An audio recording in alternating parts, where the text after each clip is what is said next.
Dragons teach us that if we want to climb high, we must do it against the wind.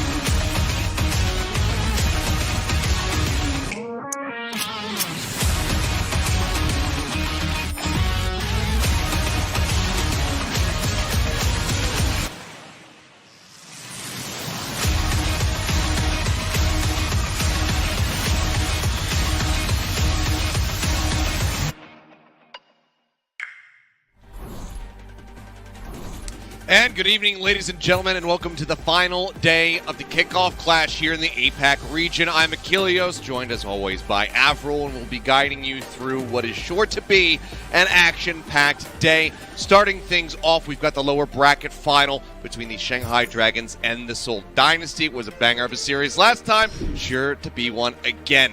The winner of that will move on to play against the Philadelphia Fusion in a best-of-7 to be crowned the Kickoff Clash champion. It's finals time, baby. Last day of the Kickoff Clash here in the East Ilios, and my goodness, saved the best couple of games for last. We already said goodbye to the Hangzhou Spark yesterday in the losers bracket. And now, like you mentioned, Seoul Dynasty versus Shanghai Dragons, the legendary rematch. Third time they'll be playing against each other in this Kickoff Clash so far, between the qualifier, twice now in the Kickoff Clash tournament itself, and the one of them facing the Fusion, where, I mean, it'll be another legendary match no matter which way you put it. We'll get the Spaghetti Bowl, the classic Fusion versus Seoul Dynasty, or it'll be the chance for Shanghai to get the revenge on Fusion finally after dropping 0-6 to them over two separate matches so far this stage. Yeah, and I believe if you look at the total, Fusion are on an 8-map winning streak over the Shanghai Dragons, I believe.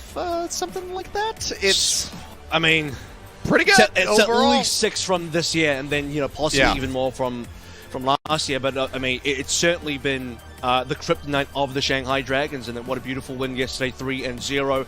Looked dominating. Shanghai looked a little bit lost. They need to find their composure today versus Seoul, but it will not be an easy game because Seoul themselves dispatched of Hangzhou 3-0 as well, right? So we had a whole day of only 3-0s yesterday. Seoul looked ready. They looked a lot more ready versus Dragons than they did versus the Spark, but now that they're back against the Dragons, it's the old nemesis, right? It's that rivalry. It's this 20-match-long all-time record, 12-8 in favor of the Dragons, that Seoul would finally like to break coming into this match. And the pressure has been mounting against them each and every step of the way. That loss streak to the Dragons just growing and growing. The pressure becoming immeasurable on these players to finally break free of their shackles and defeat the Dragons at long last. It has been a very long time coming, but the question is today the day? Can we see the Dynasty buckle down, be clutch enough to out-clutch the Dragons, who, against every team other than the Fusion, have looked incredibly good. They have been able to go down to the wire. You know, that 0.05 meter save on Eichenwalde coming back to haunt the Dynasty, etc. They have repeatedly done this, except against the Fusion. And then, if the Dragons do win it, the question then becomes, can they get their stuff together well enough to actually take down the Fusion? Because they have not looked good against that team. The Fusion have just been dismantling them at every twist and turn. We saw a very off-looking Shanghai Dragons really trying to force the Rhine comps on Lijiang Tower yesterday on all 3 sub-maps. I'm thinking that things are going to be a little bit more tightened up today. Something tells me that Moon sat everybody down, gave them a stern talking to, said, okay, this plan isn't going to work. We're going back to this, or we're going to do this instead. And we'll see if those adjustments work for them, if they can get through the Dynasty yet again. Yeah, it's the sort of match streak that we're talking about here, where the Seoul Dynasty have not defeated the Shanghai Dragons since the 2020 playoffs, all the way back, you know, a couple seasons back now, and that's been 6 matches in a row. So that was the last win. Since then, they played 6 times in the Overwatch League, twice outside the Overwatch League as well. But we won't count those results today. But the 6 within the Overwatch League have all been wins for the Shanghai Dragons. If you're curious, the other 2 were from the NetEase tournament that Shanghai Dragons hosted as well. It was actually 1-1, so they both won and lost against each other there. It cancels each other out, but within the Overwatch League, a 6-match win streak for the Shanghai Dragons, and Seoul yet to defeat their old nemesis that they so handily did back in 2020 that allowed the Seoul Dynasty to get into that grand finals versus the San Francisco Shock, and denied the Shanghai Dragons of their own finals all the way back then. Yeah, and who knows what would have happened. I mean, Shock in that time, obviously in great form, but it's always that what-if conundrum, wondering, what could have happened if the Dragons actually had made that grand final. But we're not here to rewrite history. We're here to look forward to the future and look forward to what the starting five is going to be from the side of the Seoul Dynasty. We'll take a quick little peek, but something tells me, as per usual, there are going to be no surprises here. This is where the consistency has been found for the side of the Seoul Dynasty. Generally speaking, not necessarily against the Shanghai Dragons, but yes, Prophet, Fitz, Smurf, Creative, and Vindheim going to be coming through. Same five you'll be seeing for probably the entire tournament at this stage. I mean, that's what we've been seeing the entire way through. They found pretty decent success there, even a close 2-3 loss versus the Dragons in, I would say that at that time, their best form so far that they've shown so far in 2022. But Seoul, they know what their target is, right? It's a finals appearance for them. They have not won a tournament, a title, anything in the Overwatch League and the entire Seoul Dynasty franchise history. This would be a monumentous win for them to get to the finals, where versus the Fusion, both teams, both franchises winless as far as titles goes. Somebody would have to take it, or Shanghai would spoil it all, go to the finals themselves, claim the crown, and defeat the Fusion to reclaim their title rights. So a lot to play for tonight, so much at stake. Yeah, I mean, like you said, not being able to achieve any titles, any championship wins, let alone an entire Overwatch League championship win there. They do have champions on this roster for the side of the Seoul Dynasty, as well as their coach, Coach Toby, coming through. Lunatic High, multiple-time champion over in Apex. He knows what it feels like to win everything, and I'm sure he is hungry to experience that feeling once more. Their opponents, though, their thorn in their side, for time eternal, it would seem, are the Shanghai Dragons. And once again, no real shocks. Who Are You has been getting the lion's share play time in the DPS role over Fleta. We do see Fleta come through for the push match from time to time, pick up the Reaper Man, etc., etc. But you're talking about, knowing their target, knowing what they need to do coming into this. The Dynasty, I think the primary target is going to be Lip there on the left-hand side of your screen. That's where we've been seeing the most successes, when teams can regularly shut down Lip. Easier said than done for sure. I mean, we've seen it a couple of times. Yes. I mean, we go back to Dorado in that upper bracket match as well between Dynasty and Dragons on the first day, right? That 3-2 victory. That was not a very good match from the Dragons, and Lip was handedly shut down. Fitz was looking decent in that matchup, but more so, you have had the Dragons get the better of Seoul, especially the Lip versus Fitz kind of duel here. Now, we know Prophet is insane. We know Who Are You can definitely match and actually play over Prophet. And as far as the Genji goes, Who Are You, you'd even favor in that matchup. But Prophet's Tracer has been the signature so far for Seoul. It's that Smurf Winston Prophet Tracer dive that almost every team except for Shanghai has fallen prey to. You see some pats on the back there for Vindheim, but no massage for Creative. So that's maybe an ill omen for the side of the Dynasty. But maybe he got it before we had the players up on camp. Who knows? Because you need to know that these players have to be ready. They have to be focused in. So, yeah, I mean, if you got to massage that man's shoulders again, you very well do it if you are working for the Dynasty, because you want to see success. And Creative has been quite instrumental in the successes that they have had. Does have his work cut out from him. Izayaki, of course, going over on the Ana, mirror matchup in that regard, has been utterly incredible for the majority of times here for the side of the Shanghai Dragons. Has only really looked lackluster when they're playing against the Fusion. That's when he has been falling shy of the mark just a bit, and it just seems like the Fusion have their number. But we'll see how these guys square off today, and whether or not a curse, a veil, will be lifted off the heads of the Seoul Dynasty, or if there will be more weight applied to it. Standard, first to 3, best of 5 here. You'll be very interested to know what our opening map is as well, because we've been here so many times between these two teams. Feels like we get a lot of runbacks between these two squads as far as how our map series go. They've always been competitive. It's Oasis again, Ilios. Third time for this matchup between Shanghai and Seoul so far this year. Seoul won the first time. Then we got to our upper bracket game in the actual tournament itself. Shanghai takes out 2-0. Now, our third time going back. Shanghai even choosing this map against the Seoul Dynasty. To be fair, they also did choose it against Seoul Dynasty in our original upper bracket game. But now both teams fighting for survival. It is do or die. Top 3 has been secured, but I know neither team is satisfied with number 3. They want number 1. I mean, it's number 1 or bust, pretty much. Even you get to that second place spot, you're not going to be walking away very happy. And we'll see what these guys have ready for us. Right now, hovering on the Pharah, we have seen a fair bit of Pharah on Oasis, but something tells me that it's definitely not in Fitz's wheelhouse compared to Prophet. But you never know. The man's pretty darn gifted, so maybe he could bust it out. But Scarred not him again, by the way. today. We started on Gardens last time. That was actually a Shanghai win. Obviously, Shanghai went 2-0. It was Who Are You versus Prophet. We had Soldier. We had Genji. It's a complete mirror matchup. It is exactly the same game again, but will it be the same result? Well, for now, the contestant on the high ground has begun. Vinheim falling low for just a bit there. Fate's going to be antied out. Fire coming through. They get the sleep dart onto him. Vinheim able to move forward. Gets that melee hit for the execution. They take down the Winston. They take down the Genjin. They only lose Fitz 4. That being said, Smurf playing a very dangerous game as he often is. Falls down to 45, but will get top back up. Should be the Dynasty grabbing first control of the point, and they do. Look at Lip's ult charge. Trades coming through from Look the at Lip's ult Dynasty charge. there. I mean, that's the thing, right? Lip actually did kill Fitz, and he's got the extra ult charge because of it. He survives, does the extra damage. He's been definitely the highest damage dealing player on the server so far. Didn't go down in the last fight. Only Who Are You and Fate actually went down. 16% and counting, but it's Lip coming up to Visor so fast in the next fight. That he is. They need to try to pick him off, allow for Fitz to catch back up. Another anti out onto Fate. As Prophet plays up into their faces, trying to get a little bit more damage in, but won't be able to get the kill there on the enemy scientist. Lijiang looking to displace off that high ground. Goes up for a boot, drops back down, playing it out safe. There it is. Lip now with a visor at the ready. He's going to go ahead and pop that one, but Fate is going to be the first one to fall. Turns his sights over towards Prophet. Will manage to find that elimination, but it's the only one he's going to get. Creative is there, shuts him down.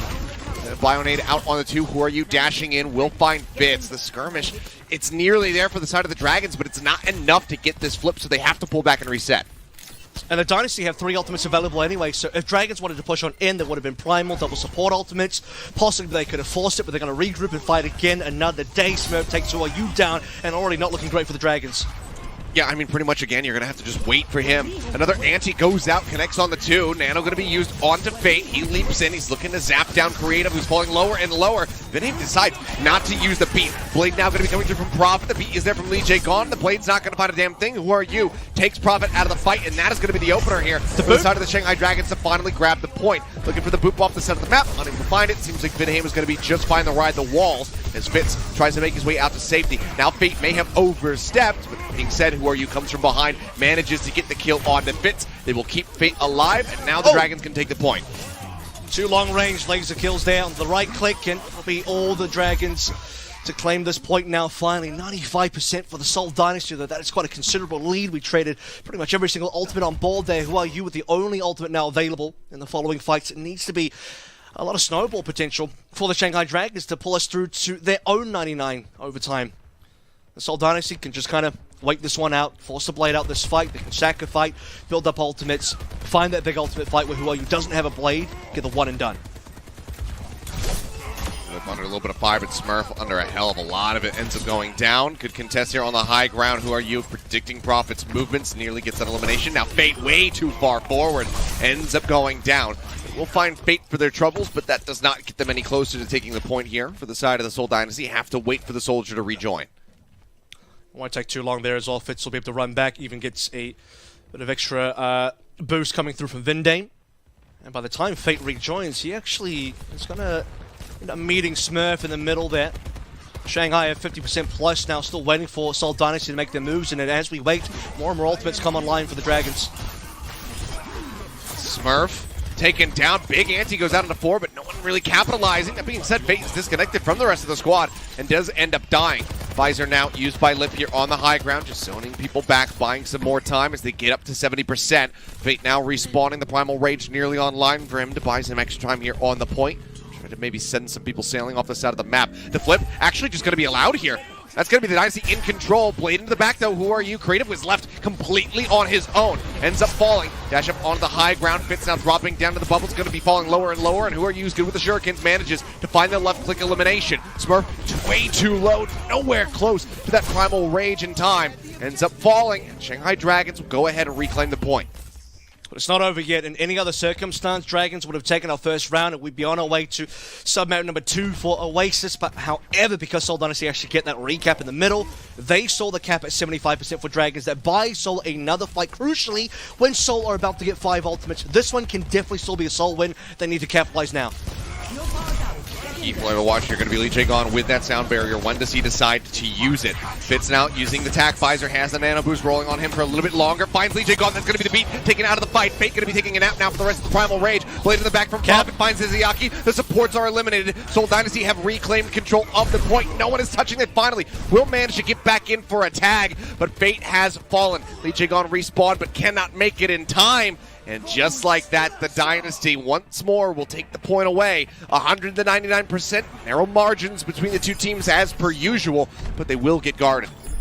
And that's a huge death on Lijiang as well. That removes the beat, like you said. The sound barrier difference could have been the difference for the Shanghai Dragons to hold on. Seoul Dynasty coming up to 5 ultimates, crucially, including a sound barrier for Vindame that they didn't even end up using, just the celebratory sound barrier towards the end there, after they'd already won the fight. So 4 ultimates ends up being enough. No counters for the Dragons, and it's lights out. And bit of a unfortunate one for Lijiang as well, because that was his first death. That one death right at the end was the only death he had on the entire Garden submap.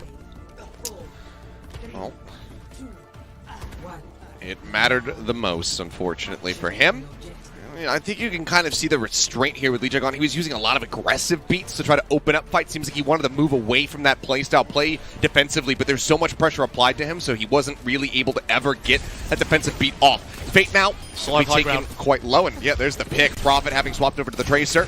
Going to be feeling mighty comfortable as Who Are You has not been able to really compete too much when they have been in the head-to-head here in the Tracer battle. It's the early damage output from Seoul as well. I believe a Bionade also hit onto the Dragons that allows Seoul Dynasty to get early control on the high ground of the jump pad. Fate tries to contest, but is unable to up against the entirety of the Seoul Dynasty. So we're going to flip the points over, we're going to flip the sides over. Dragons will be playing co-side. Seoul Dynasty, Fitch is in prime position. I believe he is still, no, not quite on the high ground, but he's hanging around. Fate again getting beaten and battered, taken low. Looking for the chase here onto him, but Vindame going to be hitting the floors. Nice sleep dart there from Izayaki. Sets up for the kill from Lip. Fitz over, does find the main tank in the meantime. Now the anti out, and Fitz answers back in kind with the Helix Rockets. Eliminating Lip, and that is going to be the Dynasty maintaining control of this point, at least for a little while longer. The support's now out of the fight. Who Are You's only able to find one, and Fitz has just shown off some nice accuracy. Currently excelling. As you can see, he's 39% ahead of Lip. Yeah.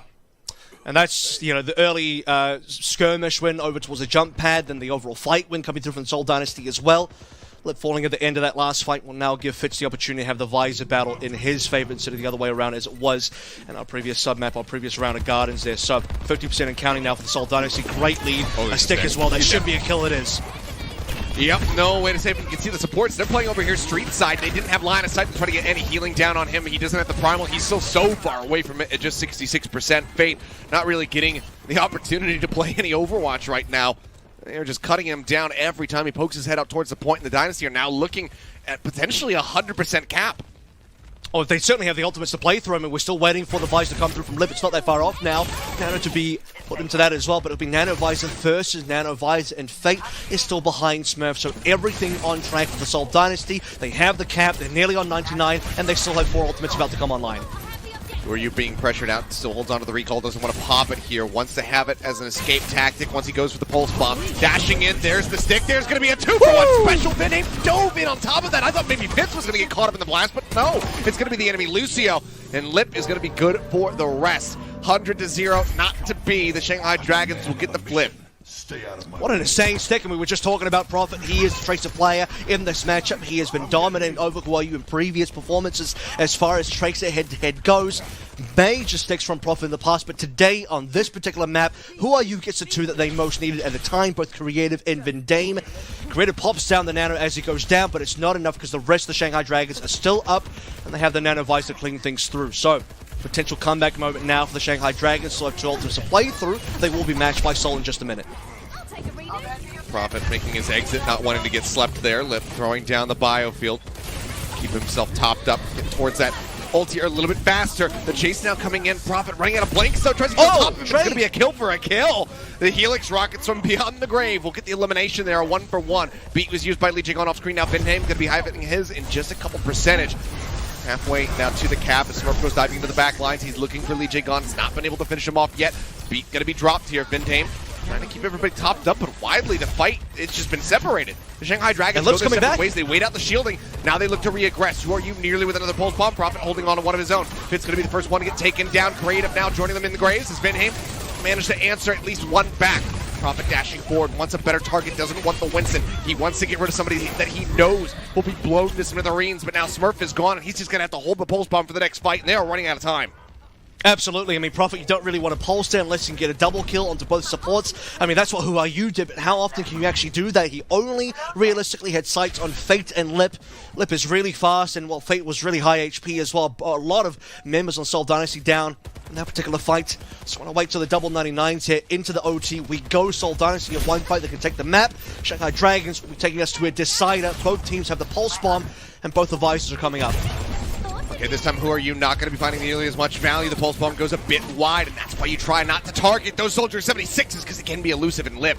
Now finds Prophet, trying to be sneaky around the backside. The Helix Rocket follow-up, as soon as he gets it off cooldown, he sends him towards somebody else. Cuts down both the DPS members on the side of the Seoul Dynasty. Smurf anti-out, tries to rotate around the backside towards jump pad, cannot manage to make it happen. The sleep will interrupt for a moment as Creative tucks into the corner, manages to stay alive for a little bit longer, but no one can make it to the point. And in a follow-up 100% to 99 round, it will be the Shanghai Dragons getting the victory, taking us now to University to decide it all on Oasis.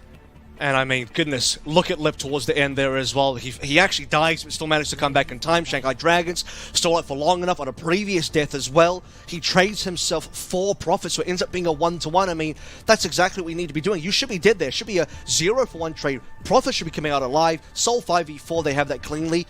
They only needed the one fight, but that last one fight was so difficult for the Seoul Dynasty. Indeed, too difficult for them to be able to come over.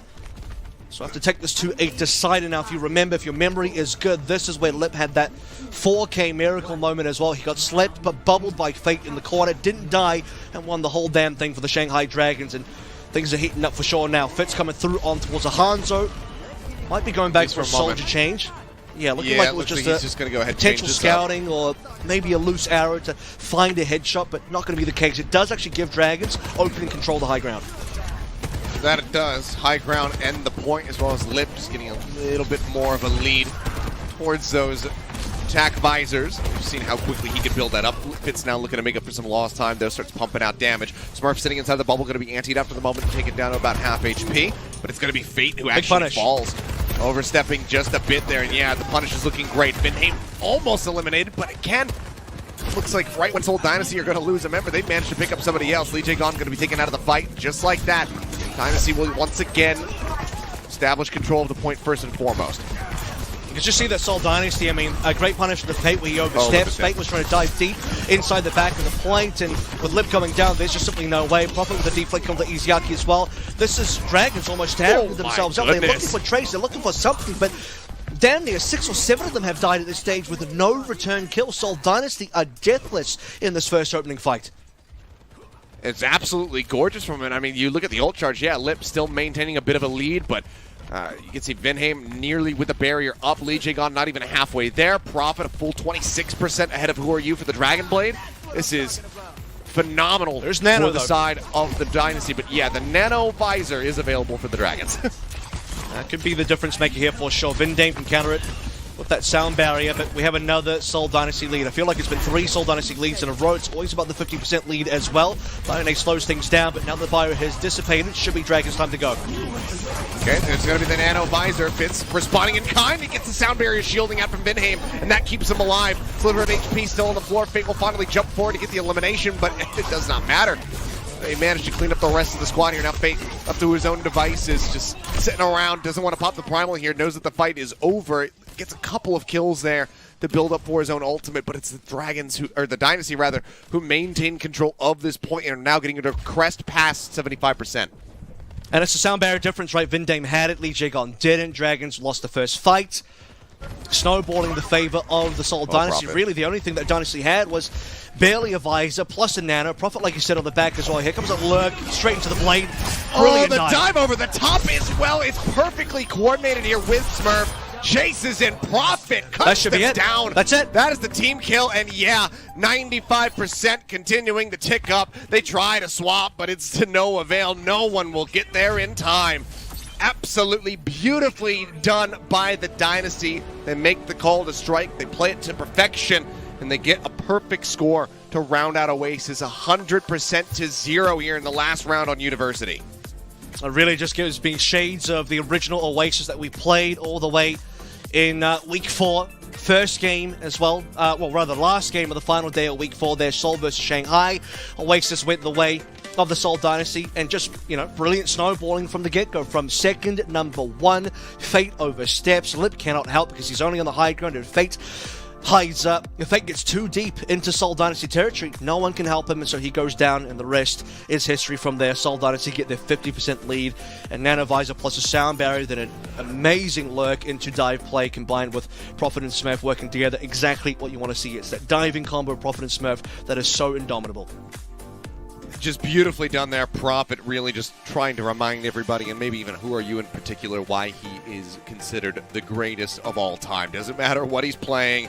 Doesn't matter if Who Are You is one of the best Genjis that we have ever seen in competitive Overwatch. Prophet is here to play, and he absolutely showed up on the Genji there. We'll see what the map selection is going to look like for the side of the Shanghai Dragons. They had a rough go of it yesterday versus Fusion. We'll see if they decide to change up their picks or if they go back to similar things as we get ready to move into Hybrid for map number 2. Already, though, off the rip, this is an absolutely fantastic series, and I'm hoping that the action keeps playing up to this level. Don't go anywhere, guys. Map 2 is coming up in just a few.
And welcome back, guys. Map 1 out of the way, and oh boy, what a series this is already turning into. A 1-0 start for the side of the Dynasty, but they had to work for it on Oasis. They take it 2-1, very clean in the end, but extremely back and forth in those first 2 rounds.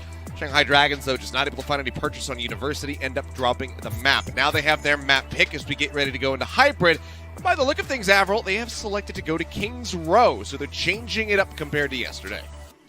And this is, I think, Dragons maybe taking a bit of a page out of North America as well. Something I noticed yesterday when we go back to examine their match versus the Fusion. You remember they brought the triple Reinhardt play on the Lijiang Tower. Turns out Gladiators actually brought that out just several hours earlier, right in their particular matchup. So versus the Dallas Field that they used to beat them. And now we're going towards King's Row. You have, as you mentioned, Void coming in with Fledis, which is going to be Zarya Reaper.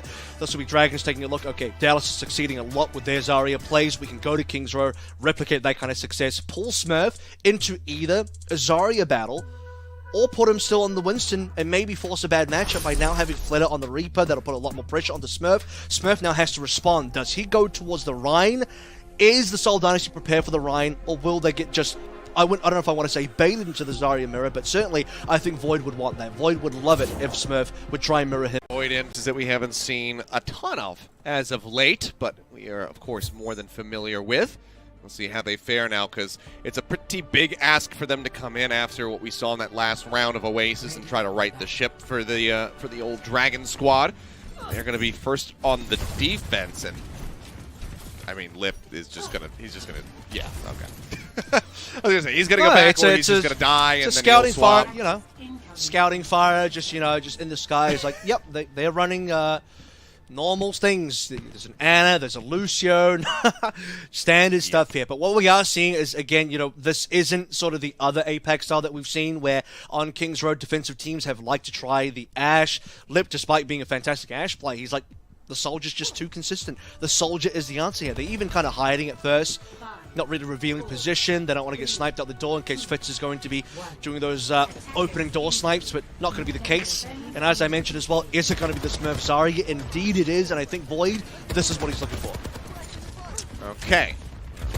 Prophet just TPing it. A couple people up here to the high ground at Theater. Swaps back over to the Genji. It's been looking great so far today, so why change it up? Tracer as well has been looking phenomenal. Fleta out the gate, though, with the Reaper once more, as we have come to anticipate. We get to see Fleta a little bit sooner, and that's always fun. But Lijiang is going to die. That's not fun if you're a Dragons fan. No, it certainly isn't, because that's going to be the much of the healing out now, and Dragons, are they just going to have to pull back here, give away a tick or two, wait for the Lijiang respawn? He's back now. Okay, Lip finds one, though, trading in kind. This time getting rid of Prophet. Now Vindheim going to be falling. Fleta. DPS duo here on the side of the Dragons, finding some nice little value to give up 1.5 ticks. But we'll get Fitz here on the back end as well for some additional stagger. Is that a Dragons 4v5 I see over there? Because remember, Lijiang on respawn, but he wasn't really part of that fight. Lip just gets a fadeaway kill, and Fleta finds one as well. That suddenly pushes Seoul Dynasty back. I mean, that was Dragons down on members. They had even started giving up space, but still doing the damage, winning the fights. Lip with 2 final blows so far to lead things out. Cut back away as Prophet tries to get in on top of him. The biofield's going to help keep him topped up. Good little Helix rocket into the corner of the wall so that the deflection cannot come through. It's a nice little prediction there from the side of Lip. Put some damage on the Prophet. Doesn't get the elimination, though. He himself has fallen low. Now, inching forward onto the point. Void going to be there for the contest. Just trying to keep that energy up. Keep Smurf at an arm's length. And Void will find another kill out as Fitz is going to be taken down. That's going to get him closer and closer to the Graviton Surge. He falls a little bit low, runs out of bubbles, has to pull back. The healing going to start coming through, but now the grab is ready to rock. Smurf has his to respond with, should he find a moment of opportunity to utilize it. But for now, looks like it's just going to be slow going here for the side of the Dynasty. Never mind, coming on through, he's instantly down.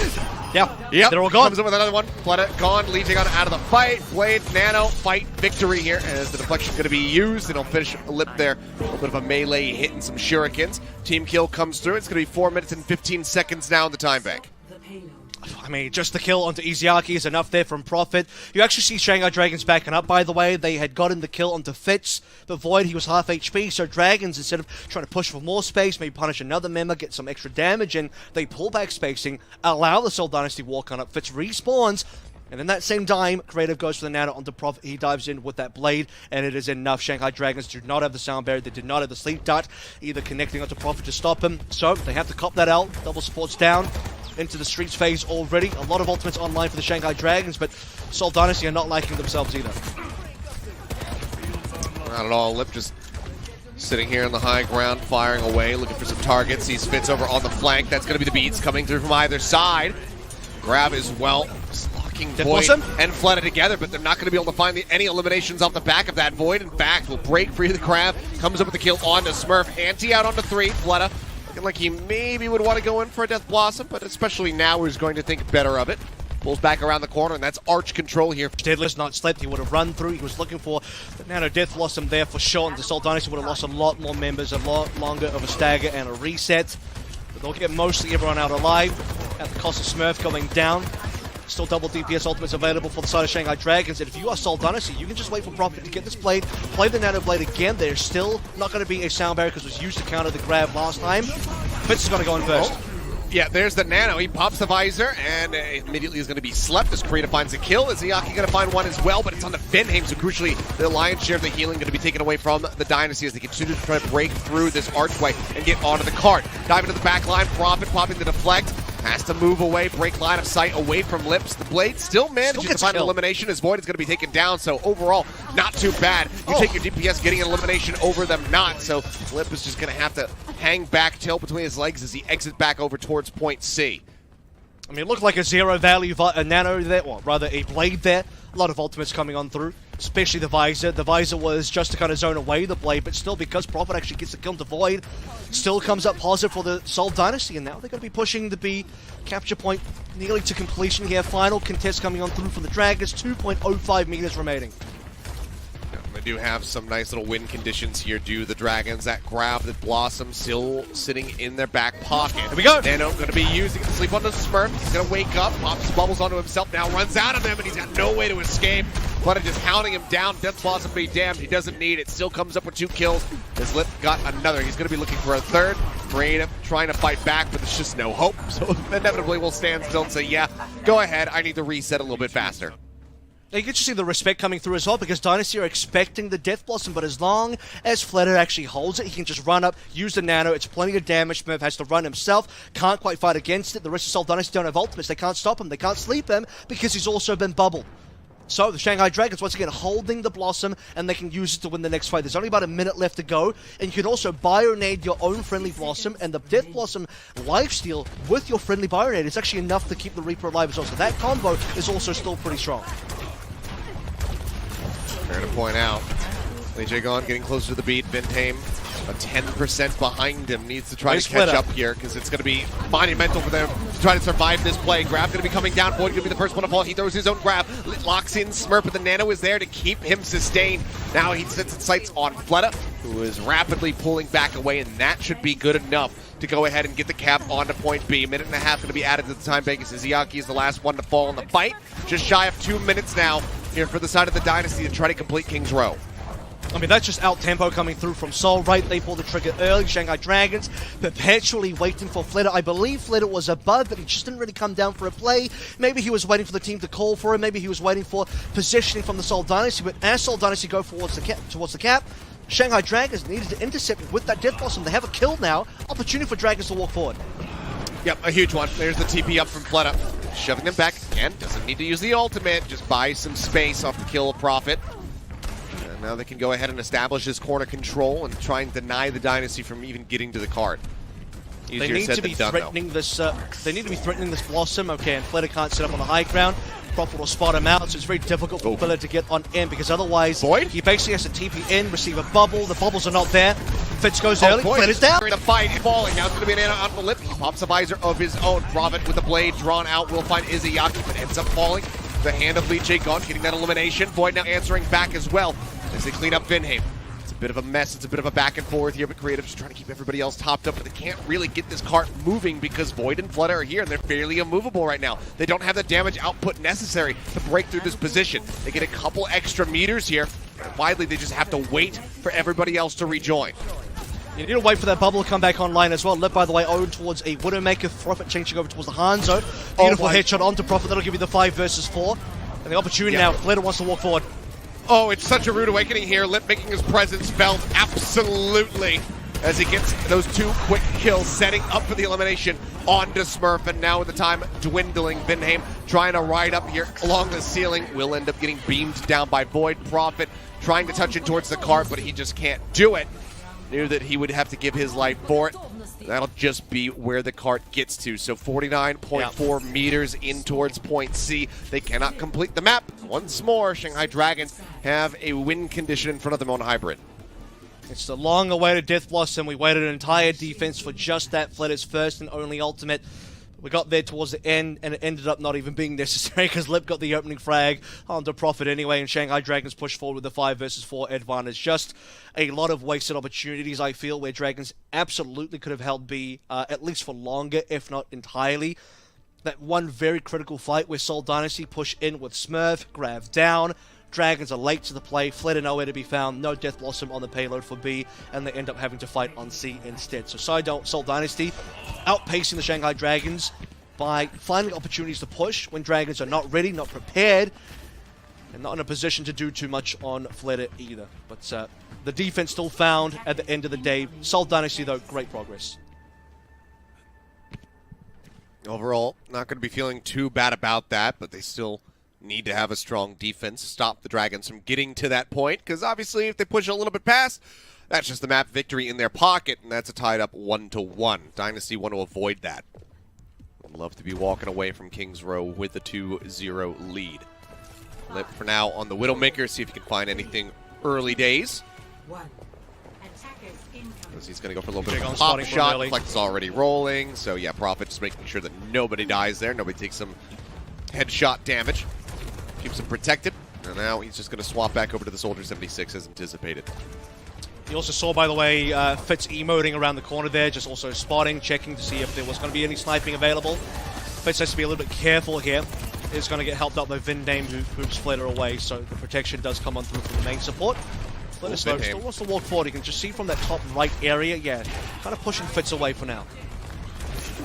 He's going to TP right back up into the window. Sees Fitz, sees Vinheim. Close quarters can get quite a bit of damage in, but notices that he is surrounded, so does pull away. Playing that one out as patiently as he can, but Creative manages to weave some shots in while Flitter had his back turned. Creative, however, going to pay the iron price as Izzyaki with a Bionade will get some revenge.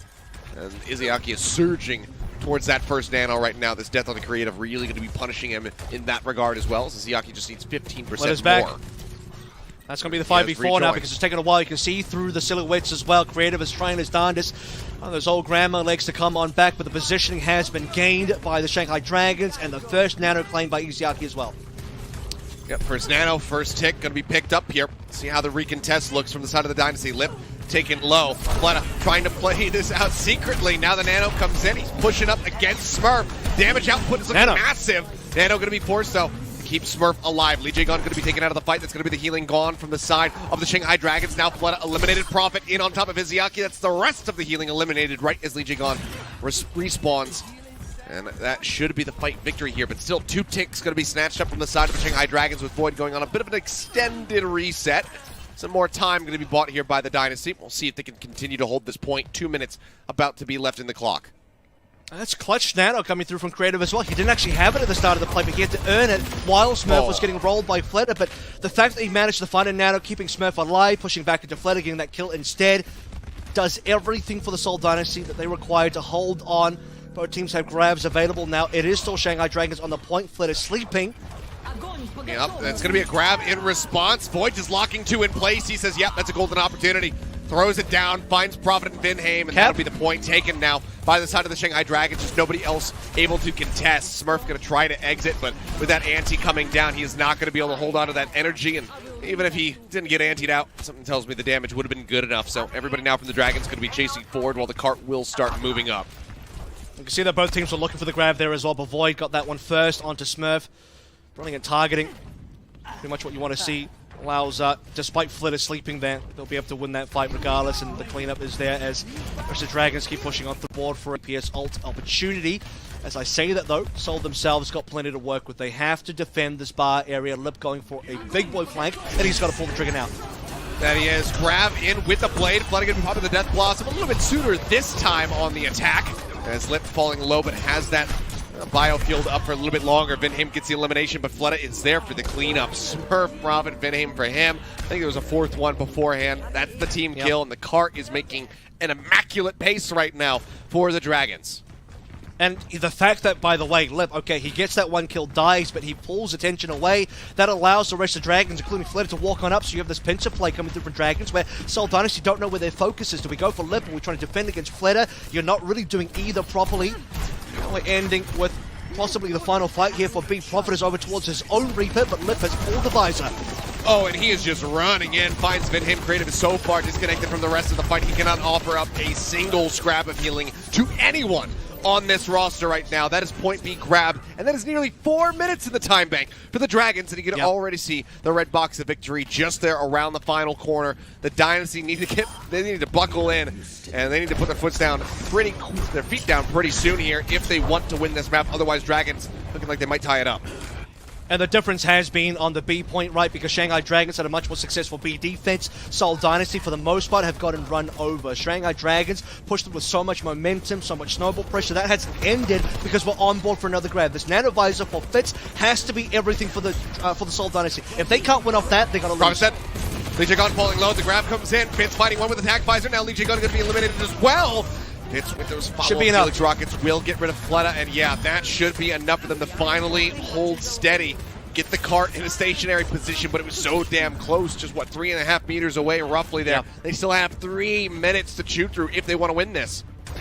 Really have to wipe some sweat off the brow there for the Seoul Dynasty. I mean, that was it. If they don't win off that combo, nothing will work for them. Void tries his best to prop down the Graviton Surge, maybe get a kill into Fitz as well, who was looking like he might have been able to go down. Not quite, though. Gets just enough kills. Shanghai Dragons waiting for the next ring of ultimates to be available. Vinheim can defend this with a sound barrier with Smurf. Also come up to grab. There's a few opportunities for Seoul Dynasty to drag this one out further and maybe force an OT down the line. Well, there's the visor first, but even if he pops the sound barrier for that, there's still the Death Blossom imminently arriving for Fleta. That will concern them. Visor going to be used, and you can see they're just pulling away. They're actually going to throw the grab down on Olympus and try to get the elimination, but Fleta, in the meantime, he's gotten to the back lines. He got rid of Vinheim. That's going to be the sound barrier out of the fight. Now Prophet and Smurf have both been eliminated. Creative dead as Lijiang dives into the back. The kills are there. Sound barrier nowhere to be seen. They tried to scatter, but the chase was great. Shanghai Dragons get the push, and they get the map win on their selection of King's Row. Amazing pressure coming through from Fleta. You see him diving to the backline. Our POV was on Lip, but really it was Fleta going so deep onto Vinheim, forcing this Lucio in such an awkward position. Vinheim would love to go for the beat, but he doesn't want to Ajax. He's nowhere near the payload where he can help out Smurf. So poor Smurf just has to basically eat the entire visor along with Prophet, who can do nothing to really help out. Lip cleans him up. Fleta gets rid of the backline, then dances on the payload with his own Death Blossom. Not even required. A boostio to end things out with. Just a flex on the Seoul Dynasty as we end things 1-1. Well, there we go. No match point lock in here for the side of the Dynasty. They will get an opportunity to make that happen, though, as Escort is going to be their selection. We'll see what they land on, where they think they can pilot themselves to victory the best. What gives them the best odds here? When we come back from the break with the Dragons looking like they are heated up. Fleta on the return. I mean, ults be damned. Man doesn't need a Death Blossom to find value. Continuing to look quite strong here for the squad. We'll see if he's going to still be in the lineup here when we come back from the break, as well as Void. Lots of questions surrounding the series, but all I know is we're tied up 1-1, and it's a damn exciting time. Don't go anywhere, guys. The action continues in just a bit.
And welcome back. We are now 2 maps deep into this series. The Dragons able to tie things up 1-1 with a victory on King's Row. Now we turn our sights over to Watchpoint Gibraltar, the escort selection of the Seoul Dynasty, to see if it's going to be good enough for them to move up to match point. This map historically has been very, very good for the Dragons, Avril. Not so much yesterday, but historically, ignoring the recency, overall has been really, really good for them. Avril might be muted. That's okay. He's a silly boy. All you missed out on was a bit of a quiet laugh there. I don't know, maybe not. Well, it was quiet if you didn't hear me, but in any case, I was going to say, yeah, yesterday's Gibraltar, not what you want from the Dragons, and I think Seoul Dynasty in a position where they want to capitalize on that weakness. You know, they saw something there from the Dragons. Very sloppy play from the Dragons overall yesterday, but definitely on the Watchpoint Gibraltar map. And here we go, Seoul Dynasty are thinking, okay, if Fusion can do it, we can definitely do it there as well. A lot of ground to abuse. Also, you get Smurf back on the Winston. I think that's his preferred pick. Void staying in, though, is so weird. I don't think that... Is that right for the Shanghai Dragons? No, it's Fate coming in. So you're going to be seeing Fate. We saw Void in the graphic there, but it is going to be Fate coming in. It would be too strange to have your off-tank player on this map. Smurf wants the Winston matchup versus Fate. Void would like the Zarya matchup versus Smurf, but you won't get that on Gibraltar. No, certainly not. I think Smurf would also love to have a Winston matchup versus Void, but that is also not going to occur. It will just be the Winston v. Winston. Yeah, no. Yeah, that's not happening. We'll just see the Winstons coming through. With Who Are You rejoining, in all likelihood going to be starting things off on the Genji. They are first to attack, so they have their time to go ahead and play around with some compositions and give people some false ideas of what the comp is going to look like. Attackers incoming in 30 seconds. So let's examine. Obviously sniping on the defense there. Briggs coming on through. And I'm doing a little bit of, you know, brainstorming in terms of why we're seeing so much Brig on this map. I think it just comes down to the fact that the long-range healing really helps you out for dive compositions. And this map, where there's a lot of high ground, low ground play. 5, 4, Whip shot boom, pretty decent in the Winston matchup there as well. But healing your Winston long range, healing Prophet on the Genji long range, all pretty good stuff there. Who Are You? Obviously will be coming through to match. Actually, Lijiang starting out on the Lucio there, so just Vindame as the Brig play for now. But no, I like Lijiang even swaps over towards that as we move on forward. It is an exact mirror Smurf versus Fate, Lip versus Fitz. We saw some phenomenal shots from Lip at that desperate bid to swap to the Widowmaker at the end of their King's Row defense, and the shots that he connected very much did lead to them successfully holding the Dynasty in place. Fitz has his work cut out for them. Let's see if he can get it done. Payload movement here. Seoul have mostly given up the high ground. They want to contest payload instead. That's going to allow the rest of the Shanghai Dragons, mostly including Fate over here, to contest. And Smurf has to back out, so waiting for Fitz to do the damage that will allow Smurf to go back up. Prof will also try to contest as well. Oh, Lip is moving away from this, actually. He says, okay, you're playing quite far back. Everybody is not contesting the high ground here. You're playing very defensively. I'm going to swap over to the Tracer. I'm going to go in, become a part of this dive, and look to get the executions here onto the likes of Creative Vindame and Fitz. We'll see if he can pilot this to success, though. It's a straight shot. Whizzes right past his ear. Well, you did. Those new sounds coming into the game gives it a bit more weight once that shot goes whizzing by, but Fitz will find Who Are You. Now Fate going to get taken down as well. Looking like maybe he has exited successfully, though, so it doesn't have to be too concerned. Speaking of feeling it, Who Are You? Certainly felt that one. Yeah, okay. So, Lip going towards the Tracer. I mean, he's been on Tracer for 55% worth of Pulse Bomb now. Wasn't the best yesterday either. We saw him kind of whiff situations with the Blink. In fact, the same area. It was him versus Zest. He didn't quite get that health pack. I don't know if you remember, but this time around will survive. Being a bit of a menace in the back line. Infrasight is going to expose him, though, so that's not going to be good for Lip as Prophet goes for the chase. But gives up the chase. Takes him low. Forces him from the mini pack over to the mega pack instead. So Fitz rotating around the side. Would love to get the shot. I mean, Lip obviously knowing that he's being watched. Dashes across, and the shot not going to connect. I don't think Lip knew. Lip didn't actually know. He was just kind of dancing, but thankfully he survived that one in his case. Oh, in the meantime, though, Blade going to be pulled out. Now diving over into the server room. Prophet just helping to carve up some of Fate right there. Takes a little haunch off of him, and that's going to be the cleanup as Oh, Lip will finally get his target of Fitz, but he survives with a sliver of HP. Now they're on the hunt because they know they've got a little bit of a window of opportunity. Smurf has got to be careful. Oh, never mind. It is Lip who is floating too close to the sun. The heels are in position, and Smurf just goes, how about a hug? I mean, that's one way to kill Lip. That is certainly one way to kill Lip. That's the kind of thing where, like, right, well, technically Lip did get a kill on the pulse bomb. Face did get it, but still no primal. They just... Lip's going to the window. And now it's going to be Fitz over to the soldier. Blade going to be pulled here by Azur. You goes into the back line, deflects the sleep dart. Manages to find both the support, stashes back up onto the high ground, stays safe. And just like that, Shanghai Dragons might have been able to break open point A. I'll tell you what, though, the fact that Lip actually dragged Smurf all the way back into the hangar allows the Shanghai Dragons to walk forward. I mean, the only tank in the game, for the Seoul Dynasty is not even defending the point itself or defending any area on A. That gives the Dragons something to use. 25 seconds remaining. There's the primal pops here from Smurf. The rally rolling as well. Vindheim just offering up that green HP over to Creative for now. Dive into the back. They spot him here in server room. Fitz as well getting involved. They want to try to get rid of Lip, alleviate the pressure that this Widowmaker can apply, but so far have not been able to acquire their target. Anti-nade will be the kill there onto Smurf. As the shots continue to fly out, now the Dynasty certainly have their work cut out for them. They've drained the clock down successfully, but can they get the hold? Would be a bit of a miracle as Lip is just sat here in the back, finds Vindheim right there in the head. The recall comes out, the cart inches forward, the cap will come through. Smurf now re-arriving on the Doomfist, which is not exactly what you want for this point. He's going to have to swap off of it. And, well, he's been given his opportunity as Izayaki will finish him off, and Lip gets Fitz for the team kill. It's just a fast recontest, right? Seoul Dynasty are thinking maybe we can come back. Creative's nearly on towards a Nano. There's an opportunity where, let's say, Prophet still survives. We Nano Prophet, maybe gets a Blade. That's how you defend A, but it's just not going to happen. Shanghai Dragons will be able to cap on through. Lip goes on to the Widowmaker, like you sort of mentioned. Fitz no longer challenges, and we're just swapping who's playing Widowmaker, right? And this is sort of situation that we wanted to see Lip in yesterday. Keep the Widowmaker 4B, snowball with the Widowmaker, prevent the Seoul Dynasty, or in that case the Philadelphia Fusion, from being able to reinforce into the hangar, and that will give the Dragons a lot of space to play with. You know, Lip just patiently trying to wait out Creative, making his way into the hangar. And jump over the top there. Gets a little bit of a tag onto Vindheim. Not going to lead to an elimination. Just keeping sights on where the supports are playing at. Fitz now still staying on the Tracer. For a target with this Pulse Bomb, wants to at least invest this ult before he swaps back over to something like the Widowmaker. Who are you? Is going to pull the blade? He is so damn low. 52 HP. Can he survive? The answer is going to be yes for one kill, but then he can't get anything else. Prophet will go ahead and make up for it. That's going to be a 2 for 2, though. And now a 3. As Prophet does hound down Lip in the end. The Dragon's going to have to reset. I mean, Izayaki is kind of solo at the moment, but Seoul Dynasty giving him the respect. They're not going to go for the dive. Technically speaking, Izayaki was the only one there, so if Prophet and Smurf pulled the trigger on their shift buttons and just went for it, I'm pretty sure they could have staggered out Izayaki there as well. But now the Shanghai Dragons will have Izayaki still there as they regroup for 5. Who are you pulling Blade despite being low, not recommended, and it will be Prophet and Creative's turn for the Nano Blade next. Let's see how that goes for them as they only have 35 seconds left to get rid of on the time bank. The Primal Rage obviously going to have a lot of survivability, but for the rest of the squad, it might not be so easy. Even with a Genji, even with that Primal Rage, trying to knock this Genji away from your support is going to be rather difficult. Dive into the back, there's going to be the whip shot, does manage to push him away, keep him at arm's length. The Prophet still found a key target. Now Lip is going to be taken down as well. Headshot Shuriken flying through. 10 seconds now remaining as the kills continue to fly in. Fate already with the Primal expiring. Got to be focus fired as he drops back down with the bubble. The chase is there. He is zoned away. Prophet will scoop the kills, and that will be the hold just in front of point B. It's a long ace, but we got the ace at the end there for Prophet as Who Are You on his own blade. Couldn't get it done. That was a very critical fight for Shanghai Dragons to lose. And for Seoul Dynasty to hold on to, all they need themselves is a Nano Blade where they push out both supports. You see him kill Creative first and foremost.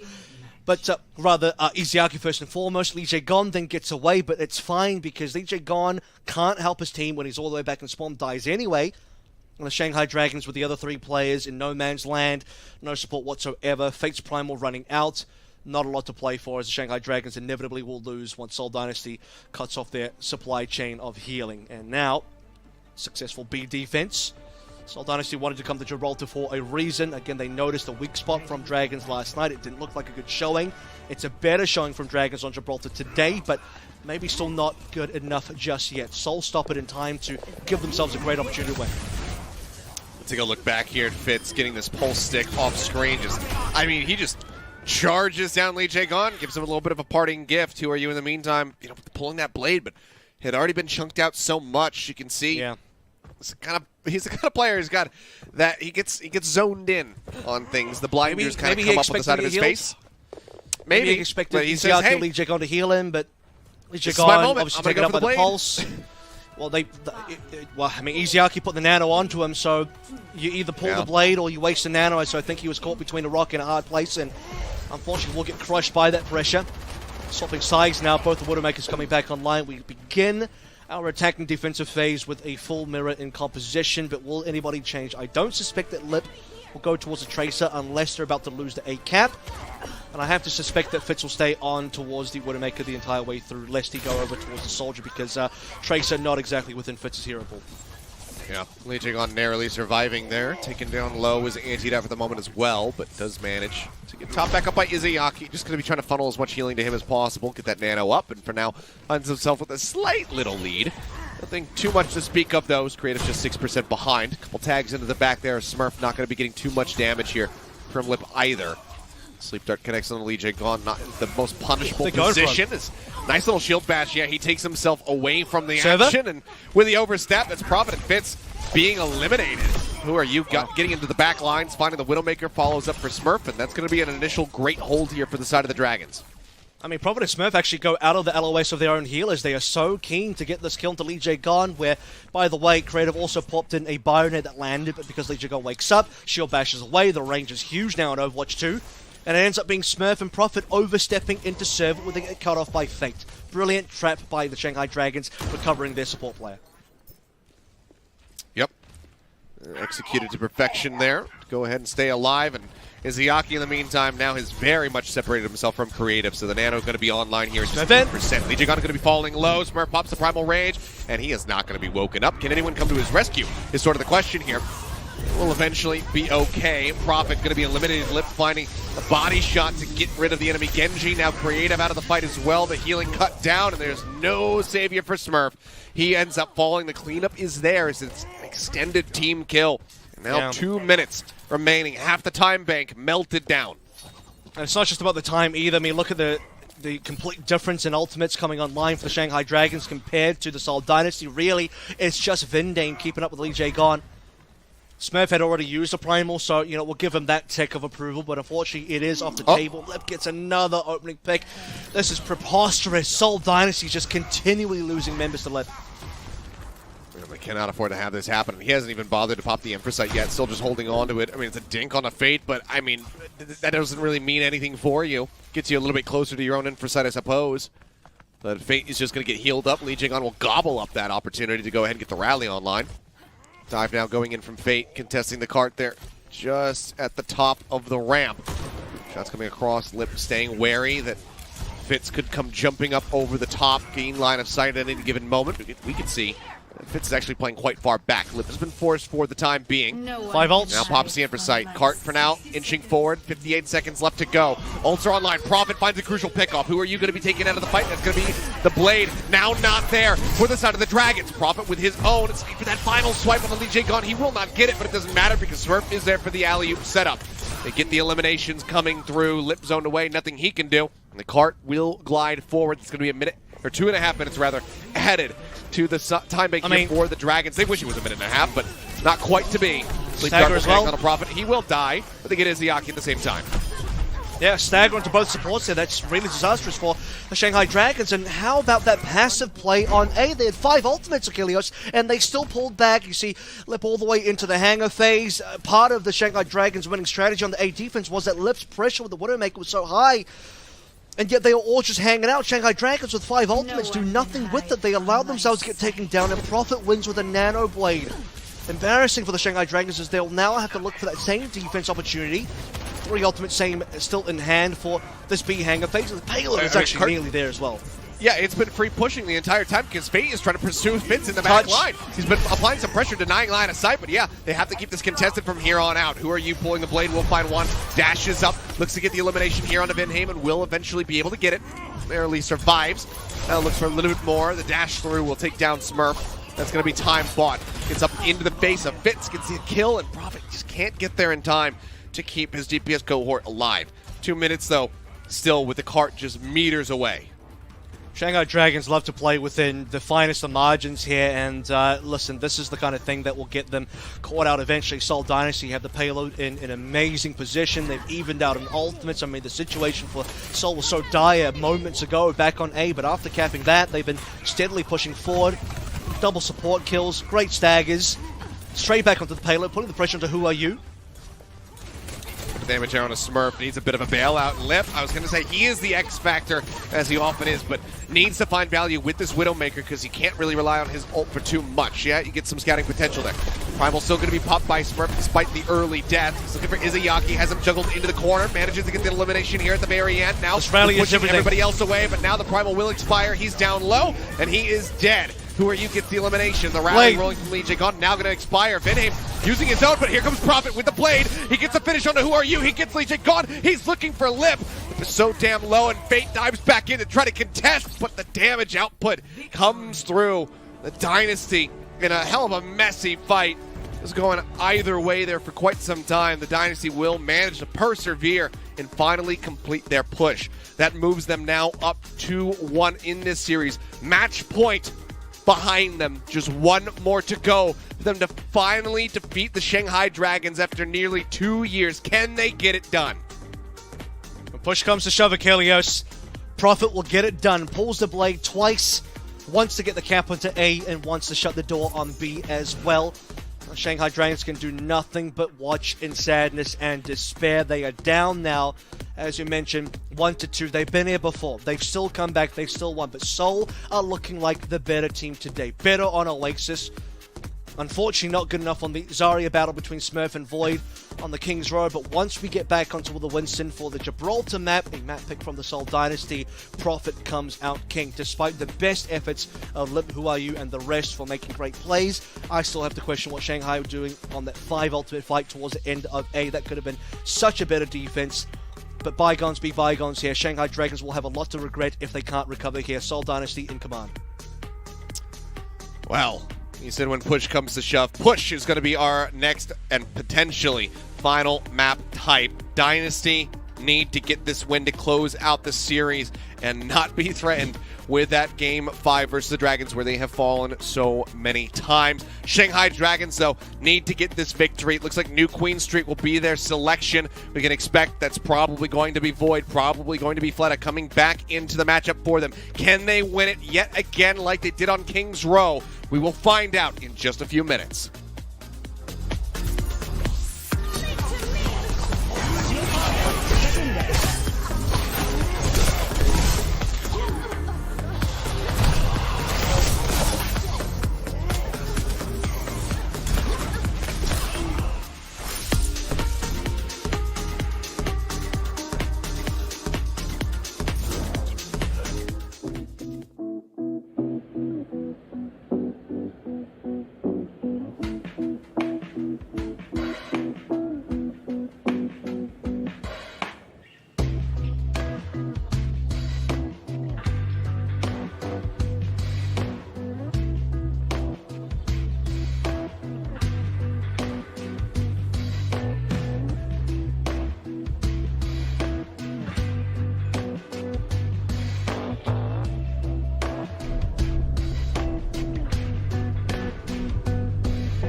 And here we go, ladies and gentlemen. The end is nigh for the Shanghai Dragons. They need to win on this next map. Their selection of New Queen Street as we get ready to go into push if they want to take us to a 5th and final map. But if they can get that done, it's still going to be the map pick of the Seoul Dynasty. So they will have that in their up their sleeve. Wherever they decide to take us, they should have a slight little advantage in that regard. But we'll focus in here because the Dynasty are one map away. I feel like I've said this so many times. One map away from taking down the Shanghai Dragons at long last.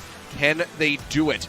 Or can the Dragons continue to persevere, continue to be clutch, and take this all the way to 5? And it's not just that. I mean, you are also looking at a grand finals appearance here for the Seoul Dynasty as well. I believe it would be their third ever finals appearance after May Melee 2020, as well as grand season playoffs grand finals for 2020 as well. A couple of substitutions coming in for the Shanghai Dragons, as you'd expect. We're going to a push map, which means Void and Flitter do come back in. The last map they were subbed in, they did win. And Flitter as well. Didn't even need to use a Death Blossom on either attack or defense to get that win. The Zarya Reaper certainly coming up trumps for the Shanghai Dragons, and they'll need to make that work again. We talk about the fact that Seoul Dynasty will be picking the final map if Dragons win this, but there is only Ilios and Lijiang Tower left, and I think both are reasonably fine for the Dragons, so I don't know how much of advantage Seoul can really force in on that last map. Really, to me, they have to kind of win it here. They have to clean it up here. Smurf is going to be the big question for me. Is it going to be the Zarya? Is it going to be the Winston? Both extremely viable on this map. But if you do play Zarya, you are going back into the mirror versus Void. Not that Smurf wasn't that great in the Zarya mirror, but I think Void definitely edged them out, and the statistics would prove that as well. Well, let's see if him and Fleta rejoining will help deliver a victory. I mean, we know exactly what to expect here as far as their comps are going to be concerned. Void's going to be going for the Zarya. Fleta coming back in to play the Reaper. He's become a bit of a specialist in that regard. Though we know that obviously his hero pool goes a bit deeper than that, but for now we'll just be sticking through with it.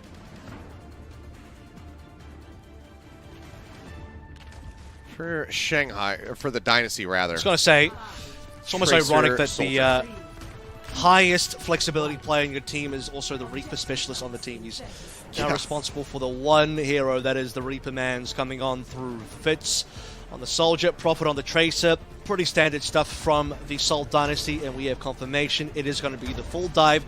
Smurf, Winston, Prophet, Tracer, you know it, you love it. They've won it here before. But can they do it versus the Void Flitter combo with the Zarya and the Reaper dominating the North American region, this particular combination of heroes? Well, Prophet playing around the back flank there for just a moment. You see the Dragons very much occupying the high ground, a position that they love to take early on this map.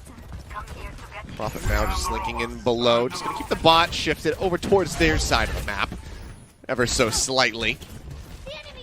But now will start moving up. They will start getting distance on this push. Prophet now moving up the high ground there, looking for the dive alongside Smurf. But yeah, the sleep dart is going to be great. Lije gone. Helps get the elimination there. Smurf going to be the first one to fall here on New Queen Street. Now, there's so much damage. It looked like Flood got that kill, but no, it was the Helix Rocket hit from Lip. Sending that one off of the flank, and Lip will be able to get another follow-up there onto Vintame, and that is going to be a nice amount of space opened up here for the Dragons on this push.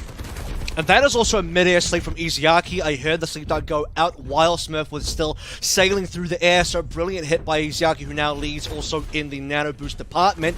And that's exactly Seoul's, Dragon's gameplay. They need to punish Smurf. There has to be the Reaper Zarya and a combination of the Ana as well, pummeling damage into Smurf's Winston to put him down. Prophet Pulse Bomb available, but low HP can't go for the play.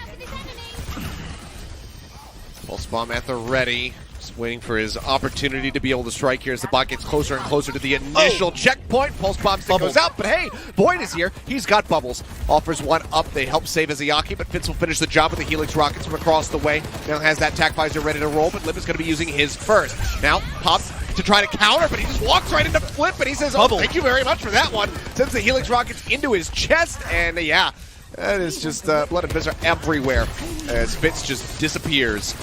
Plot going to be controlled now for the moment as the Shanghai Dragons do decide to pull back. They say, you know what, we've got a considerable amount of distance. We can go ahead, go for a little bit of a reset, give some space up.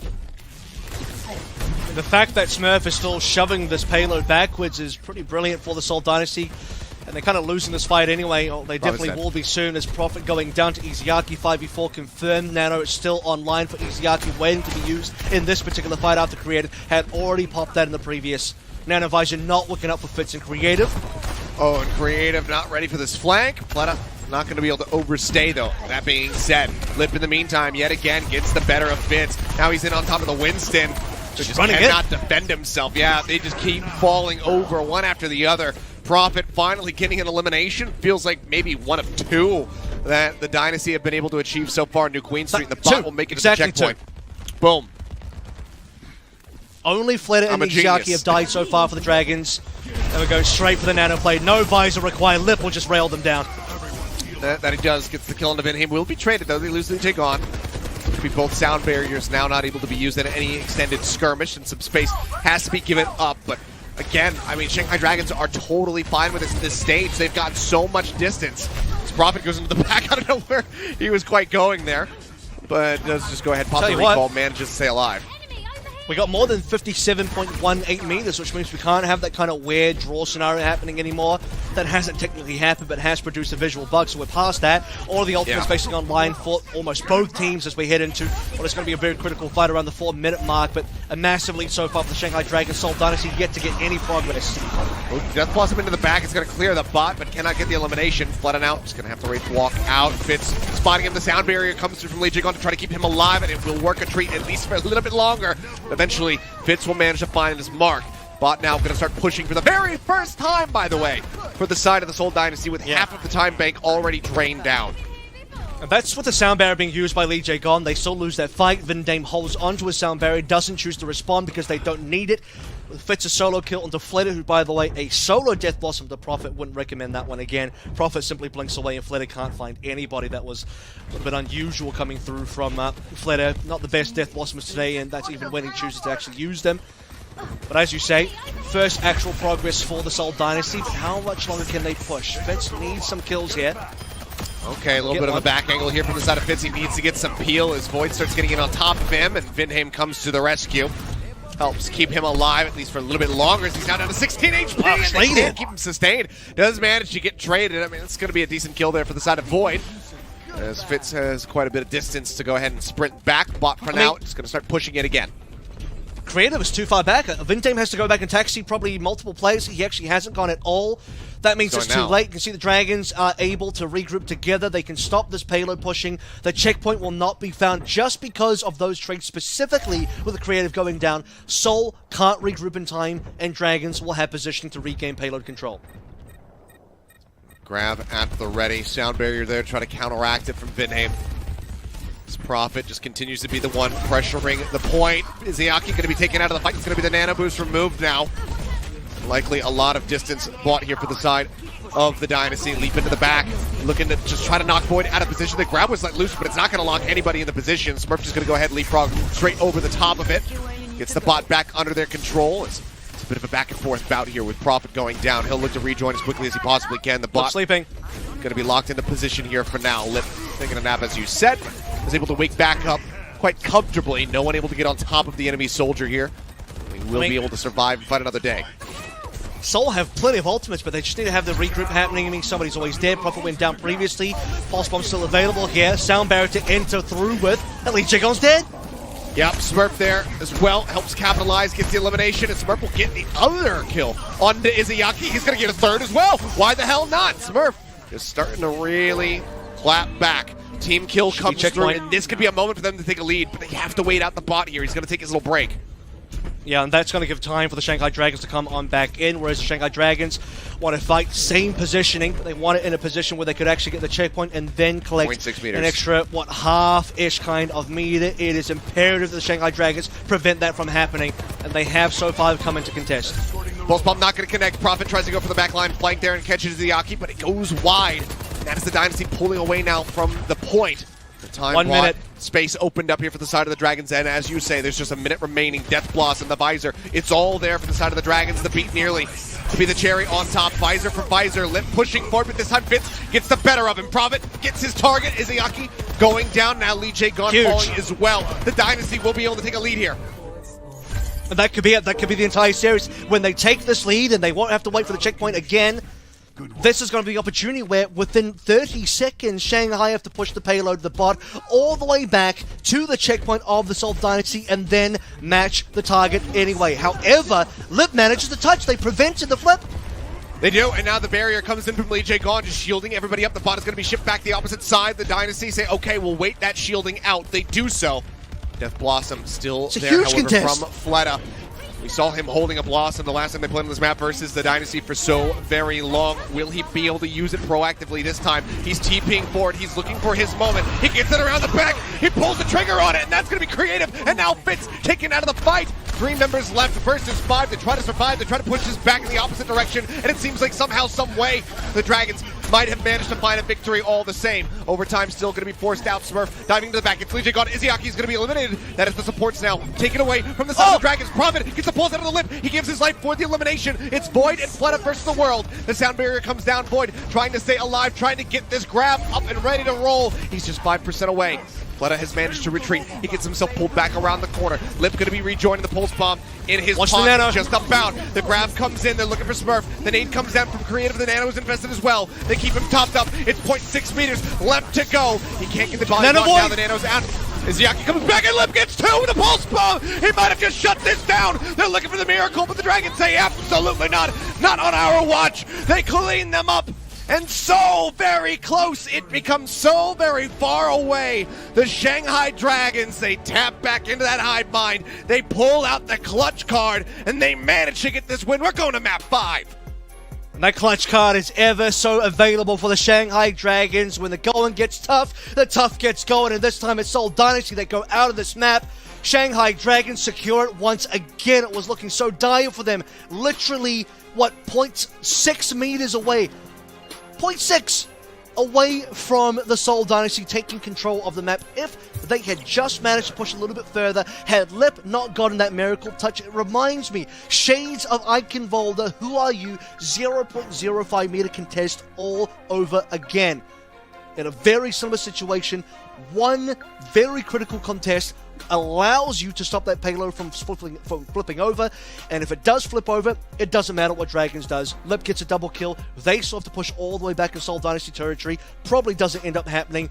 We award the series to Seoul. They go to grand finals. So Shanghai Dragons, when we talk about clutch, that's what we mean right there. Absolutely unbelievable. And I mean, you can see here, it looks like some of the members in the Dynasty just Smurf rubbing his eyes. He thought that this was done and dusted. He thought that they were going to be ready to sit back for a bit and get prepared for a grand finals versus the Fusion. Not yet, and maybe not at all. The Shanghai Dragons clap back. It is 2-2, and we have one more map to decide it all. The Dynasty's pick. They have elected to take us to Ilios for a last round of control. We'll see what happens there. You don't want to miss it. This has been an absolutely insane series, as was fated, as was anticipated. I love to see it, and I can't wait to see the conclusion of it, and I hope that you guys are right there alongside of us. We'll be right back in just a few minutes. Don't go anywhere.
And we are back. One last map to decide it all. The Shanghai Dragons managed to persevere with their map pick of New Queen Street. They get the win by the slimmest of margins there on push. Now we go into control 0.6. once more. Yeah, 0.6. I mean, it's just one of those things that if they end up losing the series, is going to end up haunting the Dynasty, but we'll see what happens. They have their pick. They've elected to take us to Ilios for this last round of control. The question is, as it always has been, can they close this out versus the Dragons? Can they finally beat them after nearly 2 years of being punished by this squad? Can they get the upper hand? Can they make their way into another grand final? And as I said, it is a 6-match win streak for the Shanghai Dragons against the Seoul Dynasty. It's been a long time since Seoul were able to best the Dragons, and while Seoul bested them at the most critical of times all the way back in, when it was Dragons on their royal road towards, well, not quite a royal road, but a road towards a finals of the 2020 season. Seoul stopped them. Could the Dragons be doing the same to Seoul now on their way to a much fated finals that Dragons, or rather Dynasty, have been waiting for so long? And, New Queen Street certainly will be a map that you have to go back and watch again and really zoom in on, because as much as it hurts for Seoul, it's a brilliant play from the Shanghai Dragons. I went back and looked as well. There was certainly no opportunity. It's not like Seoul stopped pushing. It's not like Seoul forgot about the payload or the robot. Lip simply came in on the final second and contested. That's literally all it was. No one's to blame there. Lip outplayed them. Shanghai Dragons got the touch in time, and that's all it was. 0.05 on Eichenwalde, 0.6 on New Queen Street. It's these fine margins every time the Dragons use to perfection. And now we head to Ilios. The smart thing here is to not take the Dragons to Lijiang Tower. We know what happened last time. Seoul took Dragons there. Fate came out with the Rhine and won the map. This time, it might not be Fate, but it is still Void, and Void of Fleta undefeated versus Seoul in this series so far. Yep. We'll stick through with the same roster. Not going to make any adjustments. Fleta just sticking with the Reaper. We'll see if the Dynasty can force him to play something a little bit different, perhaps, but seems like he is very much in his comfort zone right now as we will open the gates for this 5th and final map. See a bit of a delay there same from Prophet. Heroes on both ends. Yeah, you don't even have the Genji for Prophet this time around. No Echo shenanigans. I mean, one of the good things about playing Fleta on this map is that you can play the Echo. He is your Echo player. We're not going to go for it because the Zarya Reaper combo has been the game-winning combination for the Shanghai Dragons so far in this series. And, well, if Smurf's going to do it, he's going to have to match up against Void mano a mano again. A dark step. TP up onto the high ground there, wrapping around the backside of the windmill, looking for some damage. Okay, Prophet just taking so much before he can get that off. And no bubble. Yeah, he has some dying. Yep, no bubble from Smurf. Just no way to keep him protected. No healing coming his way either. Prophet just on the aggressive TP gets cut down. Now Fitz going to be picked off as well for a little bit of additional stagger as the point gets locked in here for the Dragons. Pushing up right up close and personal here is Fleta. He's going to Wraith Walk to cleanse off the ante. And they will just retreat as a collective unit. It's an outplay from Iziaki. So, I mean, Iziaki sleeps Smurf, so Smurf can't put the bubble into Prophet. So Prophet just walks into death. Usually, you would TP there, you'd be fine, but not that time. Not when Yazari sleeps on the ground. Well played by Iziaki once again. Is going to be leading the Nano Charge. Lip on low HP, but he survives. First point being capped. This is so different from Oasis. Remember, Oasis was 50% for Seoul. Now with Lip's Visor coming online, it should be 50% for the Shanghai Dragons. Yeah, put quite a bit of damage there on as Smurf, and Flutter was ready as soon as the bubble dissipated to get the elimination. Follows up for another with Bits now falling. Void looking for the cleanup as Vinham will be the last one to die. The extended team kill coming through, and that is the Dragons sitting pretty here, getting ready to achieve 50% on the point. And no deaths for the Dragons so far. Completely deathless after, what, a fight and a half, maybe 2 fights in there. Plenty of final blows, 7 final blows, 2 of them onto the left, 3 of them onto Flatter. And not a single member down as the rest of the ultimates start to come online now for both teams. And Seoul Dynasty desperately waiting for this Nano Visor. Has to be the game-winning one. Lijiang should be able to counter. Void taking a bit of damage. It's going to be a Nano on a Flatter. Get that Death Blossom ready to rock. He's pushing forward. And has the ult ready to go. Bionate does come down, so he'll only find 1 elimination, but still zones him back considerably. Sound Barrier going to be coming through in response to the grab. Void uses the grab of his own. Smurf going to be taking a nap. Still going to be a high energy Zarya, though, so they have to pay some respects. They start pulling back. The right click, the beam. It's enough to annihilate Izayaki. Now Lip has fallen. They get the sleep there, and yeah, that is going to be the cleanup here in the fight. A little bit of delay from Lee J gone, but not going to lead to too much of anything. Wraith walk forward. Flooded just trying to extend this as high as they possibly can, but the flip will eventually come through just shy of 99%. It's 95 locked in for the Dragons. Insanely well played by Smurf. That he uses bubbles to block out most of the damage from Flatter, as well as just pumping damage to Flatter to prevent the Death Blossom from getting more. I mean, in that situation, you would assume that Flatter just gets a team wipe onto Seoul Dynasty. No, Smurf, he holds on strong, comes back 100 energy. It's Grab versus Grab, Sound Barrier versus Sound Barrier, and Smurf comes out on top. Humongous damage done in that last fight. And it was. Anti out on the Flutter now, just trying to keep him at arm's length, stop him from getting in on top of the tank, on top of pretty much anybody. Let that Reaper get loose, and things are not going to go well for you. Prophet, in the meantime, also looking for a bit of an angle. Was quite low HP, so they're wrapping around as a unit towards the Dragons' side of the approach here, the point. We'll be able to get him topped up as Lip gets ready for his next visor. Other ults a little bit a ways away here for the side of the Shanghai Dragons. For going in. Here we go. He wants to make this play happen. Death Blossom in hand this time as well, but just too low HP. To be honest with you, they don't mind waiting here. It's percentage that's taken up for the Seoul Dynasty. Visor versus Visor, but they can't quite find each other. Yeah, everybody kind of peeling back, breaking sight lines. Lijiang gets the top of Prophet, finds that elimination. Now Nano going to be used. It goes on to Smurf. Trying to build up some energy and rapidly is climbing in that regard. The grab at the ready has outpaced Void immensely in this metric, but they clear the point out now. I mean, Smurf, he's going to throw it, but it's a desperation. No. And that's it. Way too late. They're playing on such slim margins. Prophet re-arriving. Sure, he's got a Death Blossom, but he's not going to be able to find a damn thing with it off the back of that one little fight. That is going to be the round secured by the Shanghai Dragons. First blood is theirs. Can they get this 2-0? Can the Dynasty reply? Take it the distance all the way to 3 rounds of Ilios. Seoul Dynasty, I mean, you look at Smurf there, he carries on Zarya one fight, but then the final fight, indecision, biting him and back, it just turns around 180s. Do I go for Flatter? Am I trying to grab Flatter? Do I maybe go for a grab onto Void? Ends up not deciding anywhere. The rest of Seoul Dynasty falling around him. Vindame as well, tragically does not get a Sound Barrier. So close, but just couldn't quite meet the mark. And so unfortunately, ends up being a posthumous. Grab it on Surge, catches a bunch of Dragons, but no one alive for the Seoul Dynasty. Prophet, desperation, Death Blossom at the end, won't get anything done. Could be the final round now. Dragons want that revenge match versus the Philadelphia Fusion, waiting for them in that finals. Could be the final map here as well. Dragons leading the way. It is officially match point time. It's a major change up here. Prophet looking like he was going to come out on the Echo to begin with. Shifts to the Tracer, and Fitz is going to be on the Ashe. No, swaps now over to the Soldier.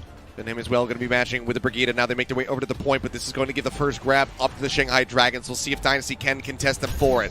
As Prophet starts making his way up. We'll dive in, gets a little bit of damage there on the Fleta. The Diva is well here from Smurf. Smurf could have opted for the Winston. Just to be clear about this, is what I will say about the D.Va is it does have a little bit more pressure against Fleta's Echo. We did talk about the fact that Fleta being in means the Echo can be seen. It doesn't just have to be the Reaper, but Smurf is so less practice on this hero compared to Void. I mean, this is Void's signature hero.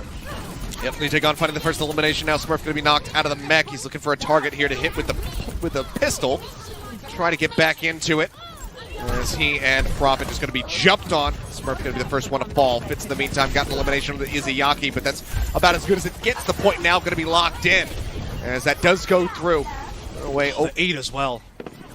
I'm not sure about that. Since Prophet got a kill. I don't know. Could just be a little thing in the beta. Okay. I'm not too sure. Either way, he gets the elimination. He knocks Void out of the mech, and he gets the kill all the same. I'm thinking that's just going to be a beta bug. We'll call it. Yeah, you know, one of those things. A classic beta bug. I don't know. Prophet, he'll get everything. He gets a pulse bomb kill, but apparently got Eden. Who knows? At the end of the day, it still counts as a kill, so maybe it didn't get Eden. But we are now evened up, 14% to 14.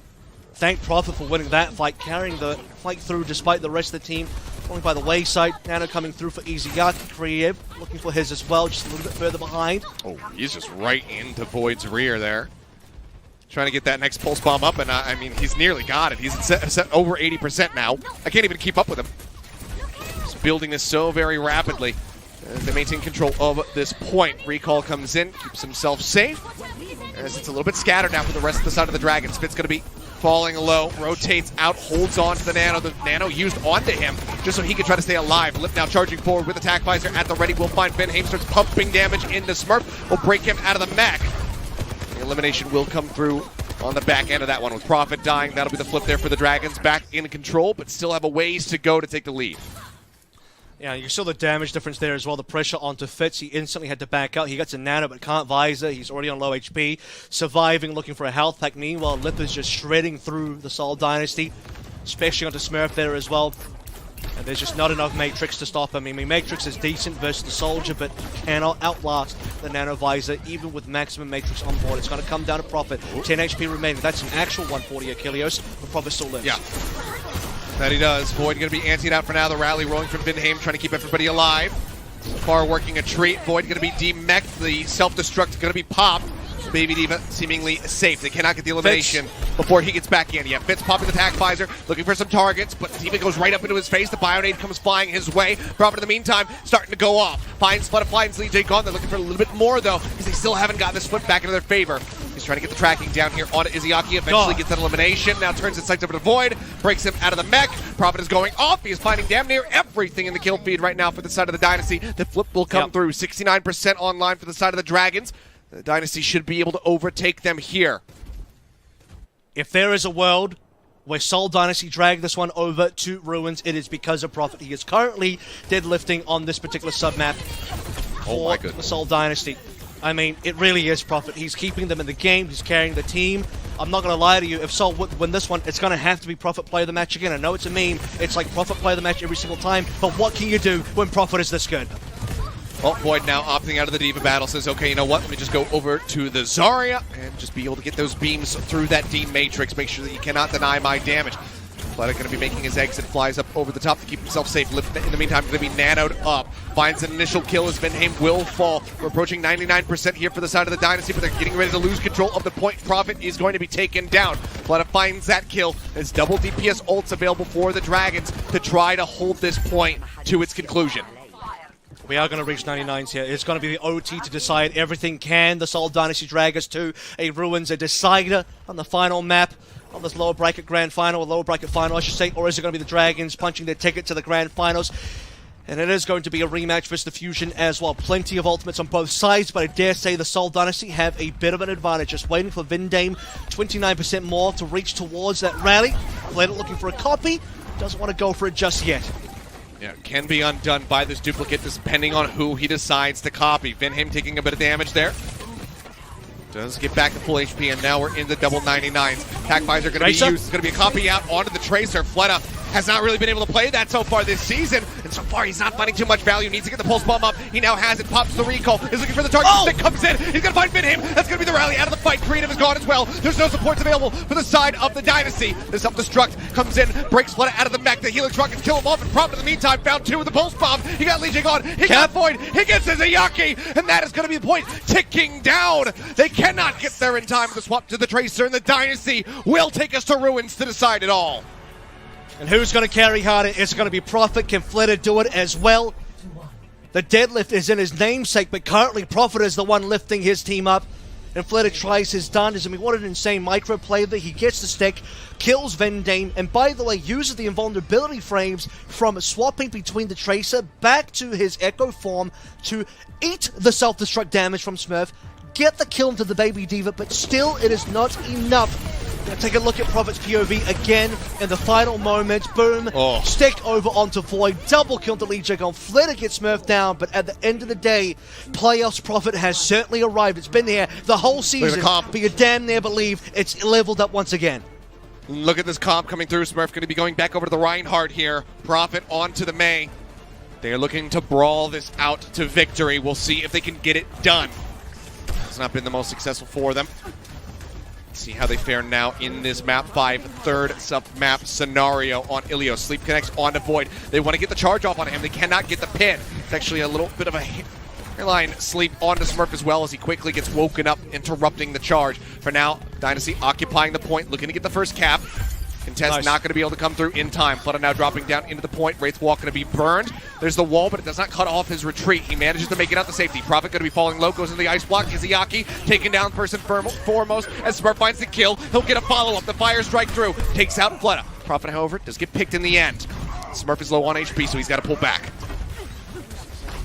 Fight's still not quite over just yet. You will say that Seoul Dynasty had the advantage. They had the cap as well in Ilios. The script writers, they're not messing around today. How thematic would it be if the Seoul Dynasty in this exact same stage on map 5 win with the Rhine when it was the Rhine that beat them last time when Fate played it on Control Center? Now Smurf wants to take charge, hammer in hand. 35% and counting. Fits nearly on that visor. Way ahead of Lin. That he is. Izayaki going to be taking a nap for now, but it's so far off the point, it looks like no one can get to him. A little bit of a Helix rocket wake-up for him, but no kill to be found for the side of the Dynasty. Lip looking for a target, but they'll just cut off his line of sight, force him back over onto the walkway here on top of the point. Now it's going to be the Nano Visor out from Fitz, charging forward behind the shield of Smurf, and it's looking great for the side of the Dynasty. The damn near Tim Wipe comes through. His Lip is the last one standing, and they will eventually get on top of him. They confirm the kill. Vendame picking up 2 in the fight. 64% now for the Dynasty. Have they done it? It's huge, and they haven't done it quite just yet. They have to survive against the barrage of ultimates available for the Shanghai Dragons. However, the sound barriers will be the make or break. Vendame and Lijiang both have him. Prophet as well with the Blizzard. So once Shanghai Dragons want to get aggressive, you want to grab here, you're going to end up eating a Blizzard in response. Now, the good news between Void and Smurf for Void is that in this matchup, you can get bigger grabs. However, you see that Smurf is currently isolated. He's not playing with anyone except Prophet, so it can only be a 2-man grab, and actually, it's a huge amount of kills. It's catastrophic. He's going to drop the hammer. He's looking for the sun. I think that one went a little bit wide. Lip now popping the attack visor. Will find Vendame. That takes the beat out of the fight. He's playing a ring around the rosy here with the creative. Now the wall coming through as well, just trying to keep protected. Lip, however, starting to gun them down, but no one can make it in time. They occupy his attention. Lijiang cannot arrive, and after so very long, damn near 2 years, the Dynasty will be able to best the Dragons when it matters the most here for a championship spot in a grand final. You can see right there, Prophet, everybody collecting around this man. He got them through that second round of Lighthouse. He got them to the final round of Ruins, and from there, it was a collective effort to get the victory. So hard fought, so very long since they've been able to taste a victory as sweet as this. But the monkey is off their shoulders. The weight has been lifted. But they don't have too much time to rest, Avril. This win must feel so fantastic, but they have a grand finals to prepare for. I mean, it means so much as well. You can just see the emotions coming up through because this is how much it means to the Seoul Dynasty. It's taken them so long to beat this team.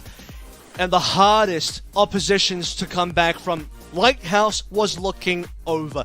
Lighthouse almost should not have been a Seoul Dynasty wins, but this man on your camera, one of the greatest players of all time, in my mind, the greatest player of all time. I'm sorry to the super fans. I'm sorry to the Smurf fans. Prophet's my GOAT. He was one of the best players before the Overwatch League. Still one of the best players in the Overwatch League.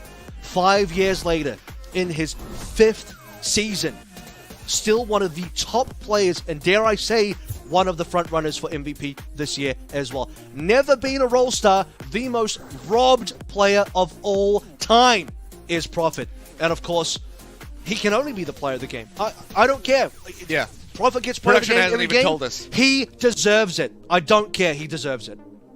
We were talking about this all the way back around Gibraltar, and it's like, yeah, I think we have to give it to Prophet. He's just kind of performing the best, and then we get to these last few maps, especially Ilios, and it's just good lord, the numbers that he was able to put up. But even from the first map, coming out of the Genji, just diffing everybody in the lobby, he was the one who helped kick things off, put the right foot forward for the Dynasty. It got tripped up a little bit in the middle, but by the end, I mean, good God, it's just the Prophet show.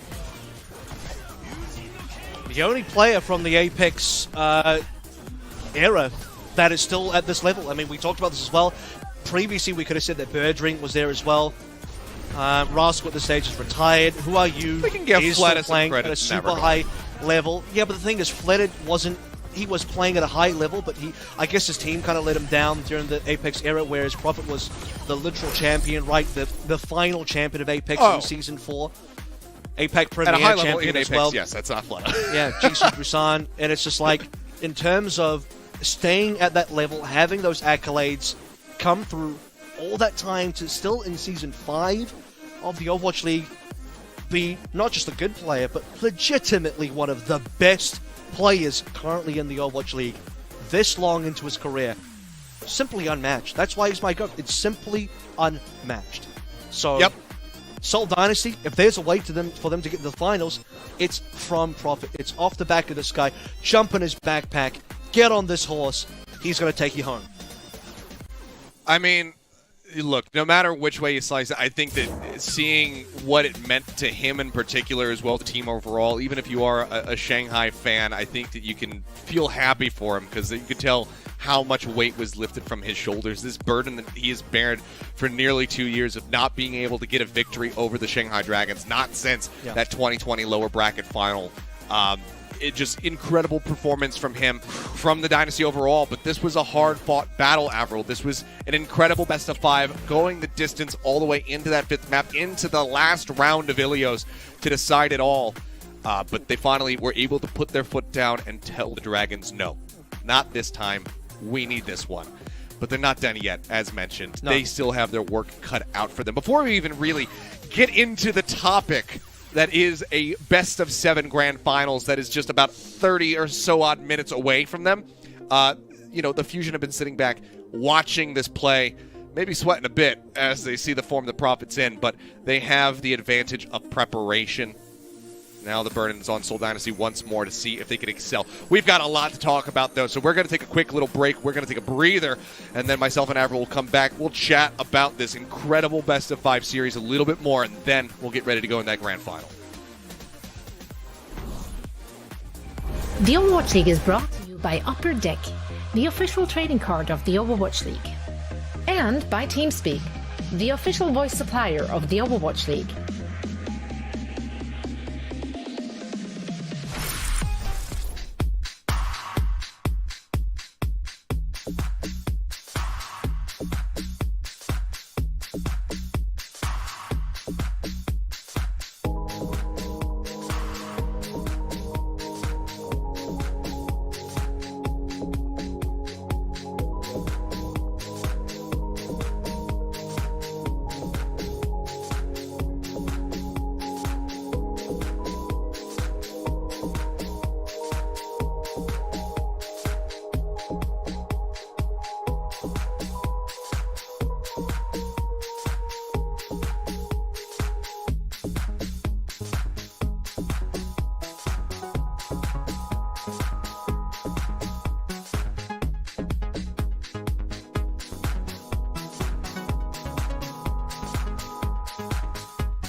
And welcome back, guys. Before we go into our best of 7, grand finals, let's talk a little bit more about this best of 5 lower bracket final that we just feasted on with our eyeballs, because, oh boy, what an incredible series here between the Shanghai Dragons and the Seoul Dynasty. Dynasty finally getting their revenge. Avril, to me, this felt like when you are the younger brother and your older brother, your older sibling, constantly just whoops you at video games, and you've never been able to beat them, and then you finally go in, whether you're playing like Tekken or Street Fighter or something like that, and you finally just crush them, and they're like, oh, you've learned how to play the game, I see. It felt like that vindication of how good it feels to best your older sibling. That's the vibes I got from this. I mean, that's that Serena Williams moment, right? When, you finally come up and you're better than Venus for the first time, and it's a thrilling feeling. It's emotional. That's right, I did watch King Richard. How did you know? Seoul Dynasty, I mean, we've been waiting for this moment. You have the Flitter departing over to greener pastures on the Shanghai Dragons for the longest time. Seoul, they have to look over the fence. They see Flitter succeeding. Now a world champion, the defending champion. He wins a regular season MVP as well. And for Seoul Dynasty, they've been left wanting the entire way through. They built this roster around Prophet, around the success, the carry power, the star power of Prophet. One of, if not, in my opinion, the greatest player in Overwatch so far of all time. So far, because the ink is not yet dry. Seoul can still win a title here. Other players can still fight for that as well. But for Seoul Dynasty, this is the comeuppance. This is the redemption we've been waiting for, because so many years they look like they've had competitive rosters, but they haven't borne fruit. Now they're finally back into a finals. It's been almost 2 years since we've gone back to a finals. Last finals that they'd been in was the 2020 playoffs, the literal grand finals of the entire season versus the Shock. So it's been a damn long time for the Seoul Dynasty. Prophet knows all too well what it's like to be a champion, but boy, has it been so long since he's been an actual champion. That it has been, and again, he's not there yet, but he is so very close to being able to achieve it. And we'll find out in just a little bit, obviously, whether or not he's going to be able to make that a possibility, whether or not the Dynasty can continue to best the Fusion, or if the Fusion will continue on with this hot streak. They looked fantastic yesterday versus the Dragons. Were able to take that cleanly with a 3-0. So, it's very much up in the air. How much prep have they been able to do for this series? Because I think that typically a lot of times while you're the team waiting in the grand finals, you do have a decent idea who you're going to be facing, who your opponent's going to be, and you can do a bit of prep for them. I think this one was very much up in the air. I think the Fusion were absolutely, scratching their heads this whole series throughout, wondering who they were going to have to play against. Obviously, they still had the advantage in, near 24 hours, being able to get some prep done for both of the teams. Now it's time to really focus in and make sure that they are ready for the Dynasty. I do want to say, for the sake of the Shanghai Dragons, though, these guys have been playing under incredible circumstances. We don't even know the full extent of what they have kind of been going through, what with the season delay, the lockdown over in Shanghai and whatnot. And I think that for them to be able to play as good as well as they did, to take this all the way, give it their all, push it to a map 5, it just speaks incredibly to how well these guys play together as a team, and how much I'm looking forward to seeing them continue moving on as things get opened up a little bit more. So hopefully we can have them back on cam soon enough. Hopefully they'll be playing in a bit more stable conditions moving forward. But yeah, it just shows you how much of a powerhouse the Shanghai Dragons can be, even when they're not operating under the best of conditions. And I don't want to start making it sound like I'm making excuses for the Shanghai Dragons, but it's one of those things where you do have to be aware of the context. You do have to be aware of the circumstance they were playing under. They're on, I believe, what is a single 200 Mbps connection in their facility. They literally have to turn off all devices when they play. They can't even have cams on. That's why they've not played with cams the entire season so far. They can't get the rest of their internet installed until the lockdown ends in Shanghai, and it's about to end, so things are looking up for the Shanghai Dragons, and certainly in the season as well.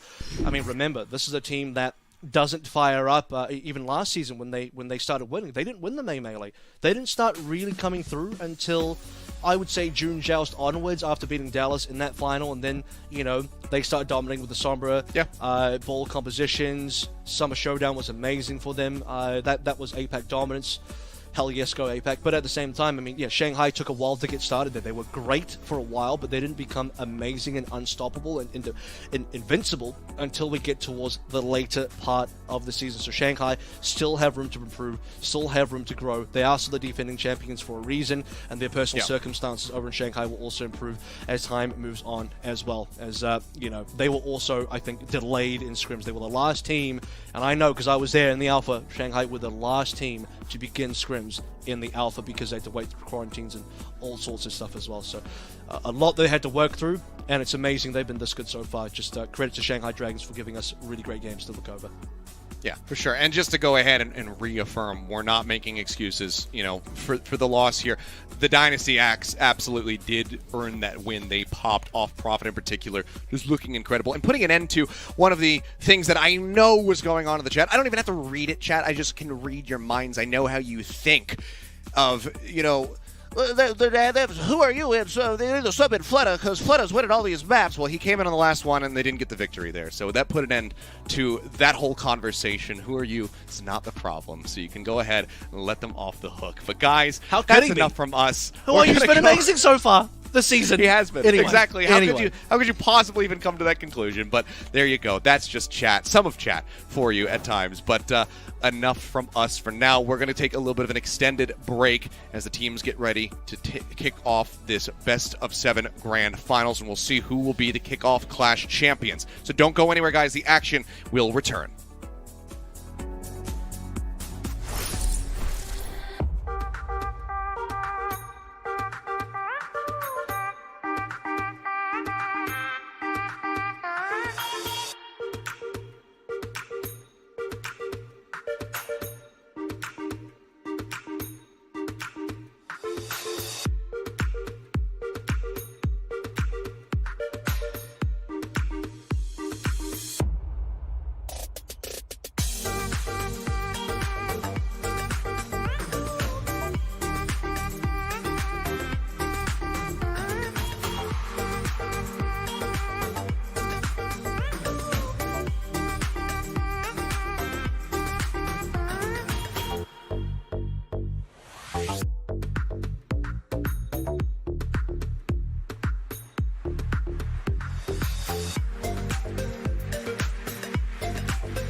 And we are back. The time is upon us now to get into the Kickoff Clash Grand Final. A best of 7 between oh my God, I'm already just like getting overheated Seoul here. Philly. I can't even think Let's go. straight. Yeah, it's just going to be the Seoul Dynasty going up against the Philadelphia Fusion. These teams have clashed before. Dynasty has had the upper hand, but Fusion have been looking great as of late. They got an absolutely dominant win just yesterday, and they've been waiting with bated breath, much like ourselves, to get into the series to figure out who their opponent's going to be. Now they know who it is. Prophet just came off the back of a damn near inaugural season grand finals clutch performance like we've seen from him in the past. He just pulls that off there on Ilios, this time to earn a spot to play against the Fusion rather than against the Fusion itself. We'll see if he still has gas in the tank, though, because that had to be a lot of energy exerted from him, from the rest of the team to make it this far. Absolutely. I mean, playoffs Prophet is certainly here, but get ready for finals Prophet, because it's been a while since we've seen Prophet in that sort of stage. Grand finals MVP in our inaugural season. That level of play, as you described, that's exactly what I saw. When you have the game slipping out of your hands, that iron grip from Prophet keeps them in and gets them into the finals. And I cannot wait, because you know what, Seth? This is a must-win for one of these two teams. What I mean by that is both of our franchises between Seoul and Philadelphia Fusion have never won a title within the Overwatch League over the span of 5 years. Somebody has to take it all tonight. And somebody will. I mean, will it be the Dynasty continuing on a tear, through the lower bracket, now into the grand final? Can they get that win? Can they once again best the Fusion? Look at the Fusion, temper them a little bit, pump the brakes, slow them down, and get the victory over them. Because, whichever way you want to cut it, we got the Spaghetti Bowl here. You've got Prophet up against the Fusion once again in a final. Who is going to be victorious? I don't know. I don't care, for that matter. I'm just excited to be able to watch it, to be able to commentate it. I'm completely unbiased in this. I just know that this is going to be an incredible final, and I cannot wait to start things. The players are getting ready. They're jumping up into the lobby, and pretty soon we'll be able to know where we're starting, what map is it going to be, how things are going to look, what are the starting rosters going to look like. Though I think that's pretty predictable, at least for the Dynasty's sake. And I think we can kind of anticipate that Carpe is going to be starting there for the side of the Fusion as well. But all of those questions will be answered in just a few minutes. I mean, the fervent leader of the Philadelphia Fusion, Carpe, he wouldn't miss it for the world. He's been waiting his entire career for this moment. 4 other times they made it to the finals. They couldn't quite get it done, and they finally will get back into the finals. You know that Carpe needs this win. He wants this win. It's been the thing that has basically eluded him this entire thing, his entire career, right?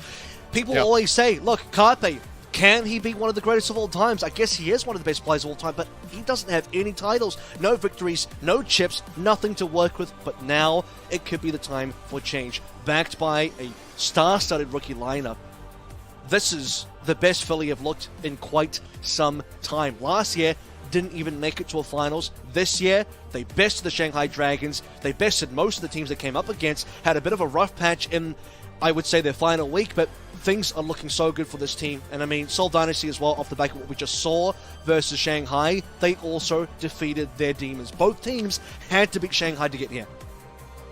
Well, as we get ready to take a look at our starting rosters at the starting map and kick off this grand final, let's go ahead and hone in on our squads. First and foremost, let's take a look at the Seoul Dynasty.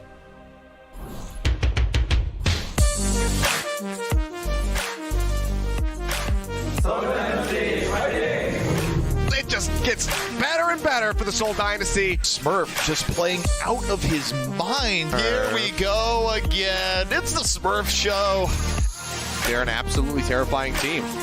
It's a lot more playoff profit than anything else, and that should scare anyone going up against a Dynasty. him so many times before. If he just lands this one, wow, that's even gone.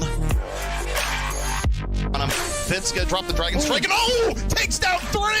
The Dragon is massive from Fitz. The clutch factor from the Seoul Dynasty is just incredible, honestly.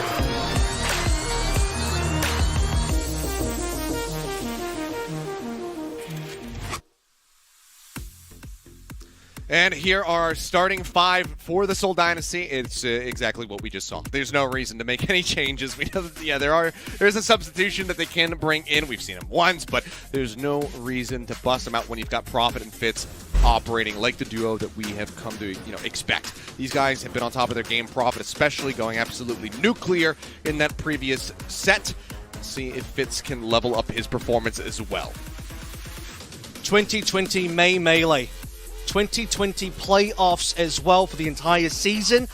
And now in 2022, it's time for the Kickoff Clash. Vindame's banner behind him might have fallen over, but didn't fall over as hard as Dragons did in that last matchup. Seoul Dynasty, they're ready, they're geared, they're finally back into a finals. Prophet, he's waiting for that next chip on his, next knock on his belt, I guess. Next notch on his belt, rather, I should say. That he is, but they have a tough opponent ahead of them. Let's go ahead and take a closer look at their opponents on the opposite side of the digital arena. It is, of course, the Philadelphia Fusion. I just think Philadelphia Fusion are on another level right now. And you can really tell in the way they're playing the game. Masterclass by the damage dealers of the Philadelphia Fusion. Carpe has the recon sight in over the top. Toby's down. Carpe needs a little bit more. No, he does! Gets another pick off. Looking, mono, Carpe again! Carpe's just doing whatever he wants. This is a very, very winnable fight. Now they move in the lead to Eden! Fury gobbles it up in the moment! Here we can see a replay from ImGod contributing. Oh, a ridiculous EMP cancel there. Everything is just coming together for the Philadelphia Fusion. The Fusion just locking it down. I think Philly they were tremendous.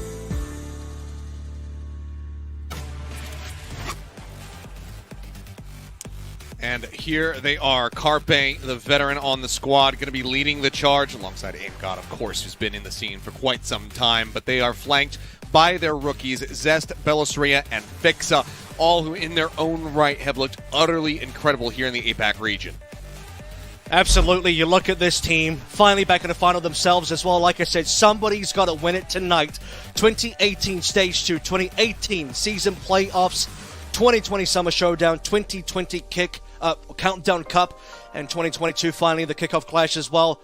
For both teams, last finals appearance was in 2020. It has been so long for everybody. Carpe looking for his first ever ring, first ever chip.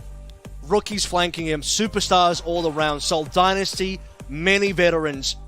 Vindame, new to the scene. Stalker, played one game so far, but he'll be happy to support his team. Smurf, two-time champion on this roster as well. Seoul, they have the players, they have the mechanics, they have the legacy. Fusion, they're building their legacy starting today.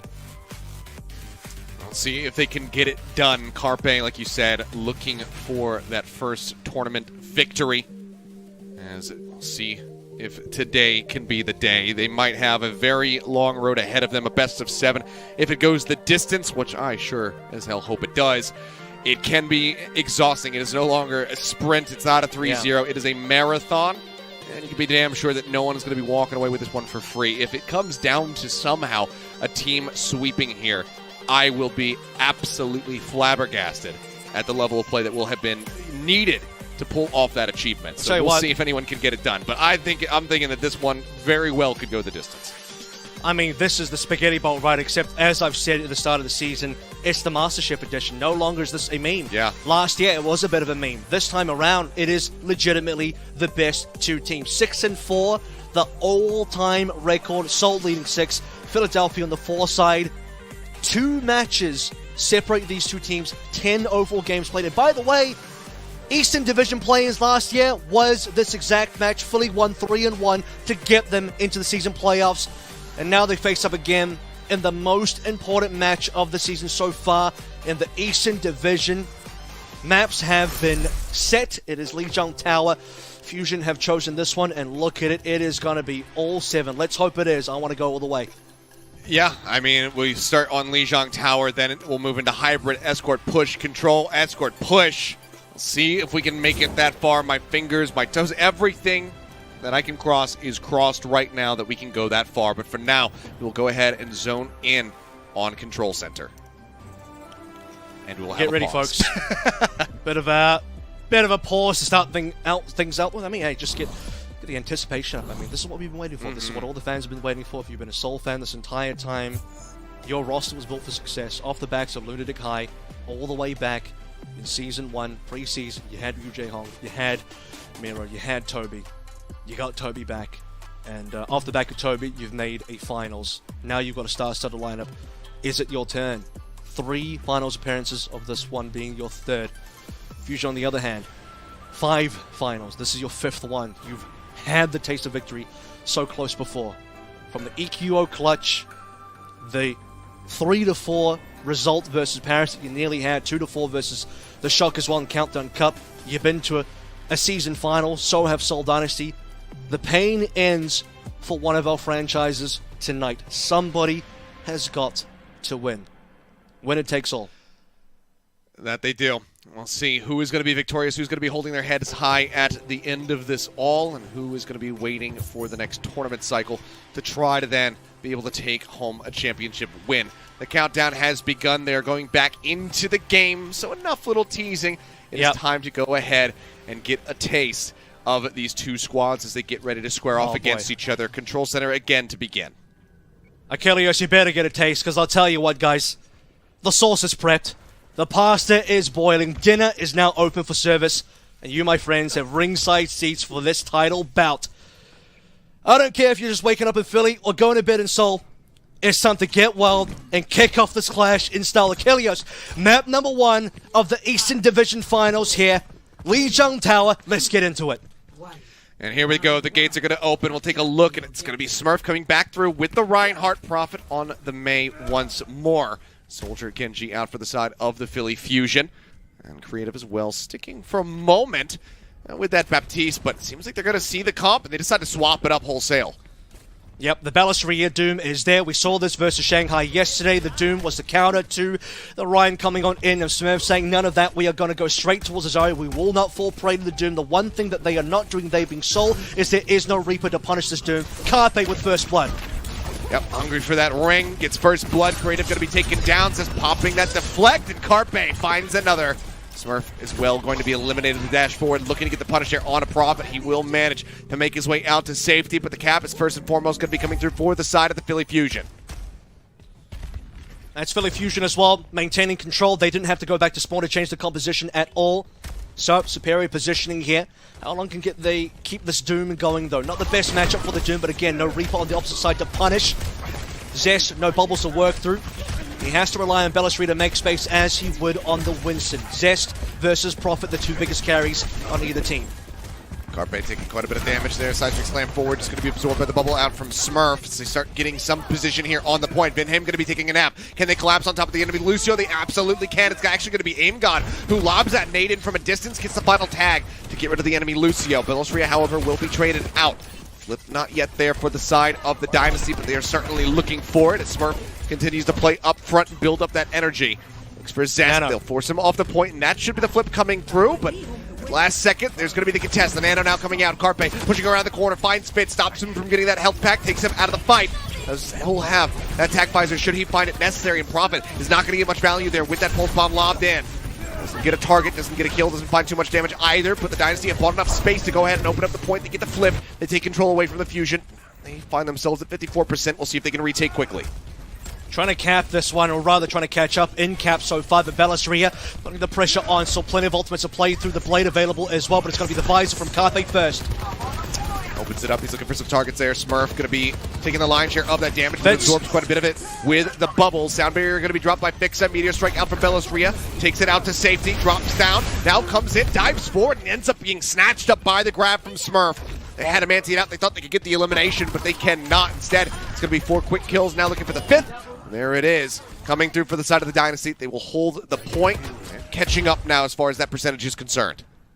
And now that we've finally gotten past that Doomfist as well, Bellisria going back towards the Winston. He didn't want to have to play Doomfist, but he was correct in the read upon the fact that Smurf was probably going to come out on the Rhine. This is going to be a much better matchup for Bellisria. Double grab kills from Smurf as well. Fixer already used the sound barrier earlier, so could not save the team from the grab. Vindane still has that sound barrier available for Zest.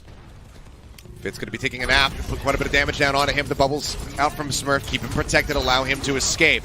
In the lead now by 10% is the side of the Dynasty. The blade at the ready here from Zest. The Nano nearly there to couple with it. See if they can break open the point, but Carpe instead takes it into his own hands. The Helix Rocket connects on the Prophet. They get rid of the enemy Tracer. Nano going to be used on the Smurf. He charges forward, high energy on the Zarya, at least mid-range energy here on the Zarya, as he will force them back. The loss of Aim God going to be a bit too much for them to deal with, and now with Fixa out of the fight as well, the Fusion have to reset, and they are running out of time. The problem is they didn't nanoblade there, right? So Vindane still holds the sound barrier. We're going to get into final fight territory. They would have loved to have forced the sound barrier out of Vindane already, but he'll have it still. So this is going to have to be the nanoblade, but can it find any value? Prophet has a pulse as well, and we know how good he's been on that so far. Maybe not on this map, but certainly the previous series. Is going to miss. That's a positive for Fusion. Doesn't get that connection. Now the blade's going to be pulled instantly. The deflect has to be used, and Zest pulls back over towards the point, plays it with the rest of the squad. A couple swipes forward there on a Prophet, gets rid of the shielding from the sound barrier, but otherwise this is about a kill. Bellisria nanoed up, leaps in, manages to find creative, doubles down, gets a second kill. Now on the Fitz. Is that going to be good enough? It's at least good enough for them to get the flip. They will go ahead and surrender control over due to the Dynasty. Fusion now in control, but they still have 40% to gain if they want to win this round. A brilliant comeback there as well. Just the fact that, okay, we pull out the Nano Blade, the pullback from Seoul Dynasty in return with the sound barrier being used by Vindane. Now we're back to mostly a neutral ground, but Fitz does have a Visor advantage. Small over Carpe. Carpe can catch up, but he needs time. It's the grab that could be the difference maker. Fixer doesn't quite have the sound barrier available just yet. Counter cap getting ready to come through. Bellisria going to be antied up at the moment, and he connects the Primal. Prophet manages to find the elimination. He thought he was going to be able to safely escape. Now the flip is back into control of the Dynasty with the overtime bleeding away. Zest touches, gets the contest there, but there is the elimination. Grab going to be used, catches Fixa, and that will be the closeout on the round. They let him get close, but not too close. Dynasty close at 185%. You can see that both teams are looking to dive each other's back lines, or at least put a pressure onto the cores of each side, but it ends up being Bellisria that Force does not primal. Could have just primaled in the backline while he was there, decided to jump backwards, jump away towards his own team, doesn't pop the primal. Fixer also dies at 95% towards the sound barrier, so could not save himself or the team during the grab, and it ends up being a couple of kills coming in. Smurf grab off the point, stop the Fusion from touching at all. A very close opening round to get us going in this Kickoff Clash finals here at Ilios, but we are now moving into what seems to be Night Market. So we're past Control Center, another opportunity for the Rhine, and this time Fusion do not read it. It would have to be Bellisria going back to spawn almost immediately to find that Doom to get that counter. Yeah, instead, Dynasty just gaining the position on the point, just going ahead, occupying that as the swaps do come through, so a bit of a reversal this time around, as the Fusion have to make the replying swaps. Pushing on the corner, Fix taking quite a bit of damage there. The point now unlocking. We'll see if they can contest this, or if it's just going to be a cap given over for free. So far, no one really making their way far enough forward. They're just trying to get people into position. It saw Aim God there trying to move up into a flank spot. Can't manage to make it though. Zest going to be forced off the side of the map there for a moment. He's got the dash. He's going to be safe. TP in, Carpe looking for some damage, looking for a target as Zest is falling lower and lower. Bellisria going to be taking a nap, but yet again the dash is going to be there. Genji gets back on a solid ground, but Vindane chases, finds the elimination. Now he's looking for another one with the help of Fitz. They will take down Fixa. There's no way in hell that Vindane is getting back up. Ends up sailing off the side of the map, but with a kill onto Aim God, the supports are gone, and it has to be a reset here from Fusion. And I have to say as well, Fusion were in position to go for the touch. I expected maybe Bellisria just to dive on in, but the touch does not end up happening, so it's 30% plus for the Seoul Dynasty now. I also have to credit the fact that Seoul's read in this matchup as well is to not play the BAP for creative. They have to play the Ana here because the Ana is a great counter to the Doom, whereas the BAP does nothing versus the Doom. So that is a really nice adaptation coming through from Seoul to get ready for the Doom. Wall coming up, Prophet looking to cut off half of the positioning here from the side of the Fusion. Bellisria now going to be antied out, slept a moment beforehand, makes it around the corner with his life intact. He's going to put up the arms, try to stay safe, but even with the reduced damage taken, it's not going to be enough to save him. Prophet continues to chase forward, getting these right clicks woven in, and now is going to be 25% away from the Blizzard. This is the kind of thing with the Ryan comps as well, right? You're playing this brawl. If you win the opening couple of fights, or at least just one fight, you start snowballing unbelievably out of control. The ultimates on this comp are so good. I mean, everything's just amazing, right? The Blizzard team are coming up online pretty soon. Nano should be able to save Smurf. He's in trouble. Creative holds. Carpe coming out of that Wraith form, but there's the visor. Yep. And oh dear, yeah, Vinham receiving the nano boost. Didn't quite see how that one went down, but it doesn't matter. They're still going to be able to win the fight quite handedly. And now at 99% or 90%, this very well could just be the end of it. 3 members now waiting to try to respawn. Fix are going to have to try to go for the touch. He's starting to work his way over towards the point.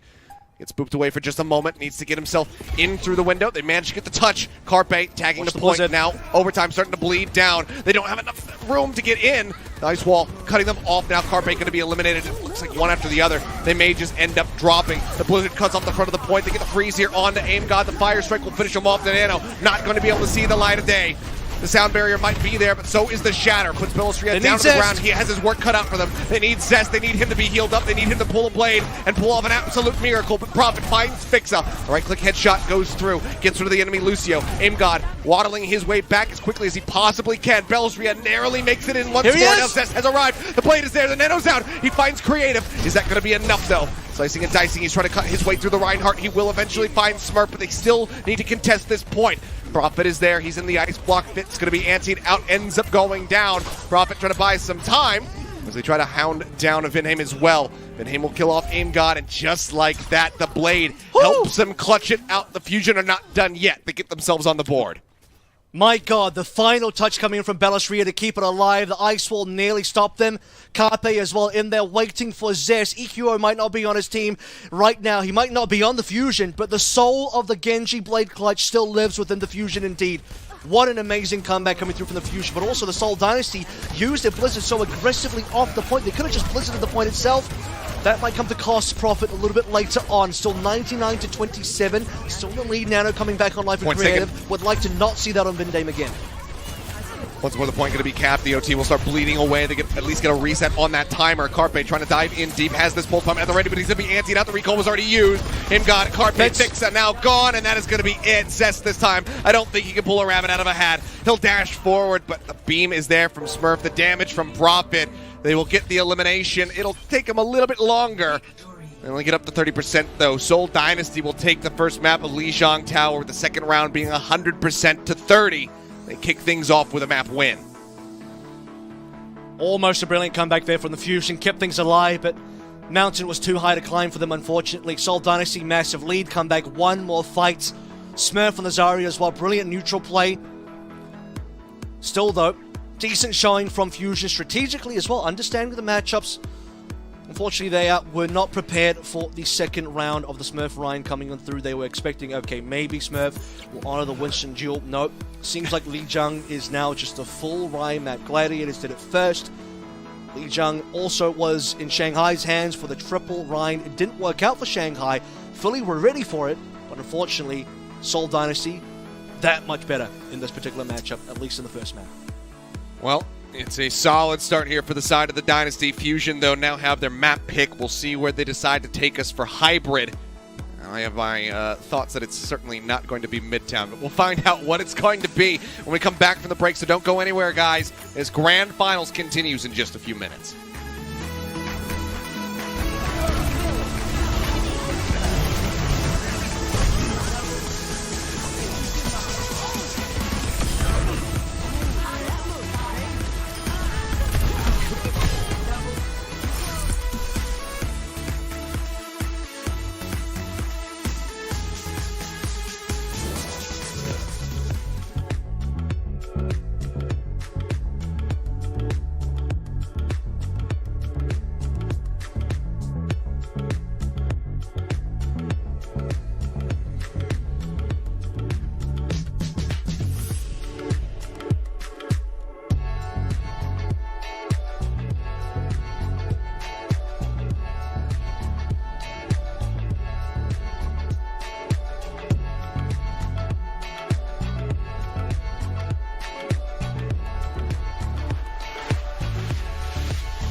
And we are back in just one map into this best of 7 grand finals between the Seoul Dynasty and the Philadelphia Fusion. Dynasty able to draw first blood. They take Lijiang Tower 2-0.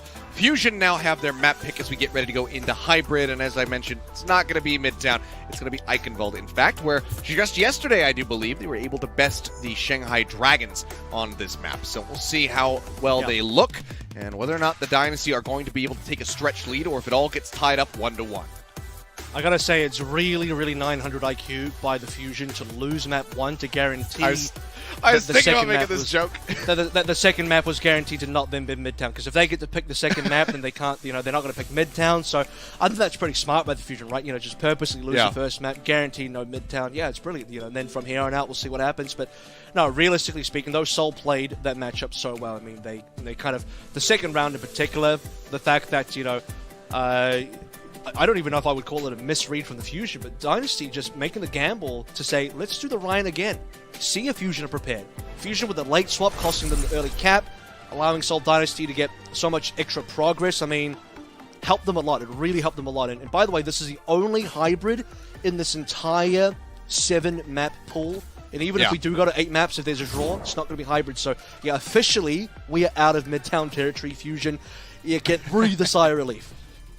Yep, and we can go back to not discussing the Midtown incident. We go focus in now on good old Eichenwalde. I will never live it down. I will never let it go. I think that they would rather forget, though. But we'll see what happens here. Is well, Zest just going to go off the side of the map with the Junkrat, but that's fine. He's got plenty of time. Make his real selection. Just entertaining the fans a little bit, Attackers incoming in 30 seconds. See if there's anything interesting here so far. Prophet's like, I'll do it too. And he'll do it in spawn, I guess. As standard Belisria, Winston into Zest Genji. Yeah, normal stuff coming through. No Fury just yet, by the way. I think Eichenwalde as a map choice, we're forcing more of a Winston-styled map rather than something where Zarya would have a lot of success on a flag ground. You could definitely still play the Zarya here, but with B being how it is with a high ground, low ground play, definitely a good map for the Winstons. I think Smurf is also happy with that. Okay. Oh, nice deflect there from Zest. Saying, none of that Widow open shot nonsense here. Sends it back to the spawn room, swap over to the soldier. Now we'll have the mirrored compositions as they get moved forward. And it's not a very forward position here for the Fusion. They're actually playing quite far back. A lot of damage there on his Zest. A lot of damage onto Smurf as well. MN3, however, going to be taken out of the fight. Fits with the Helix Rockets, finds the connection. There's a big window of opportunity now as the DPS have been broken down. Wrapping around the backhand side. Oh, it's just like Christmas for a Winston player. You swing into the side room, you say, oh look, it's both the supports. The cleanup will come through. Fixable send Kratos off the side of the map at his dying breath, but that will be the cap coming in onto point A, and a massive time bank established for the side of the Dynasty, 5 minutes and 40 seconds. Creative should get the forward spawn here as well, the good spawn to instantly get back onto the payload. Fitz at a 4K there, was looking for the A stolen by Prophet, that's fine. 4 will be enough. We'll get him plenty of ult charge. Definitely ahead of MN3, who was the first play picked up. Credit to Creative for landing that sleep down that we talked about. Creative as Diana player for the Seoul Dynasty. Always fantastic sleep darts. And that's what's going to open the door here. Strangely, though, despite losing the fight, AimGod and Creative still pretty neck and neck as far as the nano boost go. Very true. Just a couple percent separating them. Bell's really going to be slept as he hits the low ground. Smurf instead trying to occupy himself with the high ground, but he'll also be taking a nap. Here's a skin idea, Avro. What do you think about this? Pajama Party Winston. When he gets slept in midair, he lands and he's got a little pillow. He's got a little pillow and he's just like taking a little nap there. What is the I think, and on the pajama, the pattern is like the monkey face emote, but with the Winton thing. I don't know. Is that too memey? Is that taking it too far? Or is that just perfect? Who knows? Who's to say? I think it's just perfect. And I think when he ults, he's got pillows on his hands. It's like you're having a pillow fight, and he's just smacking everybody around with pillows. Jesus. This is $1 million idea, Overwatch League. I'll expect my or Overwatch. I'll expect my check eventually when that skin gets made. Mid-season Manda skin. There you go. Hey, maybe. Creative in the meantime, though, going to be taken down, but Fitz trades it back. Helix Rockets once more finding their target of MN3 in the cart. For the most part, has been proceeding forward without much competition. Has not really been slowed up too much here. And the ults, very much getting stacked up for either side. 5 currently for the side of the Dynasty. Zest, the only one not having push it for Seoul. At the ready. It has been a very free push. Now the ante goes out on 2, and Smurf, that is his target, gets onto AimGod, finds the elimination, fixes his limit too late there with a sound barrier. Cannot keep his cohort support in the fight. M3 going to be taken down as well. And Dynasty can just continue to push forward. The cart is still moving unhindered, by the way. Yeah. I mean, Smurf has just been a god so far. He made such good use of the Primal. He bounces Aim God around, juggles him, prevents him from receiving the sound barrier. And where's the touch? Ballasria missed the jump. M3 still gets her in time. They managed to get there in time, and now it's going to be an Nanovisor waiting for them with Fitz. I mean, just shielded up. Mows down 2. There's the DPS eliminated. Cess not going to be given the opportunity to use that blade here on this point, it would seem. Ballasria taking a nap. He's within contest range, so the cart does not glide through yet, but as they clean up the enemy Winston, they will keep it going. Now breaking through into the castle with 4.5 minutes plus the time bank. Aim God going to get staggered as well. He just cannot make his exit. No, I mean, Smurf will go down sleeping, but at least he's still alive at the moment. What a weird scenario for Fusion to be in on B. I mean, they had come up to 5 ultimates themselves, never really forced ultimates, so at least kill Prophet. That'll slow down Seoul Dynasty. But still over 4 minutes. I mean, we're expecting a good time bank here. Ballasria missing his jump, by the way, to contest on B. Probably had cost him the final engage, but to be honest with you, Fusion shouldn't have been letting Seoul free push that entire time anyway. Prophet just going to be coming back in here with the rest of the squad, looking for a target for that pulse bomb. Saw a couple whiffs from him, trying to get those sticks on Lijiang Tower. Not that it mattered too much for the team in the grand scheme of things. Murph getting jumped on, falling low. Blade to the back, Zest pounded down as they find the DPS yet again. M3 and Zest both eliminated. The stick goes through. He gets Ballasria though. Doesn't lead to a kill, but Creative will find Aim God all the same. Ballasria narrowly makes it back into the spawn room doors to keep himself alive and look for the reset. The cart in the meantime rounding the final corner, still with 3.5 minutes left to go. Smurf, the Primal online, the Nano about to be there for Creative, and Fitz is not far off from a visor either.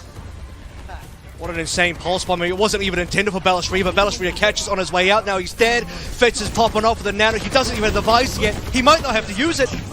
He almost gets Aim God. Now the visor comes through. MN3 going to be the recipient, but he instantly gets melted down. The cleanup comes through, and it is a massive time bank here. I think by far the best that we have seen on Eichenwalde for a finish. 3 minutes and 10 seconds in 2022 in my Overwatch League. Did I say yes? Yes, it is. They get the completion here on the map, and the Fusion have their work cut out for them.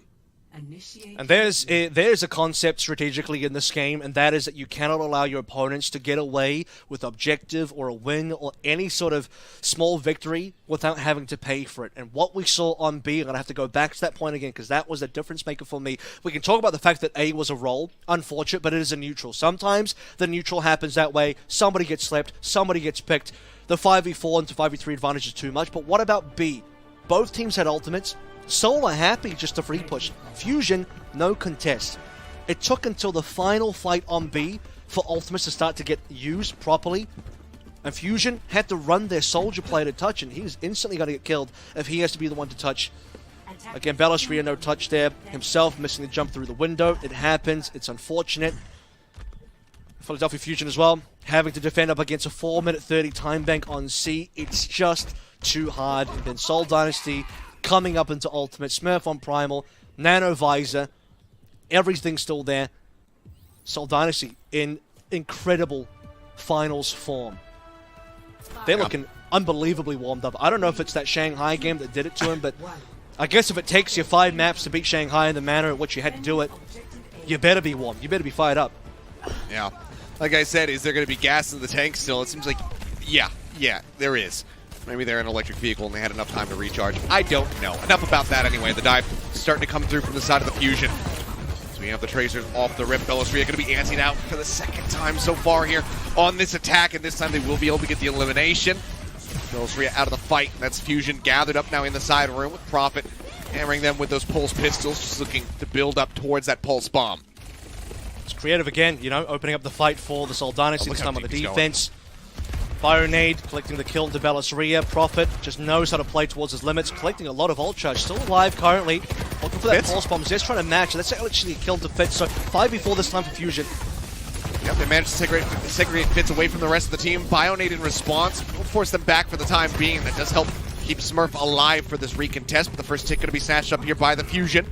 The progress that they can get is going to be very much welcomed See though, Prophet moving forward, going for the last second contest. Will touch in onto the point. Bit of damage going his way, still holds onto the recall. The rest of the team now coming through. Belzria going to be taking a nap as Creative manages to get the sleep. Pulse Bomb not going to find the elimination, but it might not matter because Aim God's still going to be taken down by Prophet with a Pulse Pistol. Oh! But there's the stick, What? and Zest, he will answer back in a major way. Creative and Prophet both now going to be out of the fight. Fixa got rid of the enemy Soldier 76 as well. Vendheim, so low HP, cannot escape. Smurf will be the last one getting cleaned up here. Wow. Cleaned up here as he fishes for a little bit of extra primal charge, but man, Zest went off on this attack. Zest don't care nothing about any other rookie. He wants that Rookie of the Year award indeed. How many kills was that? Nearly like 4 frags or something like it. I believe he even stole the mini health pack away from Vendheim as well to secure the kill. A Pulse Bomb stick on the Prophet. How do you do that? How do you stick another Tracer? That was incredible. Coming through from Zest, the young rookie for Fusion. Gives them the opportunity to save the fight when it was looking so dire. Talk about Prophet clutching. That was a Zest clutch. All right, Zest, as a rookie, he's been watching Prophet for many a year, just like we have, and I'm sure that when you share a similar hero pool as the GOAT himself, you pick up a thing or two when you're studying the tapes. And we have seen Zest go God mode, say, you know what, I don't want to lose. We saw that yesterday. We've seen that from him before. So far, we're seeing it from him here on this Eichenwalde attack. Creative getting juggled around, throws out the Bionade, keeps himself alive, and he's like, oh, I don't usually get to play this position too often as an Ana. Adds himself up onto the high ground, and now can just go ahead and keep everybody topped up. For now, the cart going to be contested from above. And they're bunkering up now. You'll see Vendheim there as well. Smurf hanging up. Okay, Fitz going down is not ideal. They have a lot of ultimates. Surely Seoul can use something here. Nano to play with.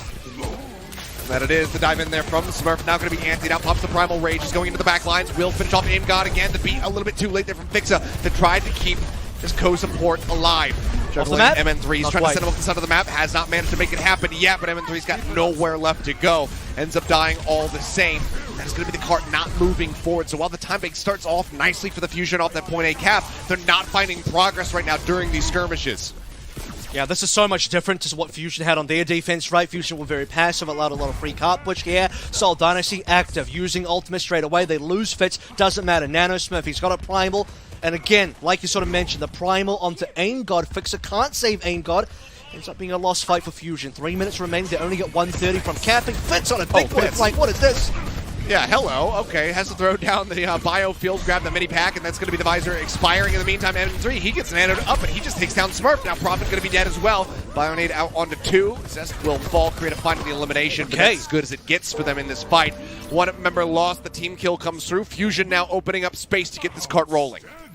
Yeah, Fitz going for a very big gamble on the big flank. Unfortunately, doesn't go well for him. And the rest of the Seoul Dynasty gets shut down as well. A double kill for Aim God as we're pushing towards more ultimates. Belastria and MN3 come up next, but it's Seoul that currently hold the cards. They have their own nano, they still have sound barrier, they can defend pretty comfortably on the sound barrier alone. Sound barrier used aggressively as they take the fight over towards the side of the Fusion. The stick is there this time from Prophet.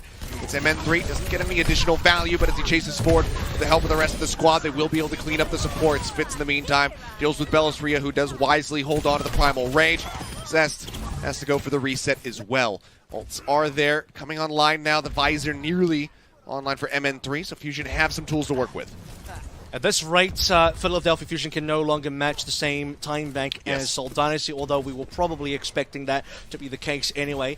Goal for Fusion here is just a cap with anything. Ideally, above 1 minute, you wouldn't want to draw only scenario here. Zest still gets a kill. Yep, doesn't get the Pulse Bomb stick this time on the Prophet, but still will be able to pistol him down. Smurf in a rough spot, but has the Primal Rage, and instantly MN3 evaporates. God as well, going to get dropped as Fitz was nanoed up, manages to find that elimination. Belastria, he's taking what feels like the 8th or 9th nap of this map, and he will be hounded down yet again, just not in a position to actually use that Primal to stay in the fight. They have to just go for a reset once more. Yeah, they just lose too many here. I mean, Fix is down as well. You could Primal, but what's your chance of actually winning? The unfortunate thing here for the Fusion is they have to retake some control on the actual castle as Payload starts moving backwards. It's still in an okay position, still on the bridge. Once it's off the bridge, that's when things get problematic. So good of Zest to keep the Payload still in action, and that will now allow Fusion to think about how they want to move across the map. Belastria on the high ground now. Smurf's traded places. Smurf's on the low ground. Fitz is in the Philly spawn. Going for a flank. He's going for this flank once more. Now it's been sussed out though, and the Bionade connects. And this did not go to plan yet again. Fitz going to be picked off. It's a major boon now for the side of the Fusion as they turn their sights back over towards the cart. The rest of the members still looking to join in though. They sprint their way over, escorted by Fixa, giving him that speed boost, and Prophet going to get picked off. God just sniping him out. Pulse bombs held, Mayhem falling low, sliver of HP remaining for him. Zest dashes in, gets that kill, gets the pulse bomb stick, and this man once more says, nope, I don't want to lose. I want to get the point B cap, please. Fitz only able to find one. The cleanup is there, and that should basically be it. With Prophet dying, yes, they will get a little bit of a time bank bump up, but like you said, above a minute is really what they need. I mean, thank the light of the 7 that only a pulse bomb was required for the Philly Fusion to cap.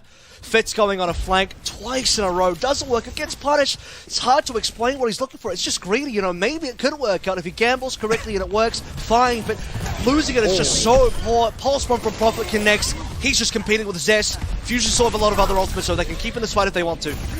Yep, the fadeaway and Prophet is just playing so very elusively. Now the Primal Rage will come through. He blinks over to the side. Belistria continuing to pursue, but trying to get rid of Prophet here is so very difficult. Zest in the meantime comes up with yet another crucial pick. Smurf going to be taken out. Vixa will find Prophet in the end. The cart once more moving as Fusion are 5.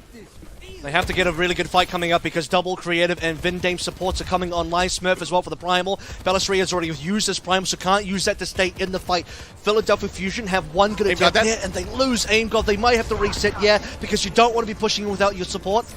But we are heading to final fight. This is going to be the very last fight, and it has to be perfect for the Fusion. Unfortunately, though, Seoul have found the time to get 4 ults. That they have. And Prophet, I mean, we've seen how quickly he can build up these pulses, so it's not that far off from being 5. Zest hounding him down, though, is looking to get that early elimination. Open up the card a little bit more here for his squad, but can't quite finish him off. And looking for the overtime finish and then a play for a draw.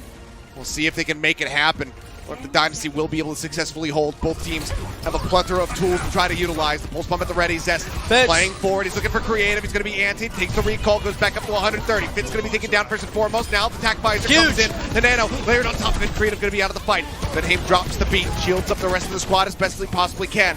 Prophet still alive, still in the fight. Smurf tries to make his exit and successfully does so. But there's a pulse bomb waiting on either side. Smurf eventually does end up getting dropped. Fitz now exiting back through the spawn, just rejoins the fight, gets the nano visor, finds 2 instantly. He's looking for another one. The bubble comes down though and blocks his line of sight on a fix. He can't get the kill, but Prophet damn sure can. Soul elimination now. Belistria going to be taken down, and yes they do.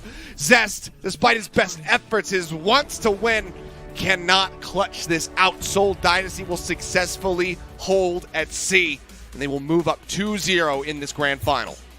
My goodness, Zest versus the entire world nearly puts the team on his back again. It's 5 versus 3, and Seoul Dynasty just have to hold on for dear life. They're waiting for Fitz, waiting for Creative to come on back. Brilliant dive from Zest and also Belistria to get Creative down. Fitz, no idea how he dies, but Fitz is consistently somehow dead at the beginning of these fights. Twice, it was because he was going for a gamble flank. That time, just got outplayed. Don't know how else to explain it to you. But still, I mean, the fact that they survived long enough. Smurf is still there. The Primal helped out a lot. Sound Barrier helped out a lot. Then Fitz comes out. Nano Visor collects 2 kills. Doesn't die. Pops down the healing pad. That's what gets Seoul Dynasty the win at the end of the day. Although I do have to also say, if Philly had capped, it would have been a 0 versus 3+ minutes. Fusion could only play for a draw. They cannot win the map regardless, even if they would have capped. Yeah, but obviously would much rather have the draw. Move forward with that, keep the score where it was, but they cannot make it happen. It's not going to occur. 2-0 lead now for the side of the Seoul Dynasty. They are halfway to being the Kickoff Clash champions. Once more, the Fusion will have their map pick for Escort. We'll see where they decide to take us when we come back from the break. Don't go anywhere, guys. Slim margins here, but the Fusion just not quite being able to find purchase yet. We'll see if they can get it done on Escort when we return from the break.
And welcome back, guys. 2-0 the lead now for the Seoul Dynasty. It seems like the Tigers are hungry for a Grand Finals win. The Fusion need to put a stop to it, and they need to do it soon. So they're halfway to closing out this series. Best of 7, not much more room to work with here if you're on the Fusion, especially when you're losing on your map picks. Watchpoint Gibraltar going to be the selection for Escort. We'll see if this is the difference maker. And it really does say as well that, it's belief in the diving factor. I think Zest and Bellisria have worked plenty well. We've seen examples of that, but on the other end, Smurf and Prof have been doing some, if not more of the same. Zest probably back to Genji here. And I was going to say surprisingly good on the Tracer, but no. Even on T1, he was a phenomenal Tracer player in Contenders. Just hasn't had the time or the compositions or the opportunities to show much of that here. But the fact that he was, in some ways, outplaying Prophet, especially in the one-to-ones there, like the stick onto Prophet, he had a one-on-one kill as well at another point. Brilliant stuff. Both Prophet and Zest at the end of the day are doing humongous things for their team. But as an entire team, looking at all 5 players combined, Smurf was an absolute god on Eichenwalde. He was to not be beaten at all. Fantastic plays across the board. And Seoul Dynasty working as a team to get a 3-minute 30 time back. I mean, I think as soon as we see that, Ilios, we know it's going to be a rough map for the Philly Fusion, because that is one of the best, if not better, kind of time banks you can possibly get on Eichenwalde, considering how hard it is to finish it. Yep. All of the maps so far have been rather difficult to get to the end of. And it was a very strong showing there from the Dynasty, clearly very much improving on their weak points. We saw them get held there at the very end, 0.05 meters by the Shanghai Dragons. They say, not again. Both of these teams, speaking of Shanghai Dragons, have bested that squad on Watchpoint Gibraltar. We just got to see the Dynasty do it in our previous matchup. See how the Fusion fare now. Whether or not they've taken away a decent amount of knowledge after watching the Dynasty play that matchup. And we didn't really get to see it all. I think we finished the map on B, right? So that's something to consider here as well. MN3, I think part of the reason you want to go to Gibraltar is the MN3 factor. We've seen him versus Lip yesterday. We'll see him versus Fitz now. And as we've mentioned in a previous broadcast, Dia from the Valiant considers MN3 to be the best Widowmaker player in this region. So there's a time for him to prove himself once more. Yeah, there's time for him to prove himself. It would be here, but he's going to get first blooded by Fitz, so that will be now Seoul in command. Good opening kill here from Fitz. The cart for now going to be contested in the underpass, just at the top of the ramp. As the dive comes in, Aim God going to be antied out. Prophet gets on top of him. Smurf going to be taking a nap for now, but there's no one there to try to pressure him out. Zest as well, following the shield bash from Aim, finding the elimination, and Fitz can just spray down. Unscoped left click for the kill into Bellisria. This might be a cap. I mean, that looks like it certainly should be.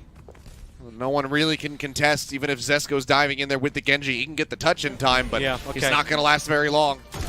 Again, it's a massive time bank for the Dynasty. Basically a tempo momentum cap, right? They just kill a bunch of players.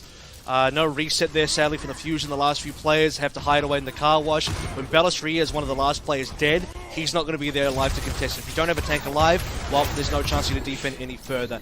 MN3 in trouble again as Smurf just dies up. This is more and more momentum for the Seoul Dynasty.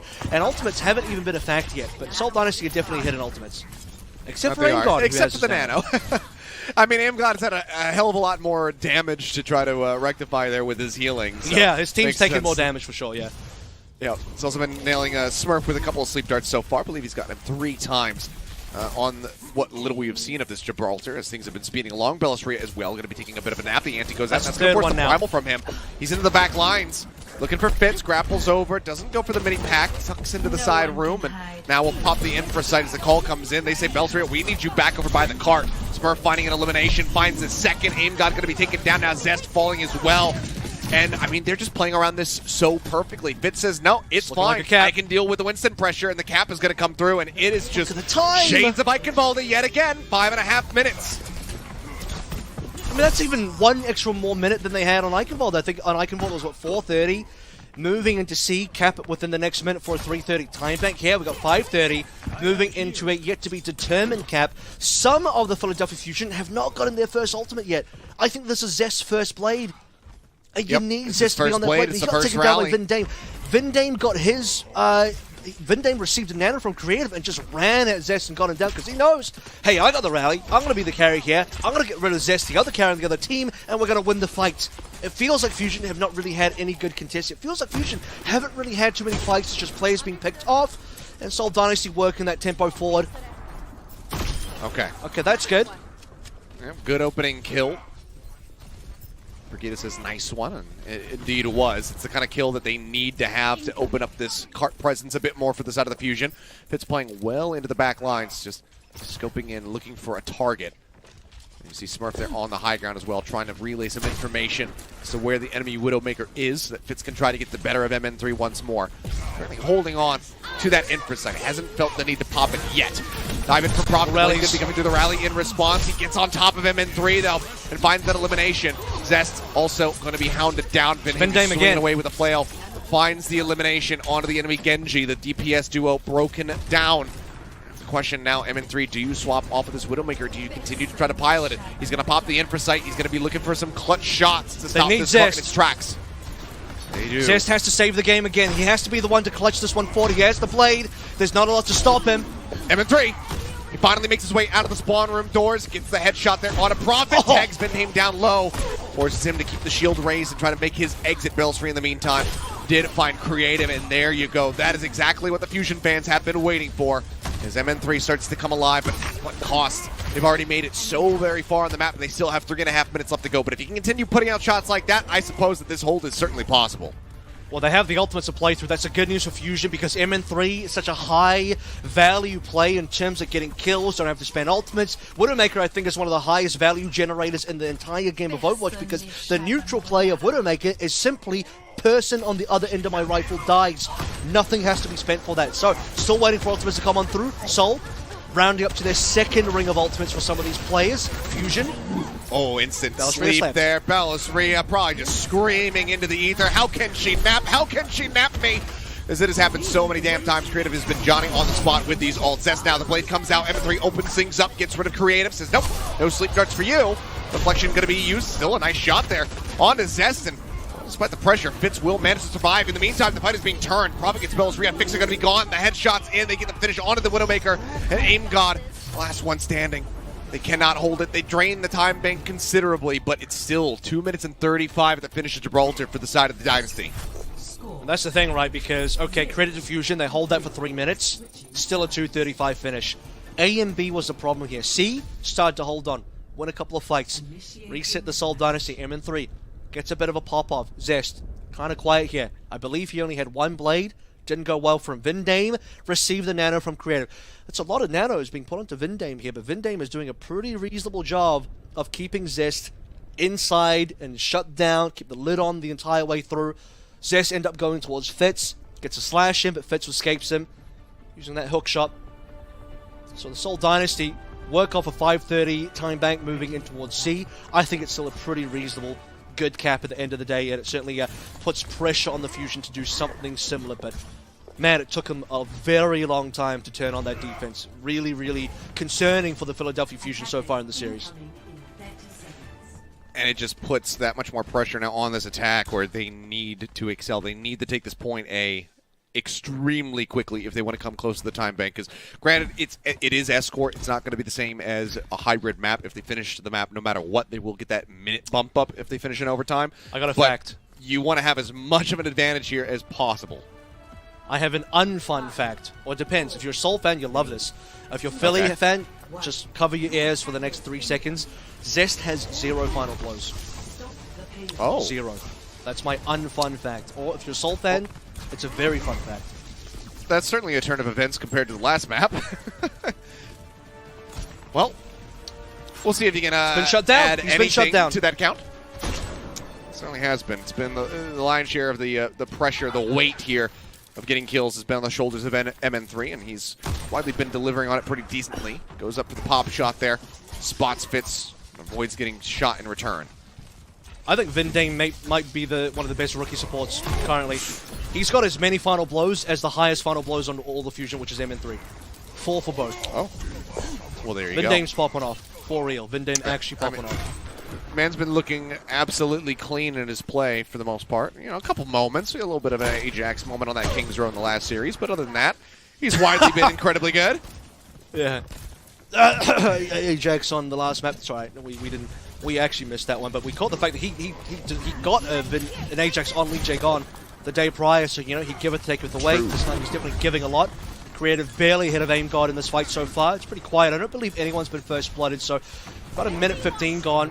0 deaths, 0 final blows. Pretty even. Payload is slowly making its way up, but you want to see it at the top of the hill, at the top of the car wash. That's the problem. This neutral skirmishing. This neutral skirmishing, it's so beneficial to the side of the Dynasty. They don't really care if they give up the ult percentage as long as the time bank continues to drain. Because they say, you know what, even if you do finish the map or if you get into the hangar, whatever. We have done our jobs. We have drained the time bank down. It's already going to be half the time basically gone. Ults come online that much sooner for the Seoul Dynasty for the most part. There's a nano. The dive in from Prophet. There's the nano on him, trying to keep him alive, and that Bionade is going to expire. And yeah, Blade be damned, doesn't have it, doesn't need it. 2 kills going to be picked up as both supports end up falling. There's not enough peel options here. A shutdown onto that Genji, so manages to come up with some very nice value. He'll also get MN3 at the end, but Zest is there for the little bit of an alley-oop. Find some revenge, and hey, Zest got a kill. All right, there we go. His first final blow of the entire map so far. What we got there. Zest, come on. We know you can do this because we've seen him pop off on the other maps. It's going to be Infrasight for Infrasight traded through. Both of our Genjis will have the blade in a hot second, but AimGod has a nano. Creative has already used his. That will be the advantage. Brilliant opening kill for Zest. The sleep! Prophet got slept as he tried to pull the blade, and MN3 is there for the headshot. That's a major shutdown, and one that was desperately needed from the side of the Fusion. It doesn't even cost that many ultimates, Avril. They still hold on to 4. Now the cart can be opened up to push. Absolutely, but they need to push, though, because the payload was creeping backwards, and that's kind of the problem, right? They have to go for a secondary fight here, whereas Seoul in the same A push won a single fight and got a free cap. Should be Seoul coming back in a hot second. Smurf has Primal. There's no way they let this one go. Yep, 1.2 meters left to go. Zest, however, finds another final blow, takes down Prophet. Belisria going to be taking a nap, and this time it's on Fitz to go ahead and get the headshot, which he does. Whoa. Zest, however, is starting to come online. Okay. Gets a couple kills here in the fight, pushes up into Fitz's face. Fitz will put a bullet into his mouth, but now he's got to relocate. Jump away as the shots start flying his way. 3 minutes in the time bank here for the side of the Fusion. If they can have a fast attack on the hangar, this is potentially recoverable. And I saw that as well. Belisria didn't pop the Primal, but then also Smurf did not pop the Primal. I have to wonder, was it a mistake or was that a choice? Technically speaking, Seoul were down 1, but looked like it could have been still maybe holdable. We'll find out now. It's going to have to end up being a B defense. More ultimates coming online for Seoul, but majority of them being held in the hands of the Fusion. They have to wait for MN3. They have to wait for Belisria as well. Seoul Dynasty will now get the full reset on towards the Philadelphia Fusion side, which means for Philly, they're going to have to pretty much, I would say, ult out the gate, but we still have to see this Nanoblade that has to get them across the line, but Smurf's going to be a bully at the front gates as much as possible. Oh, yeah. I mean, he's been a bully the whole series through. I mean, you think back to the Eichenwalde, the man was just going absolutely crazy on the members of the Fusion. He's looking to replicate that as well as Prophet now jumping over top of the bubble. Again. To get that heal, and Vindame will find Zest. He is just his kryptonite, it would seem. Continues to get these eliminations through. Is this Overwatch 1 break or Overwatch 2 break? What's going on? Is Zest being stunned from Overwatch 1? Probably. I don't know. It seems like maybe he's he got into the game code. He's rewritten it a little bit, and how this break is going to be playing out. Hey, Aaron, let me get in that file real quick. Let me get that source code. Okay, Blade's going to be pulled. There's a sleep dart from Creative. Puts him on the ground. The bio is there. He's going to dash out, manages to make his way out to safety, and actually killed Prophet in transit somehow. I think that was an accident. A happy little one for the side of the Fusion, but the rest of this fight is not happy at all. Smurf is just there. He is cleaning things up. Belisria, he's been holding on to the Primal, just hasn't had a good time to use it. Gets antied out. Creative finds that finish. And this is one of the most notorious unassailable points in Overwatch in escort maps is this hangar here in Gibraltar. Yeah, it is, which is why Seoul getting past this in what felt like one attempt was criminal. I mean, again, you love it. You get away with the high Seoul. I mean, that's just bags in hand, duffel bags, clown masks, whatever you want, just walk out of there. But for the side of Fusion, security guards asleep. Speaking of sleeping, Belisria's copped many of those so far. We need to start seeing this Fusion team walk up. I mean, Seoul's so brash that Smurf's like gone towards the spawn. They backed out now, but time is just being wasted. How can Fusion cap this in time now when we're about to hit the OT? That's the rough part. Well, double infra sight, so nothing going unseen here by either squad. No surprises in the approach whatsoever. He goes forward and gets the hit on the Vinheim Prophet, dashing over the top. Now the blade is going to be pulled. Dashes straight through. Imgod immediately finds that first elimination. Now he dives in with the help of Smurf and looks for a bit more, and they are going to find it. Thixa and Zest taken down. MN3 only able to answer for one, and Smurf is hounding him down. The Primal, just to kill off the Widowmaker, and Velasria left alone. Primal expired with nowhere to go. The overtime does get forced out, but can they get back in? Velasria jumping forward. Does get the tag yet again to extend. Can they somehow win this fight? Thixa has the rally rolling. He's going to be antsied out. Finished out by Prophet, who's then swapped over onto the Tracer. Zest going in desperation towards the Sombra, but Prophet is starting to clean things up. MN3 re-arrives with the Tracer, but is just as quickly taken down. And there you go, the hold inside the hangar. The 3-0 lead, the match point achieved by the Seoul Dynasty as they look for their first championship victory. They just need one more map to get it done. Fusion would have to now get the reverse sweep. It's looking difficult, Fusion. If there's a time to wake up, it would be now. This is looking like the finals you've always wanted, but at the same time, it's still a nightmare, right? It's a dream to get there, but a nightmare scenario where you're down so many maps. The last meeting of these two teams in the regular season in our qualifier was a 3-0 victory for the Seoul Dynasty. Fusion, time to turn it around. There is still time, but my goodness, that grasp, that grip coming through from Prophet and the rest of the Seoul is iron tight. Yep. You don't want to have to play out of the shock, out of the Gladiators playbooks, or not the Gladiators, they're the ones getting reverse swept, I should say, but out of the Shock's playbook, having to get those reverse sweeps through. You don't want to be in that position, but unfortunately for the Fusion, that's exactly where they are. They will once more, and potentially for the last time, have their map pick. As we get ready to go into push, we'll see where they decide to take us, whether it's New Queen Street or Colosseo, and see whether or not they can get that map victory, stop themselves from being swept 4-0, and try to engineer the beginnings of a much-needed reverse sweep. The pressure is nigh insurmountable here for the side of the Fusion. You can see everybody gathered up, having that little kumbaya circle, putting their heads together and seeing what they can do to right the ship. We'll turn in just a little bit and see if the Dynasty can take this cleanly or if the Fusion can fight back.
And welcome back, guys. Potentially one more map to be played out here in this grand final, the Kickoff Clash. The Seoul Dynasty have been on an absolute tear that the Fusion just have not been able to stand up to. 3-0 the lead now after Watchpoint Gibraltar. And despite having their map picks at the back, it has not benefited the Fusion yet. They are just getting outplayed at every twist and turn. This veteran squad of the Seoul Dynasty, with their own rookies, has been looking too damn clean. The question now becomes, can they turn it around? Can they get some wins under their belt as we get ready to go on to New Queen Street?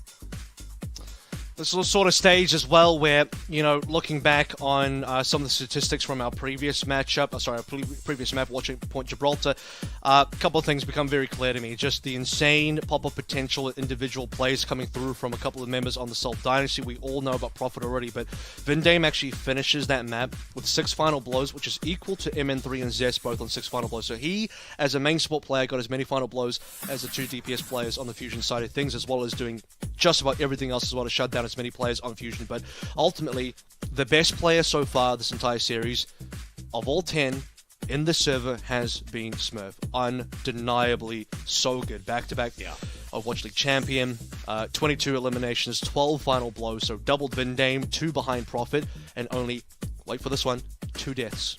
2 deaths for Smurf that entire map, while sitting at 22 elims and 12 final blows.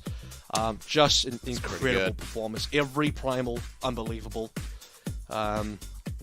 Yeah, I can't sing the praises of Smurf more. He's in unbelievable form, and you know, we've seen previously Seoul versus Shanghai. Prophet had to kind of put the team in his backpack. It seems like now that we're in the grand finals, the rest of the team is on that same level, on that same page, and that is a Seoul Dynasty that you are frightened to go up against. Yeah, absolutely. And, I mean, Fusion, of course, making the call as we go over to push. This is going to be Carpe's return, stepping in for MN3. Bellisria still going to be playing, though. It seems like they want to stick with the Winston play going into this map. So we'll see how they fare now. But it is a much-needed victory for the Fusion. And even if they get this win, it doesn't get any easier. They still have to win game after game after game to go ahead and pull off a reverse sweep. Dynasty, though, they are fired up. They have never looked more ready in their lives to be able to get this win, to get a tournament win under their belts. Here's the hopium that the Fusion fans have been waiting for, and this is legitimate. I'm not trolling. There's no memes here. I'm fully serious when I say this. Shanghai Dragons have made the format reverse sweep happen in the past. May Melee, 2020, Seoul Dynasty. I know this hurts for the Seoul fans, but you are 3-0 up, so you're fine. You'll live. I hope. Maybe. 3-0 up. Shanghai came back 4 maps in reverse sweep. Our first and only ever, I believe, BO7 reverse sweep. So it is possible. Are you telling me there's a chance? Then it is possible. Never tell me the odds. That's 2 different messages from 2 different references. They contradict slightly, but the point is the same. If you have a god, start praying. Well, we'll see if there is a response as the teams will get loaded up. 20 seconds, those doors are going to open, and battle will commence. Let's see what they have for us. It looks like for now, the side of the Fusion maybe not messing around too much with their picks early on. Could very well be what we see once these doors open. Maybe a swap over to the Reaper, but we'll have to just wait and see. I'll tell you what as well, this is Fusion banking on the rookie Bellisria as well. No Void to come on in, to be fair. No Fury to come on in. To be fair, Void also lost this map to Smurf just a little bit earlier, so it's not guaranteed the Zarya would get you the win. However, wait, no, I think I'm lying. I think Void did win. In any case, that's my point entirely gone. Ilios, I don't actually have a point. My point is, maybe you could have seen Fury here, but it's not going to happen. We're going to go for the Winston duel. Okay, well, that's exactly what you want to see, but maybe not the follow-up there. But Zest, once again, getting the better of Prophet, finds the elimination, but Fitz is there, quick on the reply. Answers back, Helix Rocket's not going to be finding too much of anything there. The bot, for now, going to be conceded by the Dynasty, as Fusion will grab it up and start getting that push going. Early lead is always important here. First fight win will give you a decent percentage to work with. Fitz on the flank here, and it will work with the Carpe. That's a kill from Creative. Fitz under some fire, trying to stay alive, pulling back, but Fixit gets in on top of him, but ends up dying for it. Vinaim, fast to respond. Takes down that enemy. Lucio, the dash forward from Prophet, results in the melee kill on an Aim God, now without any supports. Bellisria is going to be trying to hold the bot in place here as long as he possibly can. maybe make an exit, but no. Jumps over to the side. Prophet will go ahead and scoop up those eliminations as he tries to catch up the Zest's ult charge. The bot now can start pushing for Dynasty. Yeah, certainly not the biggest lead for the Philly Fusion at all, but it's at least something to work through. That 11 meters will be overtaken momentarily. First ult's coming through will be very important. You are really looking at Zest here to see what he can do. As you said, Prophet's not that far behind. As the rest of Seoul Dynasty, look at this. They're taking some high ground cover as well. Fitz will be difficult to dive. Bellatree going to go for it anyway. And he is. Shrunk down to about half HP as Zest once more is trying to corral Prophet, but Fitz will put those Helix rockets right at his feet. Be the elimination with Prophet trying to chase it on to Fixa. Fixa says, haha, you've fallen into my trap. And it's just to take him down, but Aim God dead off screen at the same time. The bot going to continue pushing here for the Dynasty as they start stretching this lead up. We'll look towards that cap as well. 7, I believe, is what we're going for. It's about 17 away now. The rest of the ultimates coming on through. The best part about this for Seoul is they haven't used ultimates yet. No one's really used ultimates. First few ultimates that are online have not actually been popped in. That includes the pulse bomb. So the more that Seoul cap without using ultimates, the better it is for Seoul. There it is. Bot going to be shifted back into the opposite direction now. It says dashing forward, tries to throw a pulse bomb there onto Fitz, but will not find the stick. And now Fitz going to charge the corner. Nano visor out. Instantly finds Carpe, looks for a little bit more, and he sees many a target sat up here in the corner. Guns down, Fixa, Aim God gone. He will manage to get taken down there in the end by Bells-Rio with a primal rage, but I think all the same, Dynasty not going to be too concerned about that as they look for the cleanup. And he does. I mean, that's a reset no matter what. But the bot is right back in. It's pushing up towards the checkpoint. Prophet Usually here, though. Down. Yeah, they leap back through. They do stop the bot from pushing any further, but can they take it and can they start gaining some distance themselves? That's the question.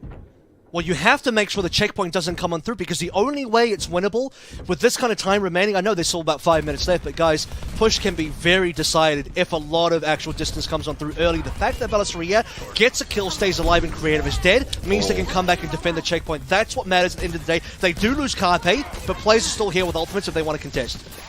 There's a big 3-man anti-sleep goes out onto Smurf. Yeah, good reaction okay, there from Aim God, but somebody woke him up, and I think Aim God's going to be pretty darn annoyed about that one.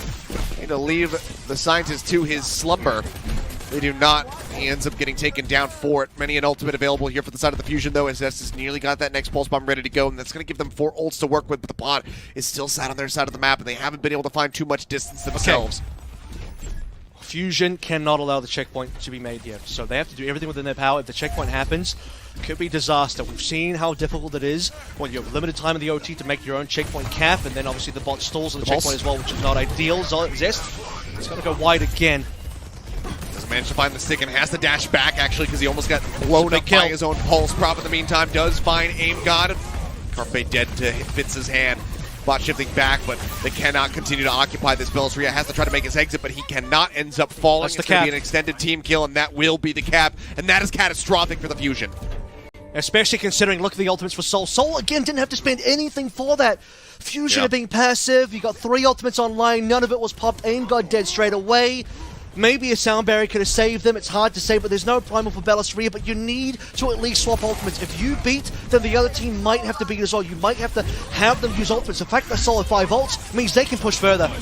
Oh, Bellas-Ria can't even exit. Now here comes the visor once more. Zest will bop Prophet on the nose there, it seems, but the rest of the team ends up falling to the wayside for the Fusion. Zest trying to make his way out, just hugging these pillars, and the bot is continuing to push now. 75 meters and growing. And the lead is just near insurmountable. So many ults to work with here for the side of the Fusion, but they just are struggling to get into position to actually pop them. Almost 90. 86 is enough. I mean, it's still going by the way. 88 now, 88.14. Goes from bad to worse a little bit. Nearly 5 ultimates online for Fusion. They need to spread these out and basically win every single fight from here on out. There's 2:30 remaining. Fixer dies again. This is disaster. Yep. No sound barrier in the fight. He gets taken down. The sleep there on a Bellas-Ria once more, and as he gets woken up, it's into a waking nightmare. The rest of his team just dying around him. Zest can't find anything. This bot is not done yet. The Dynasty, they do not know the word mercy. They say, we don't care if you're a team full of rookies. We are going to continue to push this into oblivion. 110 even, maybe. They don't care. I mean, the ultimate's finally coming through. Bellas-Ria popping the primal. This is what we've been waiting for. Slept straight away. And now they're all surrounding him. He's going to try to make his way out. Primal does still last for a couple more seconds. And now, and only now, will the Dynasty say, okay, it's your turn. Go ahead and push. You've got 2 minutes to try to beat us. It's no time. There's just no time. They need ultimates. They need time. Fusion need everything. They need a miracle.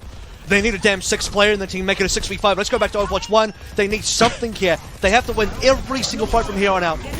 Okay, there's the Nano Carpet trying to push in, but the Anti comes down. He's got 2 HP. Can they finish him off? They finally will. Creative gets right up into his face. Gets him with a melee hit. Fits as well.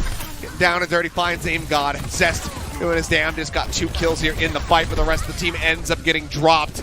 And just like that, the Dynasty, they managed to clap back. They stopped them from being able to push. The bot is moving once more By the in way, the direction of the Fusion base. Smurf and Vindame have not died yet. 0 deaths on Smurf and Vindame. 0. They haven't died. Seoul Dynasty still so far in the lead, 109-13, less than 1 minute. This is guaranteed OT. And Fusion needs to start by at least having the bot in neutral territory. It's not even in the mid-cap yet. Prophet looking for a play. Still waiting for the same sound barrier fixes heads at the start of the map. It's got to have to happen.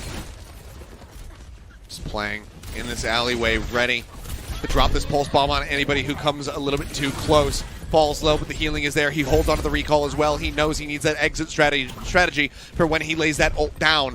The bot just going to be held, like you said, not even at the midway 30 point. seconds. Starting to get shifted back once more. Zest trying to open things up. He sees Prophet. He sees that he's low, but he also knows that he cannot pursue that far in.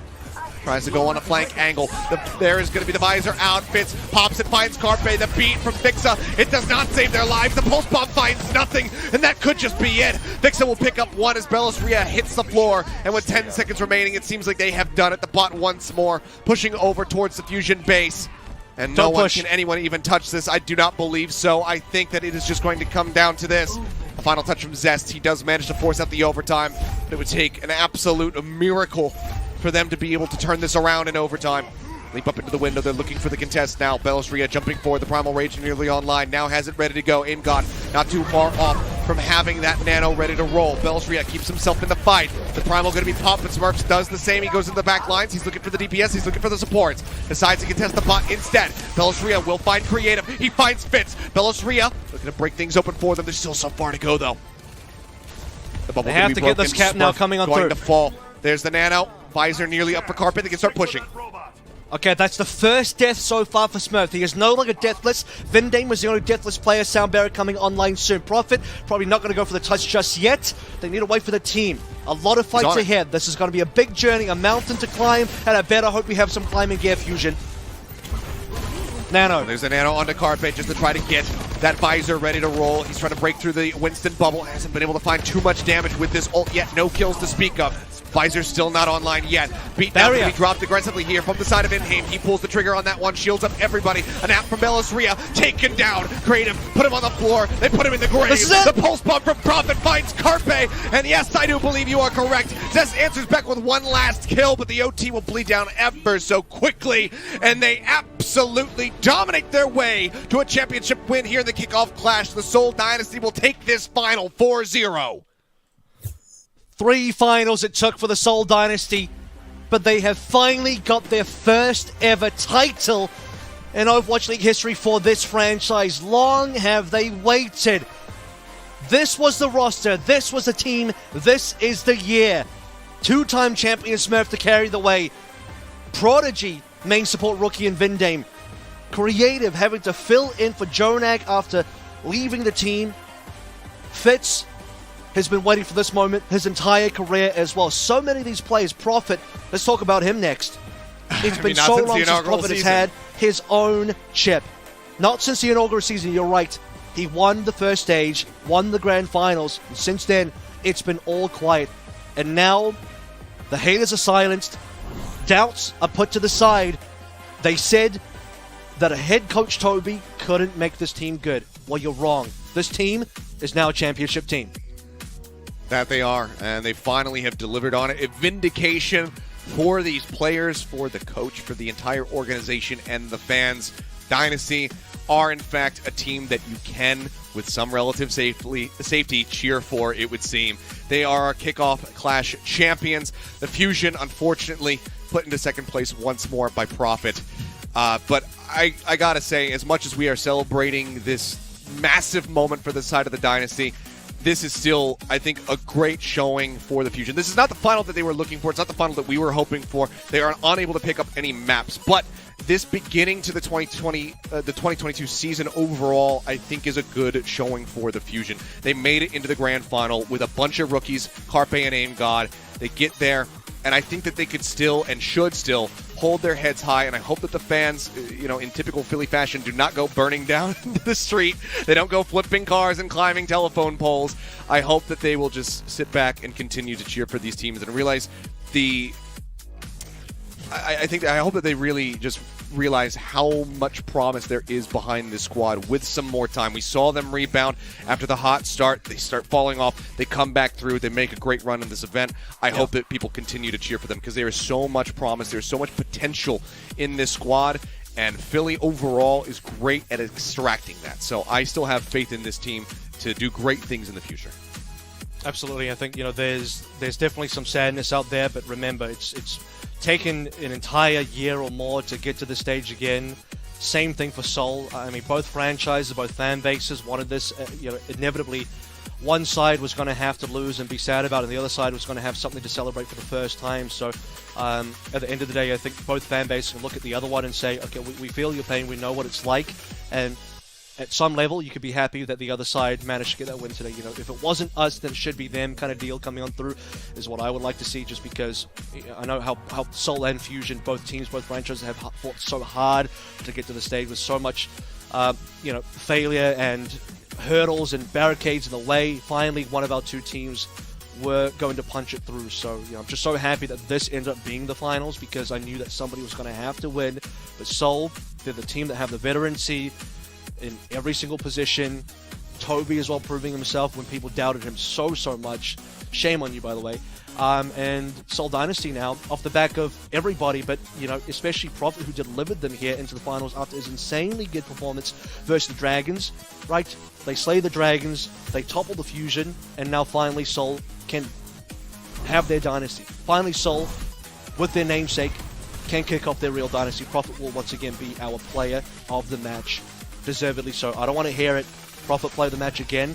Yeah, because he is the reason they got here in the first place. I mean, so very true. I think there's a very concise argument that you can make for Smurf, who, like you said, you died so few times on that last map in particular, and the whole way throughout this matchup was just wreaking havoc in the back lines. I mean, you could tell that this was an absolute veteran and one of the best Winstons in the world versus an up-and-coming rookie here. That very much kind of got exposed in this matchup because Smurf was just really running the lobby.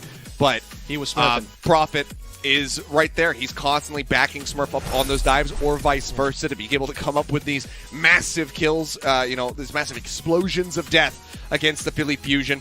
And Prophet will be walking away with it. I mean, head held high. This has got to feel so good for him. And when we saw him in happy tears after finally besting the Shanghai Dragons, I wonder how he feels now getting the Grand Finals victory here in the Kickoff Clash, as well as being the double player of the match. Yeah, I mean, Grand Finals MVP in 2018 as well. I think legitimately, I'm not even joking when I say that Seoul wouldn't have been here without Prophet. They wouldn't have made it this far without Prophet. This is the horse that got you here, and honestly deserves a well and truly earned rest now for basically having to play two back-to-back, well, the entire team really playing two back-to-back matches there. In some ways, you could even say, they play the Grand Finals and they play the other Grand Finals, because it felt like the match versus Shanghai could have been a Grand Finals as well. It was that close, it was that difficult, it required that much effort. So for Seoul to get through that, they come through here with such fire in their bellies, 4-0, that kind of dominance.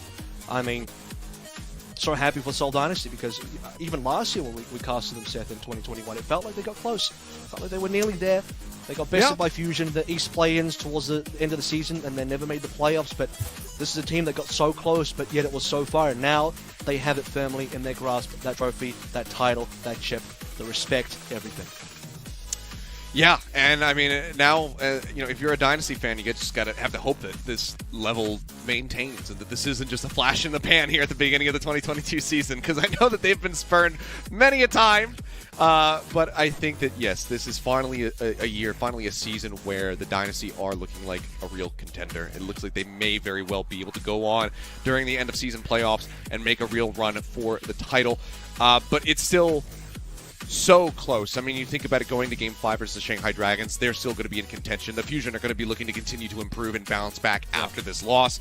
If there's anything, I think, to light a fire under the ass of a rookie squad, it's going to be getting O forward in your first grand final. So for all of those players, I think that they are going to come back and look so very hungry in the next stage here in the 2022 season, because you don't want to settle for that. You don't want that second place. No. You want to continue to climb. Grand finals, again, in the first outing. Already a fantastic start to the season. It's about continuing upward. Next time you make it to a grand finals, you know, if taking maps, already a positive step, if not winning it. That's what they're going to be looking for. So I'm excited to see the continued growth of the APAC region, because it has been so close between pretty much all of the teams. You know, even the Valiant pushing some teams to the limit, the Charge.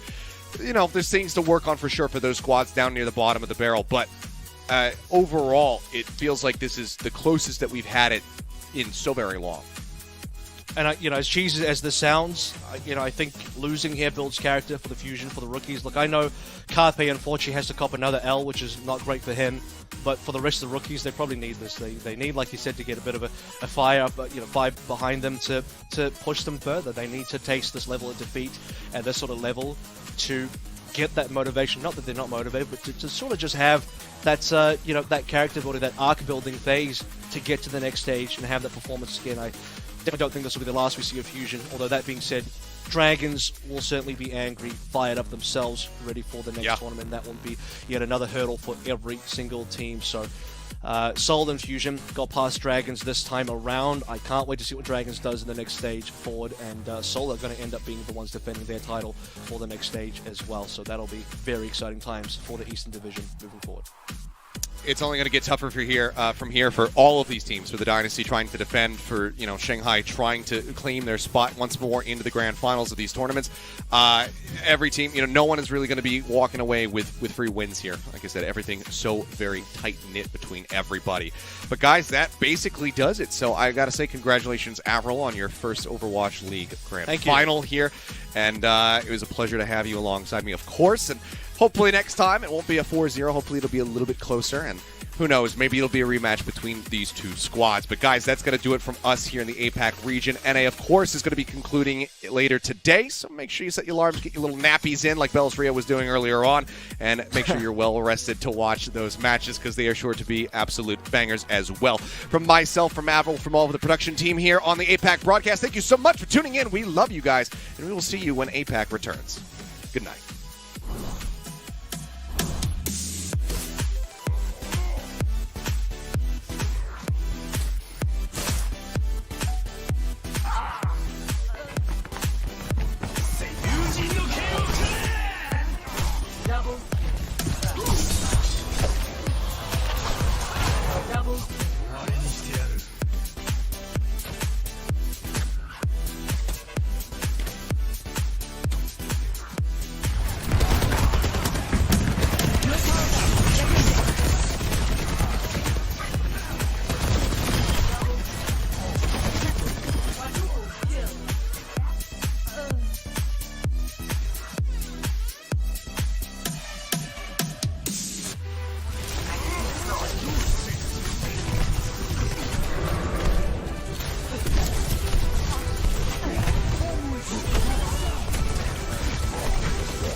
We on the grand stage, beyond the rampage. Don't understand games, we in the plan phase.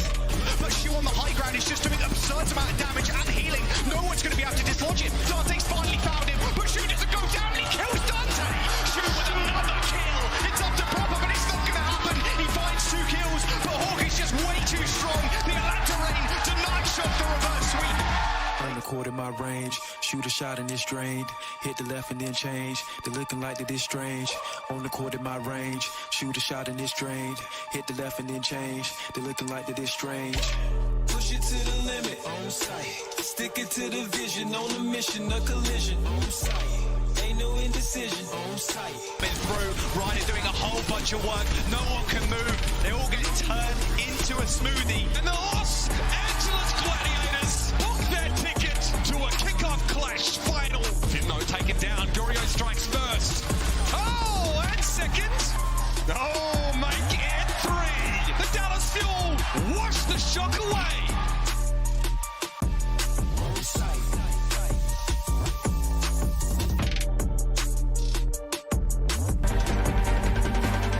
Welcome to the Watchpoint pre-show. I am Zoe Schrind, and joining me for this joyous occasion of the final Kickoff Clash day are my analysts extraordinaire, Jonathan Reinforce Larson, as well as Rosemary Necra Kelly. How you both doing, Necra? Necra, how are you doing?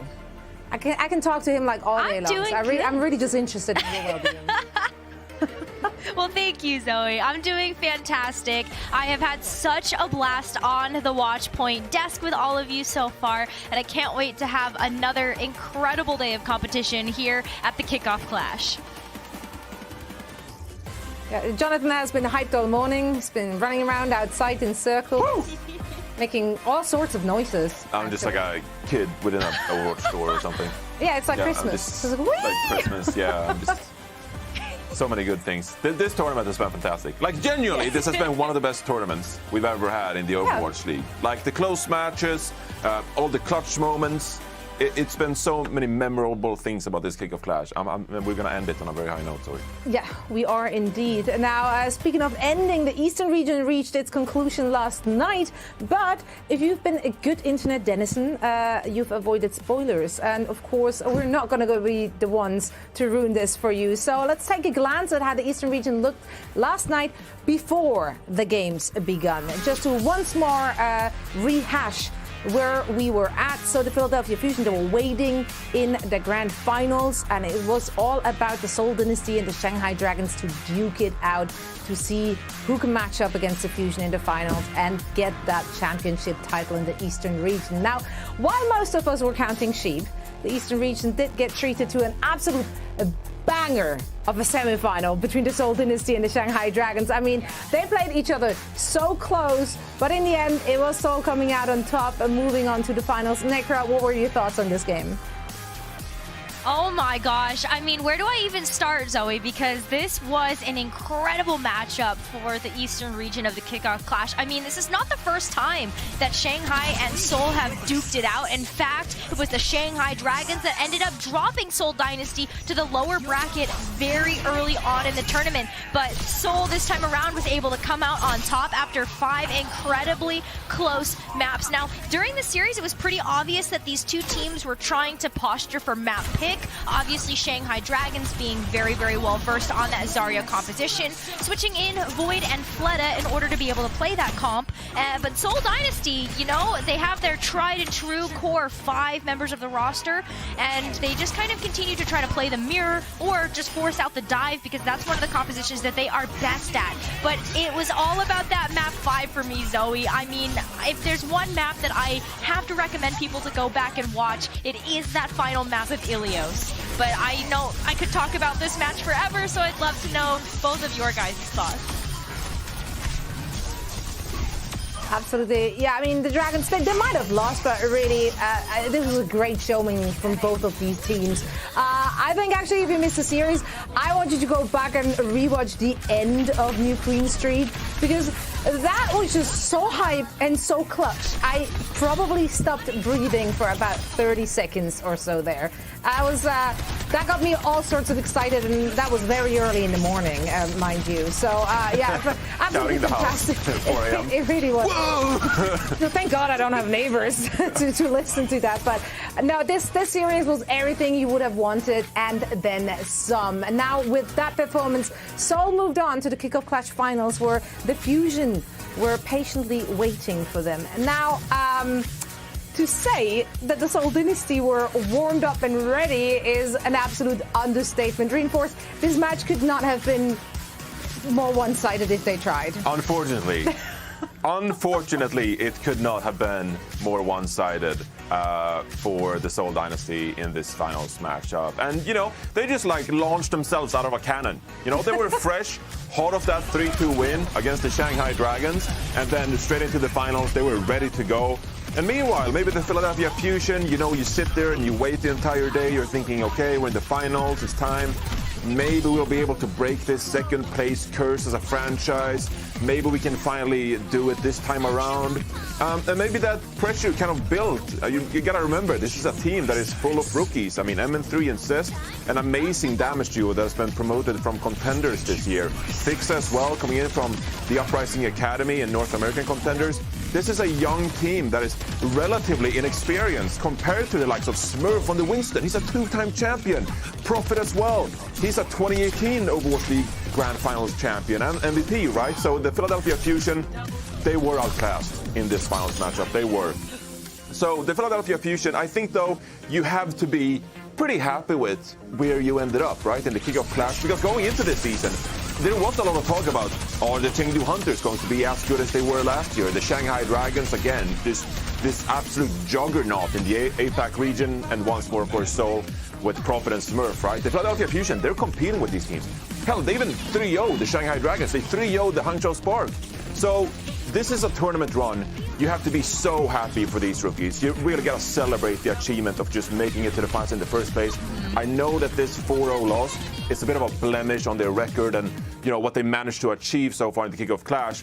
But if you're a Fusion fan, you got to be so proud of this team and what they've done so far, because there are so many more wins and tournament runs in their future. Absolutely. And I mean, don't forget that the second place is still rewarded with quite a few league points, which count towards the end. So it was really important for the Fusion as a team to get that far. Now, let's take a look at the final completed, hang it on the wall and frame it, a bracket of the Kickoff Clash Eastern region.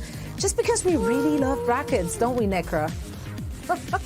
Oh, yeah. I mean, I'm just excited looking at the bracket because there were just absolutely so many bangers that happened in the Eastern region. And also, taking a look at the very end, I mean, I love my Philly. I love my Philly team, but Seoul, they definitely earned this one. They really did. And while we were unfortunately not there in person to hand a trophy to the Seoul Dynasty, we on Watchpoint would be remiss if we didn't just, you know, let them shine a little bit longer as they collected their organization's first Overwatch League title, the Eastern Kickoff Clash champions. Now it is time to take a moment to just appreciate those champions and what they've achieved so far this year. I mean, is this the year that the Dynasty will fulfill their destiny? That's a big question here, Necro. I think so. I think that after the Kickoff Clash and how the Seoul Dynasty performed, they really showed the more strategic side to their gameplay, especially versus the Shanghai Dragons, sometimes not even forcing the Zarya mirror, but also just playing something completely different.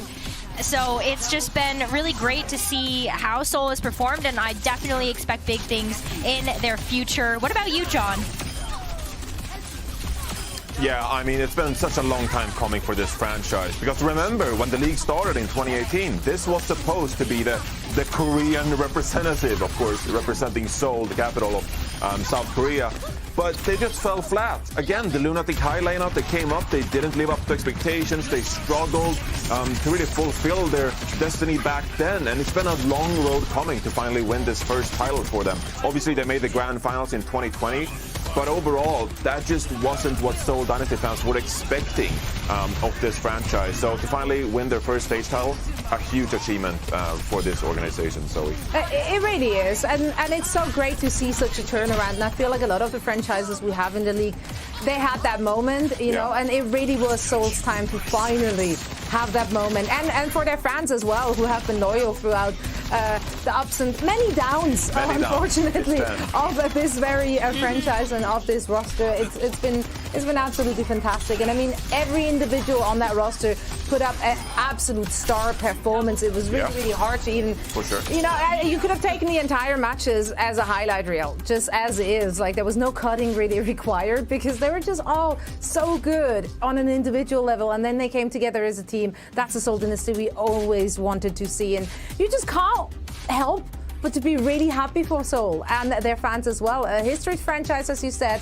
and they're on the right track to make historic year for themselves. Now, you've already seen him all over those highlight reels, but you know, I feel like it's not possible to give this person more credit, or too much credit rather. I'm talking about Prophet. He's one of the greatest, if not the greatest, of all time, and I think it's becoming harder and harder to argue against that point reinforced.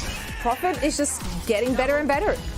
Absolutely, and I mean, it's so insane to think, right? Because we're like, what, year 5, year 6 of his career. I'd be remiss to mention, of course, that Smurf had an amazing game for the Seoul Dynasty, and he was a large part of why they won this tournament in the first place, especially against the Philadelphia Fusion. Great performance. But Prophet, man, my goodness, this player, this absolute specimen of a human being. Since 2017, the way he got promoted into Apex Season 4, he ended up winning with GC Busan, of course, and was crowned Finals MVP. After just like picking up the Genji. He was just playing Tracer this tournament in Apex Season 4, and then it's like, in the finals, I'm just gonna play Genji. And he just outdiffed their opponents. 2018 Overwatch League Grand Finals, the London Spitfire made it after they had a relatively shaky regular season. Again, Prophet Finals MVP for the London Spitfire, making them the inaugural season champions. 2020, he joined the Seoul Dynasty with Gesture, and this was supposed to be the new chapter for the Seoul Dynasty. And again, after a pretty shaky regular season, there he was, Playoff P with deflects like that. I mean, this guy's just absolutely a menace. That just keeps impressing me. Again, they made the grand finals, and while they didn't quite make it, because again they faced that incredible San Francisco Shock roster, right? That was just an achievement in and of itself, making that grand finals in 2020. 2021, Seoul Dynasty were a fantastic regular season team, and they got 4th in the Countdown Cup. And now finally, Prophet helped the Seoul Dynasty to win their first ever title as a franchise. He just keeps getting better, consistent, legendary performances from Prophet. And in my mind, I mean, you just have to say it. Prophet is the unquestionable Overwatch greatest of all time. Yeah. Ridiculous player. It's really, really hard to argue against that. I mean, Prophet, what a guy, what a player, deserving of every accolade he gets, and possibly even more. And now, we've got some rising stars in the West who likely idolize players such as Prophet, and we will be talking about those players and hand out some honorable mentions for the Western Region Kickoff Clash Tournament, when we return after a quick break. Stay tuned.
back to the Watchpoint pre-show. Now that we've crowned a champion of the Kickoff Clash in the East, it is time to turn our eyes once again to the West and the matches that we have in store for you today. Now, it is a time for everyone's absolute favorite segment, or second favorite. It's time for a segment we like to call Showing the Brackets. That's right, because we have some exciting matches. As you can see, it's been several days of what some might call peak Overwatch, honestly.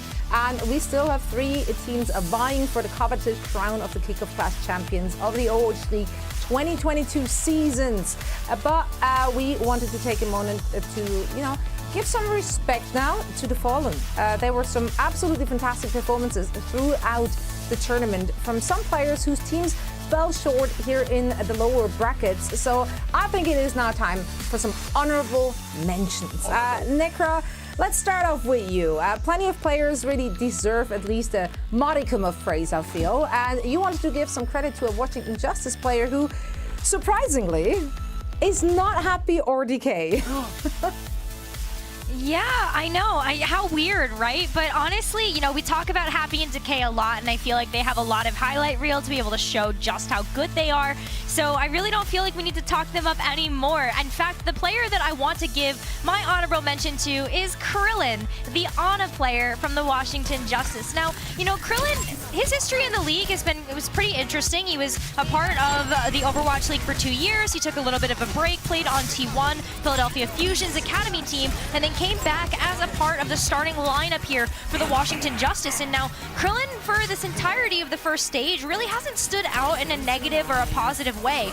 But in both of the matches that the Washington Justice played during the Kickoff Clash, they just really stood out to me. And in particular, Krillin on Eichenwalde in their match versus the San Francisco Shock was hitting some impressive shots. And a lot of the reason why Washington Justice were even able to go up 2-0 in that series versus the San Francisco Shock is because of the fact that Krillin was able to land some massive biotic grenades and just find a ton of value for the rest of the team to be able to follow up. Huge, huge playmaker, and I love that he's finally standing out in this particular way. What about you guys? Who did you give your honorable mentions to?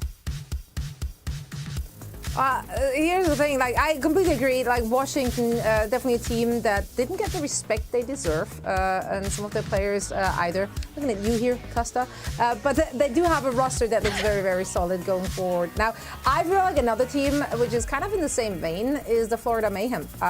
They did come into this tournament at the 4th seed, but everyone just still looked at them as a completely afterthought, as if they didn't even deserve the seed coming into this. Now, I wanted to give my honorable mention to a player who was, I would say he wasn't really put in a position to shine last year. But this year, I feel like he and his team, they've displayed a really high level of plays on their individual heroes.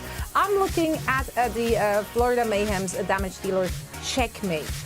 I generally feel like he really stepped it up this year, and I was impressed with a lot of moments he had throughout the Kickoff Clash, and even leading up to that. I do think that some might have considered him a bit of a meme last year, but no more, honestly.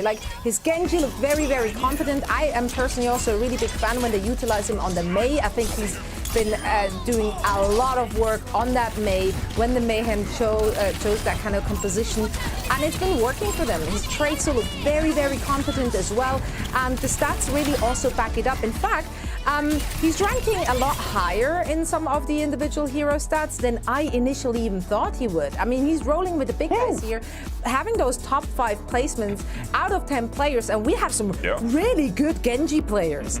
All right, so if you take that into perspective, Checkmate, no slouch, definitely deserves this shout out, and I am happy to give it to him. And there are some more teams that are fan favorites, and perhaps they didn't quite meet the expectations here. So because like everything else, expectations are bigger in Texas, reinforced the Houston Outlaws. They put on a great show. They showed us some great games. Who stood out for you? I gotta hand it to Pelican. Really, I have to. The Houston Outlaws, I think they were mightily impressive this tournament, even though they didn't get the results the fans wanted. This moment from Pelican, it was magical. It belongs in the category of plays from the likes of EQO, from Shu of the LA Gladiators. This carry performance to get Houston Outlaws across the finishing line against the Toronto Defiant and win that series. And also just his performances against the San Francisco Shock. It was one of those performances from an individual that was just like he doesn't want to lose. He just refused to lose. And even though they ended up losing, it was such an incredibly inspiring performance from Pelican individually. Some of these team fights on Ilios against San Francisco Shock, like they were not supposed to win them. It was like him, Lastro against the world, and he just got 2Ks, 3Ks, always kept Houston Outlaws in these fights. And what was so surprising to me is that Pelican is not really a Tracer player we talk about. He's supposed to be this echo specialist, and he flexed around on a bunch of different roles on the Atlanta Reign last year. But just take a look at these Tracer stats, and this is against some of the best Tracers in the league. 3rd in hero damage, 4th in pulse bomb kills, 3rd in pulse bomb attach rate. And yes, he dies quite a bit, he's more of an aggressive player. But I think these stats and the individual performances, just, you know, watching him play, I think is incredibly noteworthy. Pelican is one of those players that you can consistently rely on your team to back you up in a tournament like this. He's not going to disappoint you, and he probably belongs to be somewhere among our other star players around the league. Certainly one to watch out for in future stages to come. Absolutely. I'm sorry I'm just grinning at you, but I can't help. I can't wipe the smile off of my face because I look at these players, I look at these games, and I just can't help but feel that we're just so lucky to have so many great players in this league, and we're more than happy, of course, to give credit where credit is due. Now, I suppose we still have a tournament to play as well. We do. Yeah, that's right. And we'll figure out who will be facing off against the LA Gladiators in the Kickoff Clash Finals. We'll break down the lower bracket final matchup between the Dallas Fuel and the Atlanta Reign right after this break. Don't go anywhere.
one and all to the Watchpoint pre-show. It is now time to break down the penultimate match of the Kickoff Clash Tournament.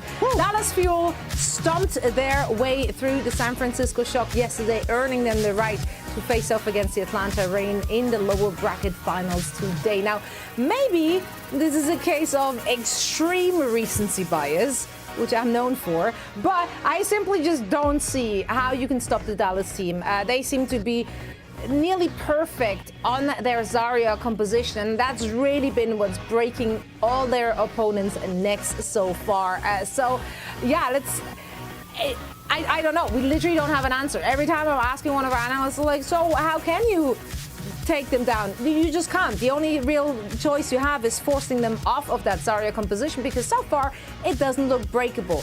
When they're playing on a dive composition, when they're more on the Winston, which has happened in the past, as you see, 25-point-something% on Winston, they haven't looked as solid, as clean. They seem a little bit more shaky, not to say bad at all, but definitely not as clean as when they're playing at that beautiful Zarya composition. And it's really just all on Edison and Hanbin. I mean, those two have been an absolute menace. They've been as scary as can be to go up against. Edison currently as a Reaper in the Kickoff Clash, ranking first in eliminations, final blows, death bots and kills. And Hanbin is like also trying to rake up his stats with his final blows, high energy kills, and also second in the average energy at the moment. So yeah, they're just like collecting stats trophies at this point. And yesterday, it was a clinic.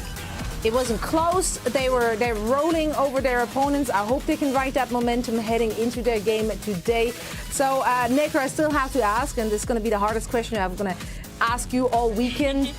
How on earth do you beat the Dallas Fuel? What is there to do? Well, that's a great question, because I remember you asking me this yesterday, and I didn't have an answer then, and guess what?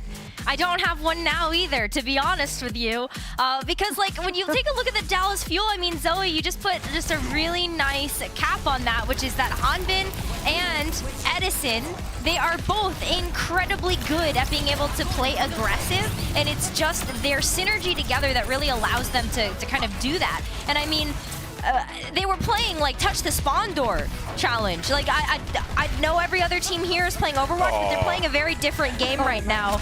And I don't know like what kind of level to put that at against the Atlanta Reign, but boy, did Dallas Fuel make that look easy.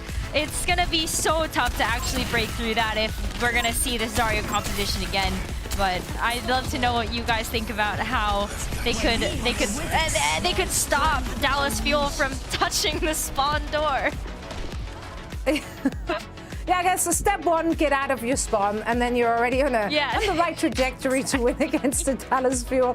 Well, reinforce. I mean, Atlanta, they're going to really rely heavily on their playmakers, and while sometimes that has been Kai on Widowmaker or Venom on Tracer, I think those have come a little bit too inconsistent. So who's been really consistent on this roster for you? There has been one player that's very consistent, you know. You need to do a lot of things if you're at Atlanta Reign. Could you like win the Tracer matchup, have a better Zarya than Hanbin Hawk, and also just have Kai pop off, you know, that's one way to win. That could help you out. But also, if you just want to keep it simple, you want to keep it basic, what to look out for is Ultraviolet Biotic Range. That's going to be the main difference in this matchup. Because you can talk all about player rotations, ultimate management, and yes, that is certainly going to play a part when you go up against Zarya compositions to get out these Zarya bubbles. But at the end of the day, Ultraviolet has been lights out so far in the Kickoff Clash, and Ana is such a powerful playmaking hero that it is going to be one that you need to keep your eyes out for. Of course, the nanos that can channel some momentum for your team. If you're nanoing your Winston, you're nanoing your Soldier, that can really turn these team fights around. But abilities like Sleep Dart, being able to shut down an opponent that is perhaps getting nanoed themselves, or throwing out a perfect Biotic Grenade after you baited out Hanbin's Zarya bubbles. This is going to be a massive key for the Atlanta Reign. So keep your eyes out for Ultraviolet, and you'll keep things rather simple. If we compare him to Fielder of the Dallas Fuel, of course, Fielder, one of the best honors in the league. You can see that Ultraviolet, he's a bit more aggressively minded. So Fielder, while he likes to sit back, heal his team, and he doesn't die as much, partly because Dallas Fuel, they're just an amazing team. Ultraviolet is more aggressively minded, and he will need to be aggressive. He will need to land his abilities in today's matchup if the Atlanta Reign are to stand a chance against a juggernaut like the Dallas Fuel. Absolutely. I mean, the backline for that team has been good from day one. They've been really impressive so far, and we hope to see more of that today. Now, it is time to reveal our picks for this match, and while I do not expect any big surprises, I do still have to say that I don't think that Atlanta Reign's match, the most recent one they lost, that was not indicative. You're nailing it. That word, it's very complicated, but I used it anyway. There we go.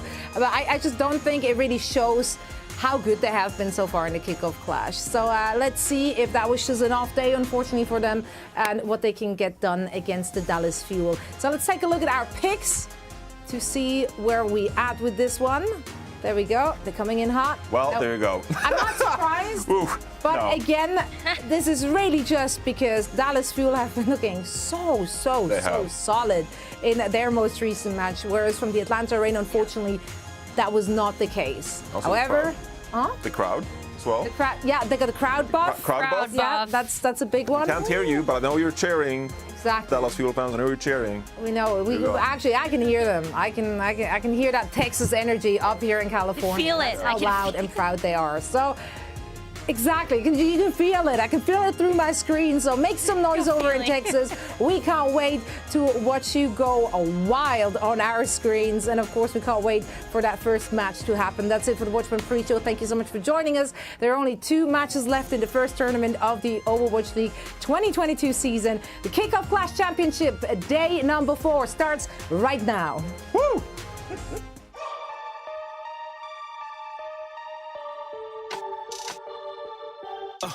We on a grand stage, beyond a rampage. Don't understand games, we in the plan phase.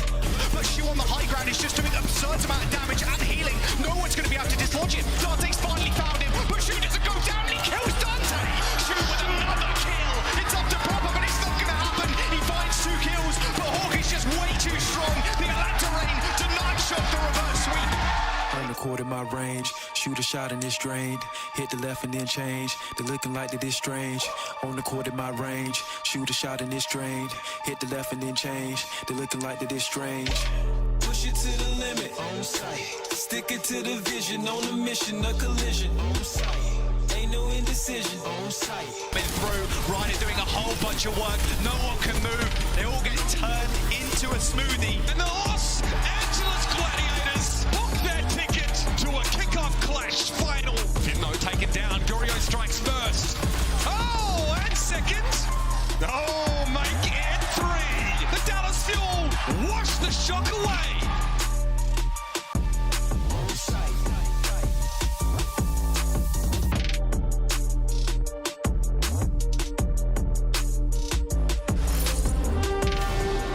It's finals day of the Kickoff Clash here in Arlington, Texas, the Esports Stadium, Arlington.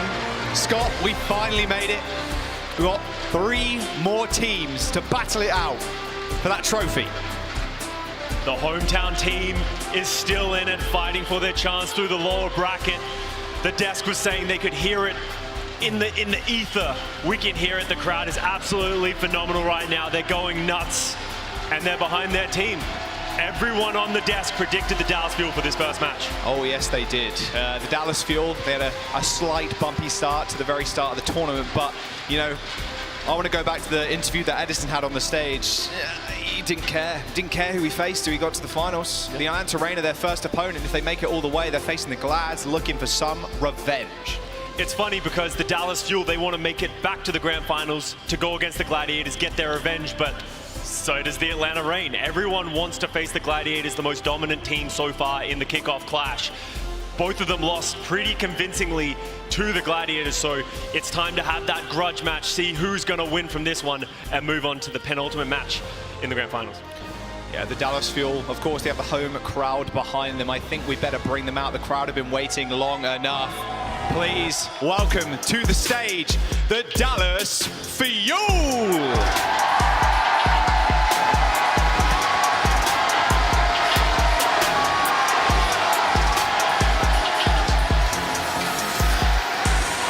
That's the smile I wanted to see on Edison's face.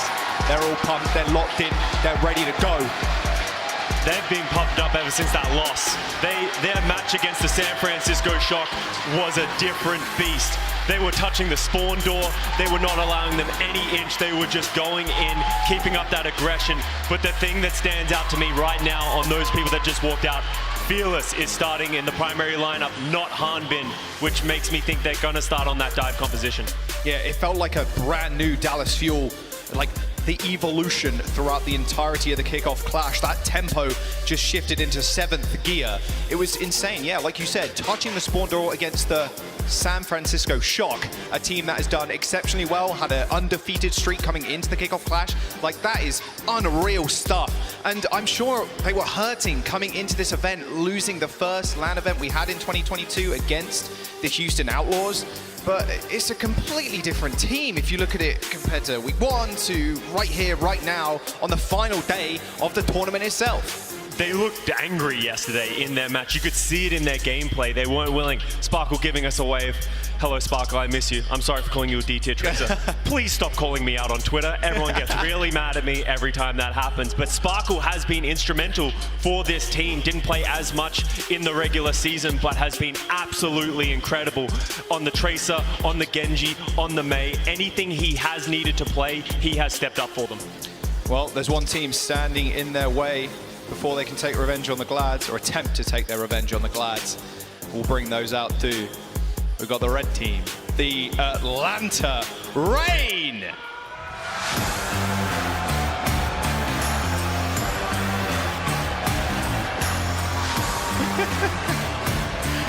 Oh yeah. A completely different crowd as soon as the Reign step on stage. There's a couple of Reign fans in the crowd, I like to see it. There's dozens of them, but that's the thing. If I was gonna not boo a team, I don't want to boo the Atlanta Reign. There's someone that seemed to feed off of that energy. A team that struggled already in the Kickoff Clash, and some came in at number 7 seed. We thought that they weren't going to have a good performance here in the playoffs, but they have stepped it up. Their coordination, the compositions that they have been playing have been absolutely incredible. A different beast to anything we've seen in the past. And I'm curious to see which one of those teams is going to show up today, because yesterday against the Gladiators, they also faltered. One-sided game from them. They need to reset their mental and come back into this match, because it's a completely different team in the Dallas Fuel. Yeah, they lost 3-0 to the Glads. Like, quite a convincing win for the lads in purple. But again, they also want their revenge against the Glads, who are sitting up in the finals right now. Hawk starting in the roster, no Gator, means we're probably seeing a little bit off tank there. And that's been interesting when you compare the Dallas Fuel to the Atlanta Reign, and it's almost a similar story in a way that when the Dallas Fuel play Fearless, they not look their strongest. When they play Hanbin, their off tank, they are looking like an unstoppable beast. Almost the same kind of story for the Reign. When Gator comes in, it's decent, yeah, but it's not something that we'd compare the Reign to in previous years, for example. And I think that's very important, as you said, Jack. That Fearless Hawk head-to-head in this match is interesting. Hawk has shown a willingness to play this Xayah. They've been saying, someone play straight up against us. We keep getting cheesed by the rush comps, as Gator like to say. But Hawk has looked phenomenal on that Xayah. He's also been willing to pick up that Doomfist from time to time. If Fearless comes in to play this Winston, I would expect Hawk to be on that Doomfist.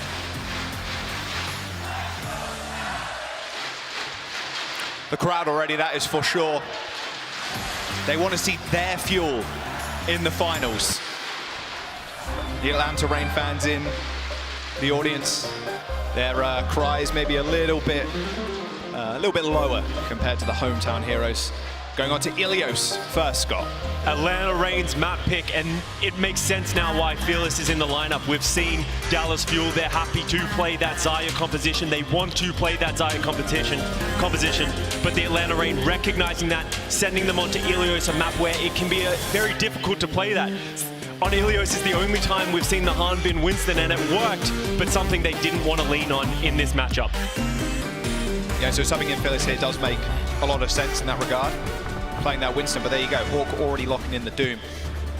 Another player we've spoken about a little bit, and when we can play Widowmakers, is Kai. jumping on the Soldier. So Widowmaker is still looking very good, but it is leveled up. It's very quiet to begin with in the tournament, but now really getting the speed up. And Widowmaker, I feel like, is a streaky hero in a way, where sometimes you have unreal days, and then some days you're looking a little flat. And that's it. Kai is always a win condition for this Atlanta Reign team because of his dominance, but the teams walk out the spawn doors, and Hawk is on the Doomfist. Expect him to try and control this top left position, but the Dallas Fuel are going to commit for this. It's going to be waiting for Hawk to find that window to go in with the seismic slam, and they've taken that control. You can see Edison dipping out, going towards this cage area. Yeah, looks like Dallas Fuel want to back up. They don't want to contest on the high right now. No Gurio in the roster. Of course, we normally see Gurio coming with Fearless. Oh, okay, Kai had the high ground too. Edison from across the way managed to pick him up with the Helix rockets. Okay, good start for the Fuel. They push on to point. Looks like the Reign want to reset real fast. Don't want to waste any time. We haven't seen that much Soldier from Edison so far in the Kickoff Clash. It's usually been Sparkle or Doha going to that, so a great start for him. They need him to step up. I'm looking in this matchup at Sparkle versus Venom. Venom has been very good. He's had some great moments, but Sparkle, he's just been leveling up every time I see him play Tracer, and he had a phenomenal performance yesterday. And Kai almost loses out in the Soldier duel again. Edison gets anti from across the map, and Hawk so to finish up the kill with the seismic slam. Fuel did cap, so they got 25%. They just need to stall. Not the worst, okay. Just an extra stall. Okay. That's all they needed. Those nades from Ultraviolet across this whole tournament and across his whole career right now within the Overwatch League, it's just been phenomenal. Him and OG have just been such a backbone for the team. It's been such a breath of fresh air almost for the Reign, having just such a strong honor player on the field, and you need that right now in this meta. We expected the Atlanta Reign backline to be good. I don't think many people expect him to be this good. Going toe-to-toe with the best we have in the league, he's going to need to step up if he's going to match Fielder in this one. The pulse bomb by Venom goes wide, though. Yeah, complete right. And actually, oh, look at that. Nice engagement. Nano Fearless in the backline. Kai and Hawk do find 2 kills of their own. Can the Atlanta Reign come back? All you need to do right now if your Kai is just survive, wait for the rest of your team. Oh, to find some space. Sparkle throwing out a pulse bomb at the very end of a fight, Scott. We've seen that a lot from Sparkle, in fact. Fearless is committing with the Primal to try and keep that percentage. Wow. Because they can flip the point, it is going up for the Dallas Fuel. If they can slowly control this, this is good for them. Yeah, Fielder comes back on the Moira, so a lot of instant healing for Fearless. That Orb doing so well. Healing Fearless up straight to 550 HP once again. OG popping the sound barrier. Atlanta Reign really want to try and take this point, but Dallas Fuel refusing to let them have it. A beat engage for the Fuel. Chio pushing them forward. Kai takes one with him, but with Hawk down, there's a whole lot less space for the Reign to work with. Visor onto the point, but with no Nano behind you and Sparkle just on your tail, it's tough to really do much if you're Kai. Sparkle's still alive. Hawk eventually takes care of him, but the Fuel held on to that point the whole time. And that's so important. The percentage is still going up and up. Even if Dallas Fuel use all these ultimates and lose the fight, it's still worth it. Pulse bomb for Venom. He's trying to force out that fade from Edison. He does do it, but Pulse bomb once again goes wide from the Tracer. Fearless and Fielder are dead okay. Atlanta Reign now getting control once more, but Dallas Fuel with that unbelievable stall will get up to 95%, even more in fact.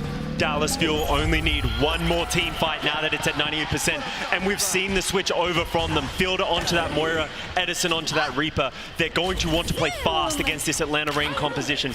Maybe not happy with how well Edison and Fielder were able to live against the Hawk Doomfist, so now they can just up that tempo. They're getting close to the Coalescence. They're looking to get that as their engaged tool. Huge nade. Fearless, Fielder, Edison, all are pretty low and nanoing onto Hawk to try and finish these kills. Fearless facing away so he can't get headshot, and somehow he's still alive.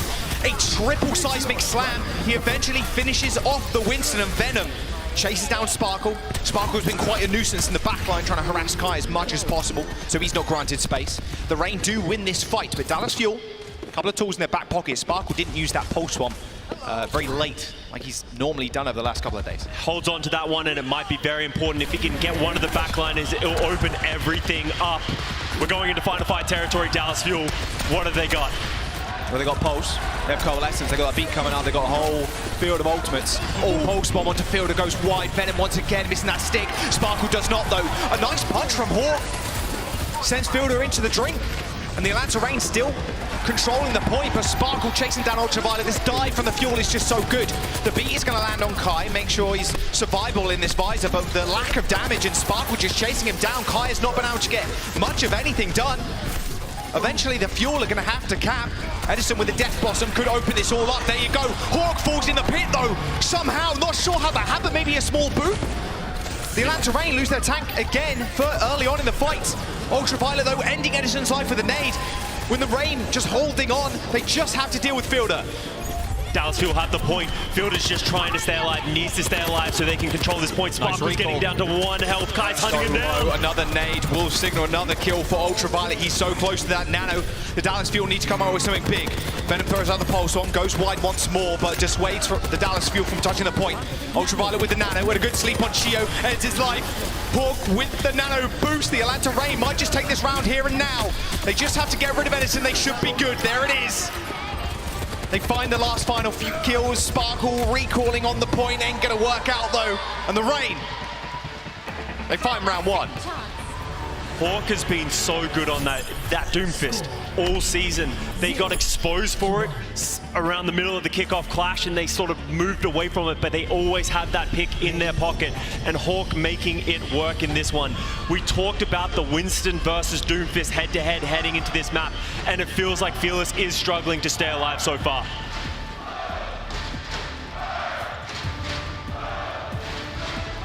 Reset, go again. Atlanta Reign are a round up. A lot of confidence, I can imagine, being injected into their veins. Interesting switch up from the Atlanta Reign. They're now going to go over to that Moira Reaper, understanding that if they can punish Fearless when he goes in and just have that aggressive style. But we've seen many teams do this. It's hard to dislodge this Ana and Soldier from the Dallas Fuel from the high ground. Just taking out Fiddler is the aim of the game, but yeah, with the Biograde, the sleep, when you get on the high ground, it's so easy to throw that nade at your feet. Sleep whoever's on there. Point unlocks in a couple of seconds. Look like the Reign. They don't want to mess with Fielder right now. Oh, nice anti. Hawk's fine. He's got the power block. Reduces that oncoming damage, but Spark with the 1v1 takes care of Venom. And Edison just hits him with a whole ton of bullets. There's nothing Hawk can do. He had no power block left because he used it after the anti-nade. Kai at least doing a little bit of work on the point, but Chio and Edison, they're going to clean on up. The Dallas Fuel, they're going to take the point first once again. We saw the Houston Outlaws have this exact same problem when you play this composition. You can get onto the point, you can get that first flip, but if you don't deal with the Ana and the Soldier, they just pump out so much damage, so much utility. It's going to be hard for the Atlanta Reign to get any purchase. They need to find a way to get that engagement tool onto the high ground. There he goes. Oh, there's the slam. And a teleport too from Kai. They really want Fielder dead right now. Hawk has been antied, and that bubble from Fearless doing a whole lot of work. They could just bubble dance the whole entire time. The Reign decide against their attack on the high ground, now trying to put themselves on the point. Sparkle with a nice pulse bomb onto Hawk, sends him low. And with Ultraviolet using that fade, he gets booped off the map. And now Hawk getting chased down. The Atlanta Reign running for their life. They're not going to be able to escape for too long, though, as the Dallas Fuel are going to give chase. 35% for the Fuel. They got Nano, Primal Rage, and the Visor coming up. You saw Reign try and get away with it, try and get onto that high ground, but just not enough. The Dallas Fuel recognizing to play that defensive style. Fielder now has that nano boost. I would expect it to go potentially onto Edison for the Visor or Fearless for the engage. That'll make it so hard for the Reign to step forward, even harder than it's already been. Venom Pulse Bomb. Oh, Nano, Visor, high ground. Edison gets pushed off. Is he going to be able to find any targets? He finds one in Hawk. He's built up that power block punch, but it don't matter. That Visor just rips him asunder. The Atlanta Reign, they're going to have to do something now and fast. Reset or go again. They've got a lot of support ultimates. If they commit here, they have to win this fight. The Dallas Fuel pushing them all the way back, though, in 75% and building. This could be last fight. Reign want to go early. They have this positioning. They're going to pop the Coalescence, try and get them onto the high ground. You can see Hawk maneuvering around the background. They've got Edison. Coalescence. The beat's going to come through to stop Kai getting any damage done. Another perfect bubble from Fearless as well, stopping any of it going through. Hawk finds his second kill of the fight. All that meanwhile, Venom was actually pressuring the payload, so it forced Fuel to move. Hawk coming up big with these kills. The Atlanta Reign assuming control on the point. There's 4 kills for Hawk, in fact. Great team fight from Reign there, only having to use the Coalescence and the Death Blossom, and you saw that routing around by them. That's what they need to do. Now they're on the defensive end. They have the positioning and they can choose the tempo of when they want to go in, and that's so important for this Reaper composition. Expect them to see Fielder, and as soon as Fielder picks his head out, Hawk's going to be hunting him down. 2 pulse bombs on each side. Spark with 1v1 versus Venom. Great play by Sparkle, forcing them back to the point, make them have to deal with him, slows down that thing, but he cannot get caught by Venom. No, he's good. He's got the health pack, no worries. Oh, Chio and Fielder go pretty low. That's a massive seismic slam from Hawk. Dallas Fuel can go again, but the best thing about that fight for Rain, Scott, they only needed that single ult, that Hawk Meteor Strike. They have that beat for next, and they have the pulse bomb to try and get a pick onto Fielder. OG's been holding onto this sound barrier, and that's so important. Recognizing when he needs to pop it, and the thing he's been so good at this season, he's such a smart player, waiting for this engagement. I wouldn't be surprised if they use it aggressively in this moment. Big wrap around. Venom hunting, waiting, seeing where Fielder is. Spots the barrel of his gun, but also spots Edison. Can't really go for the 1v1, so turns his attention towards Fearless, who's had to back off. He's taken so much damage. LOSing his healers around that pillar. There's the beat. Venom with the beat, rushing forwards. Healing station down. The pulse bomb will kill you in it, but look at this. A nano one to Fearless does stop this mad aggression from the Atlanta Reign. Hawk going down is a bad sign for Atlanta. They found Fearless in this small room, but not exactly where you want to be. That Coalescence not doing too much now as your DPS are just falling ever so low. A nice visor from Edison on the point. The Atlanta Reign on 90%, but the Fuel are steamrolling. A 5-kill streak for Edison. And with a beat in hand, they don't even need to use it. That's going to be a round for the Fuel. They tie up Ilios. And we go to round 3. And the crowd is mad. My God. The crowd is loud. Fearless proving why he's been one of the best Winstons we've ever had in this league, pushing everyone into the open, and Edison shooting him out of the air with that tactical visor. Now we go over to Ruins. This is a map that no one has ever been able to make Winston work. We're going to see Fearless step over to the Doomfist, something we haven't seen that much of so far from him this season, and both teams are going to the Moira Reaper. Mirror comps. That's what you want to see. Let the skill do the talking, not the compositions. Oh. Something we haven't seen a whole bunch of is that Fearless Doom. One more round. Setting the tempo of the game. Remember, we mentioned before, Scott, the tempo for the Dallas Fuel is just increased every single day. Great punch by Fearless. They get control of the catwalk, forcing Hawk backwards. They have control of the point, and now Atlanta Reign are going to be the ones that have to move over towards this mega health pack, trying to get that value, and Sparkle goes down. Ultraviolet just zip-zapping him down with that right click. A little bit too aggressive. Yeah, the high ground take is really nice, but not if you force yourself then onto point. Sparkle getting picked off that early. That's not what you want. I wonder if he got a little caught off guard by the entire team rotating over there. You saw Sparkle routing that way. Needs to try and stay alive. Now we go into the second fight. Once again, no ultimates for both of these teams, but Atlanta Reign has control, so Dallas Fuel are the ones who are going to have to do something. No ults coming up. Venom closest with his pulse bomb. 20% away, 15 now. The Atlanta Reign just trying to bully Fearless on the point. So low. Just went too low, way too quickly. Power block. You're so slow when you're in that, so you're so easy to take out. Oh, that was close. Fielder though, yeah. Getting off the map. Assisted. Assisted on jumping off the map there. OG claims a little bit of that. Turns it into ult charge. The Atlanta Reign still on a tear. Looking for Sparkle now, who's behind them. We talked about the Fearless Doomfist heading into this round. He is just getting absolutely outpaced by Hawk, doubling his ultimate charge right now. Fearless needs to show us some confidence on this hero, otherwise the round is slipping away from them. Beat for OG online. Chio a little bit behind. And you know, they can rely on it if they get into a pickle. Spark with the pulse bomb. There you go. This is the tempo that you want to set if you're at the Atlanta Reign. Throw Dallas Fuel off kilter. Sparkle's still trying to hunt for somebody. No recall available. Healed up by the Coalescence. Oh, Meteor Strike. What a perfect stick. Hawk going super low. Healed up rather quickly though. Coalescence now for Ultraviolet. Going to keep the team rather healthy. Death Blossom straight in front of Sparkle's face. He dodges out of it, but wasn't quite so lucky to dodge out of that Coalescence. The Atlanta Reign now with 75% online. The Dallas Fuel need to find something. They burnt both support ults super early there, Scott.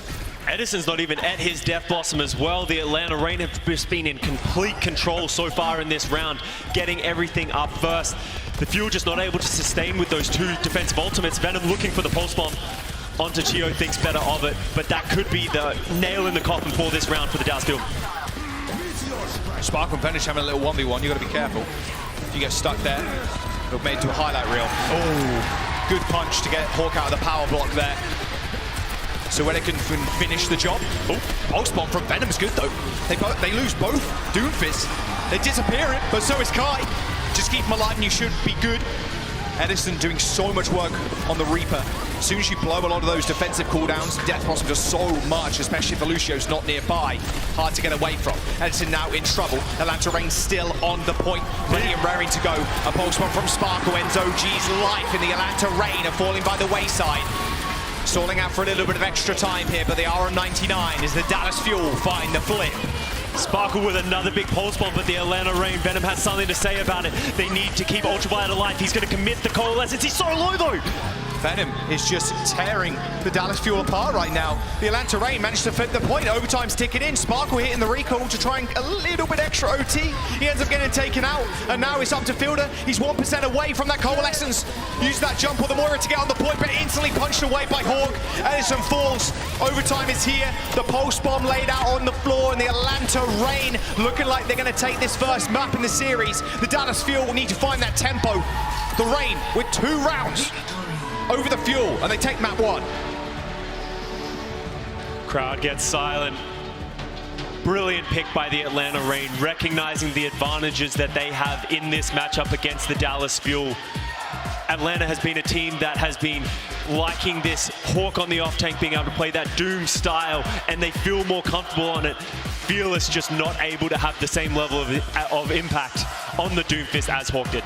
Like you said, it was a skill matchup, right? Equal compositions on either side. Maybe Fearless wasn't the key with the Doomfist. Dallas Fuel are down but not out. Atlanta Reign up a map. We're going to jump to a break. It's Fuel's chance to turn. Chance to pick up next. Maybe they turn it around. We'll see. They could do both.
2 shots, dead in the ground. We ain't the same, pull up. 3 rounds, bro, you done. We let it rain, head pop. So look out when we in the zone. Don't play around. I got a strap, put to your back. Tell you now, we laying it down. Yeah, bands up, trapped out. I bring the dogs, gang out. Look, don't wanna fade and drop out. Got no clout. Think smart, this crucial. We ain't no average usual. Nah, we let it rain. Ain't seen a savage. Who you?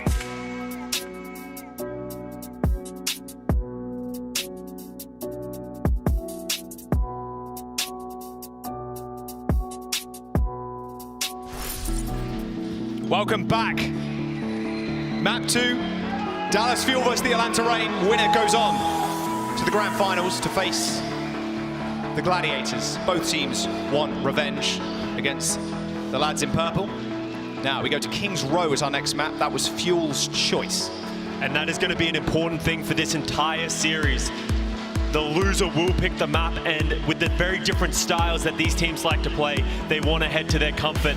And someone who is always comfortable is Hanbin on this stage, on that Xayah, and that is what I expect to see on this map.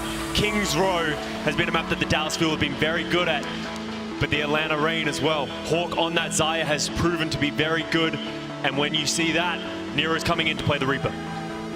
Oh yeah, Kai, Nero, Hawk, Ultraviolet OG. There you go, a couple of subs here and there. Now, let's look at back at map number 1 real quick. Saw Fearless coming in, main tank, play the Doomfist. Against Hawk, did not look good.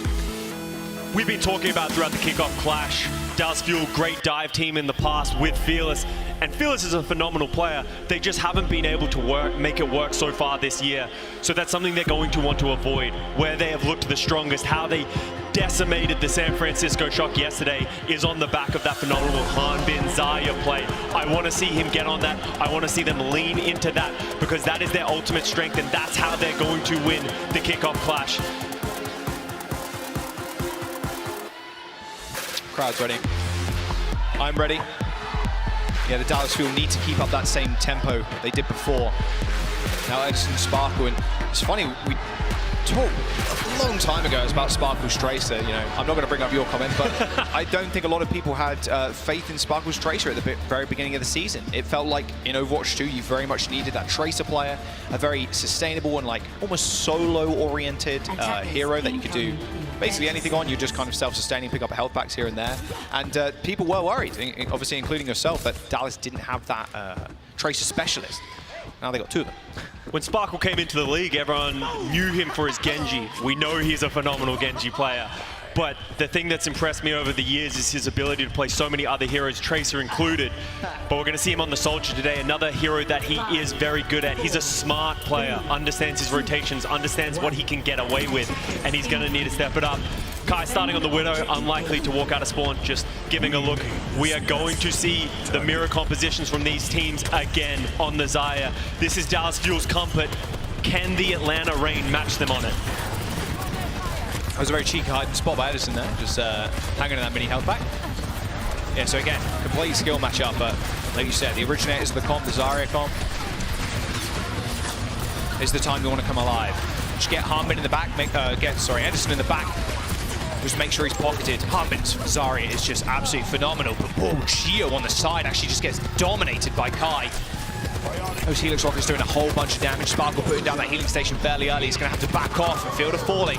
Hanbin going down right beside him. Without that speed boost, it's so tough, and the range just outspeeds you completely. And OG can just push that Zarya to the backline and punish Fielder. There was an interesting cascading effect there. Ultraviolet hits a biotic nade onto the Edison Reaper. Hanbin has to use the bubble early. They lost so much positioning because of that, and for that reason, Kai gets onto the high ground, gets the pick onto Chio. Atlanta Reign have the door open, and they kick it down. So now they get the first point for almost free, it feels like, and the Dallas Fuel have to set up on the second point. Not exactly the same this choke point when you're holding a Ryan with a Ryan composition versus a Zarya. It's like dipping in and out. You can still contest, of course, if you're on the defense, but it's a very different feel. Nano boost, in fact, Nano visor for the Fuel available. They got so much healing so early on. There's the visor. Nano onto Hanbin, double threat. Oh, they're trying to leave a huge sleep from Ultraviolet. Luckily though, Hanbin, 100 energy, just beaming people out of the sky. You know how it be, you know how it do. Harbin with a 4K, almost a 5. Yeah, I'll make that a 5K, why not? Hanbin is the best Sire in the world right now, no doubt, and he's making it shown right now. Interesting play by the Dallas Fuel. Sparkle pops the visor. Most teams would have put the Nano on top of him as well. But what they do is they make it a double threat. They put the Nano into Hanbin. Sparkle gets slept, and then Hanbin just runs it down the Atlanta Rain. An enormous biotic nade onto Atlanta Rain. They can't follow that up, right? No, there's no way. You don't want to run into that corridor. There's so much spam. Plus, look at the Rain's ultimates right now. Scott, smorgasbord. There's the ultimate from the back. Well, trying to use the visor. Nice beat. Instantly running him down. Look at that. Response from Hanbin. Grabs the front line. But now, in turn, he is grabbed. A fantastic response again from the Atlanta Rain. Edison in the back. But no, again, Ultraviolet. Just denying so much with these sleep darts. God, the Annas are just cracked. Ultraviolet is incredible, but Fielder's trying to make it back, but he can't. Ultraviolet, the rookie on the Ana, is just absolutely incredible. Those are two very impactful sleeps back-to-back in rounds, helping the Atlanta Rain push through this Streets phase. And the Dallas Fuel coming up to another Nano Visor, and OG used his sound barrier in that, so they do not have the answer to it. Dallas Fuel to get a chance to defend. Okay, so Nano Visor available, or like you mentioned before, do they go with that double threat? Ultraviolet's in such a strong, powerful position. Straight at the back. What? How'd you get those Cheerios that far and fast? What an unreal pick from that distance away. The Atlanta Rain have to back off now. They can't do this without that Nano. Lucio with the sniper roll, apparently just throwing them from across the map. Ultraviolet not respecting it. How good has Chio been in these playoffs with those environmental kills, staying alive and just getting impactful picks? Absolutely incredible to see from another rookie. And the big thing for that, Dallas Fuel did not have to commit either of those ultimates to win that fight. So now we've got 3 minutes left for the Atlanta Rain, and it's ticking down. Okay, the Fuel know exactly where the Rain want to try and make their attack.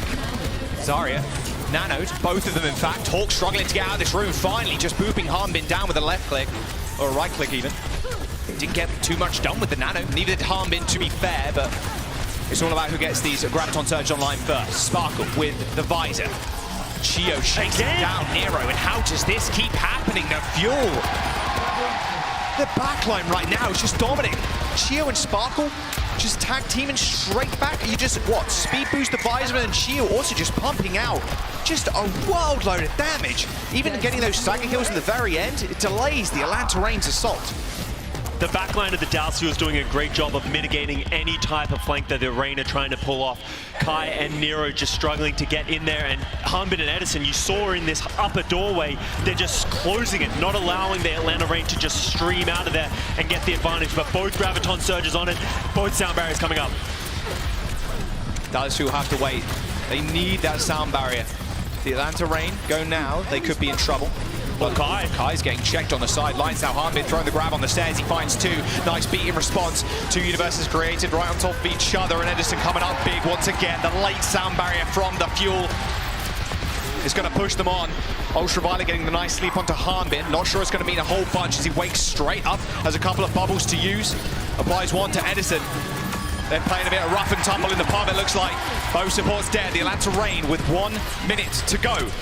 They're getting stopped before that second point. That cart's been rolling back, Scott, that entire time. That's great, Rick. Hanbin realizes that he might be in trouble there, getting caught on the stairs, throws the Graviton Surge early, and Hawk is just so isolated. The beat goes down from OG, but it's just not enough. And they committed their ultimates to that now. Nano Visor for the Atlanta Rain.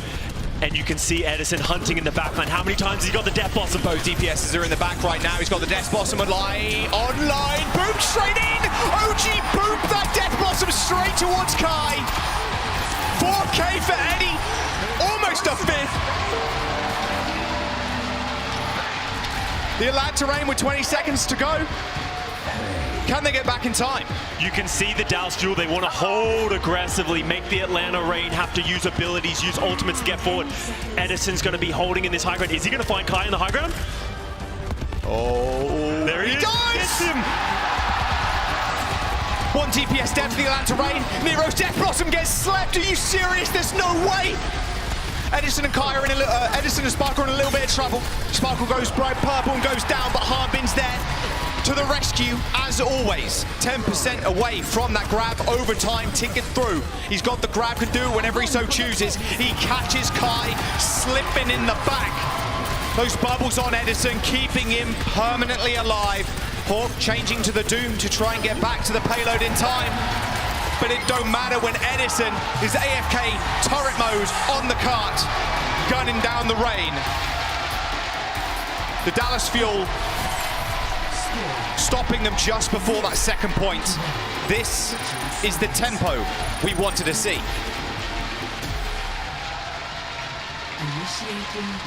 The Dallas Fuel's brains are just too wrinkly. Too wrinkly. Their understanding individually of how they have to play this composition is just superior to everyone. Atlanta Reign are no slouches at this composition, but they are just getting outpaced by the Dallas Fuel right now. Incredible, incredible play from the Dallas Fuel. Now the Atlanta Reign though, we've seen crazier holds happen. They've been good so far. They need to find some magic and stop the Dallas Fuel train.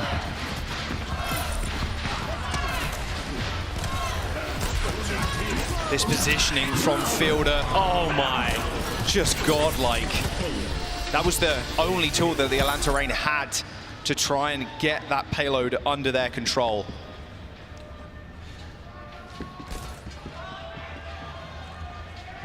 Dallas Fuel, say it ain't so.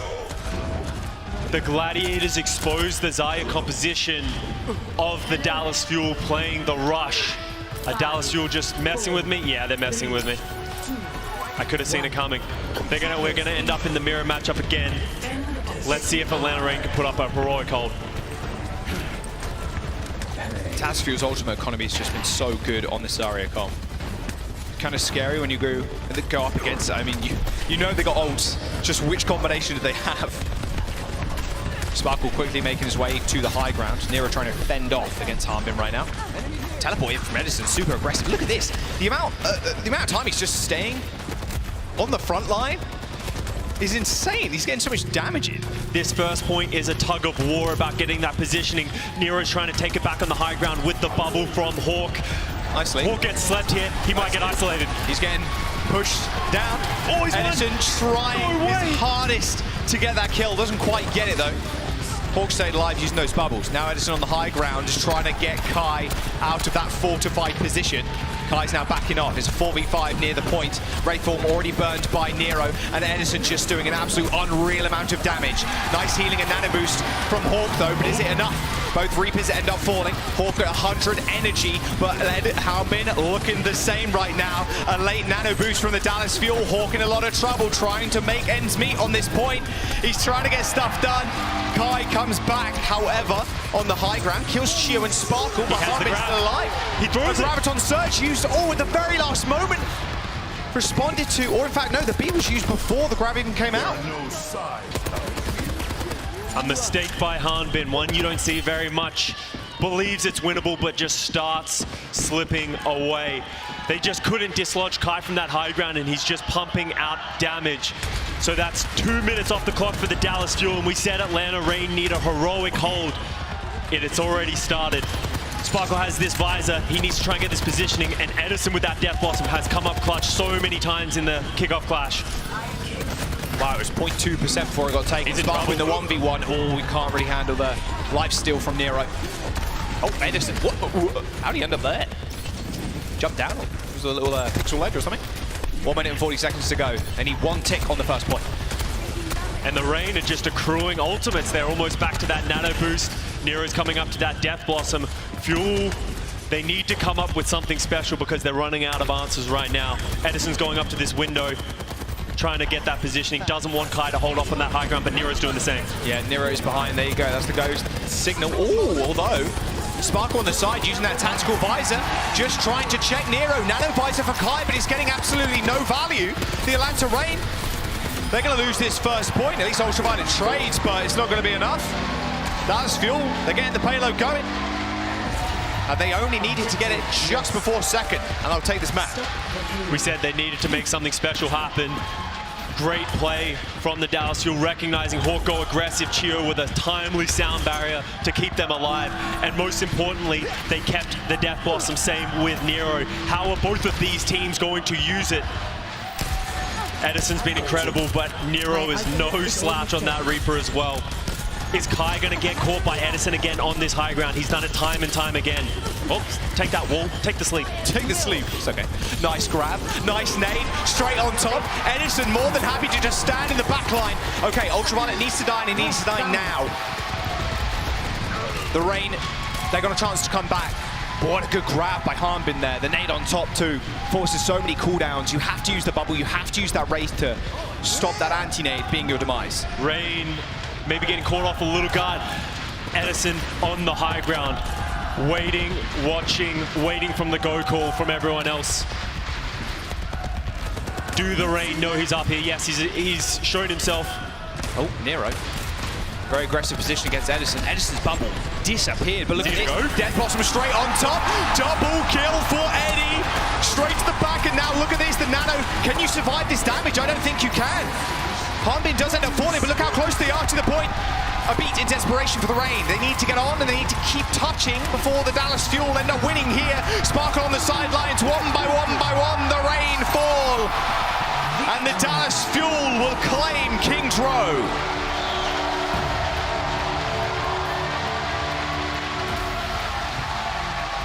So now you can see how this series is going to play out. Dallas Fuel showing they are superior at this composition. The Rain just not able to keep pace. The playbook of the Dallas Fuel just too thick. Edison coming up clutch once again. So now the question becomes, where does the Atlanta Rain want to take the Dallas Fuel on map 3? Watchpoint, Gibraltar, Dorado, great dive maps that the Rain have shown to be good at. Or are they going to take him to Circle Royale, a map that Dallas Fuel has been good at? But Atlanta Rain, they have Hawk who can also play that Sigma. We'll have to wait and see. It is Rain's map choice.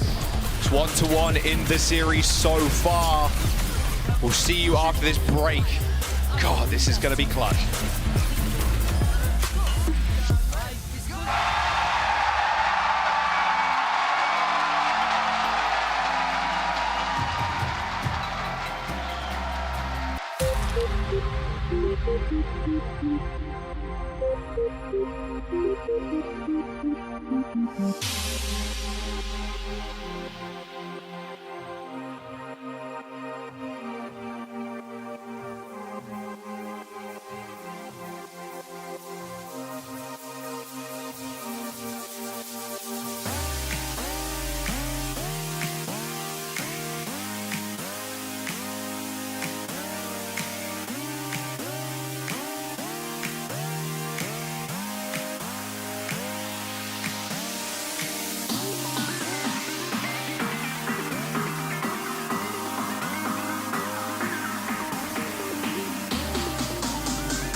There's been some incredible Reaper plays in this tournament already. This weekend, we just saw some. We just saw Dallas Fuel pop off and Edison just destroying people with Reaper.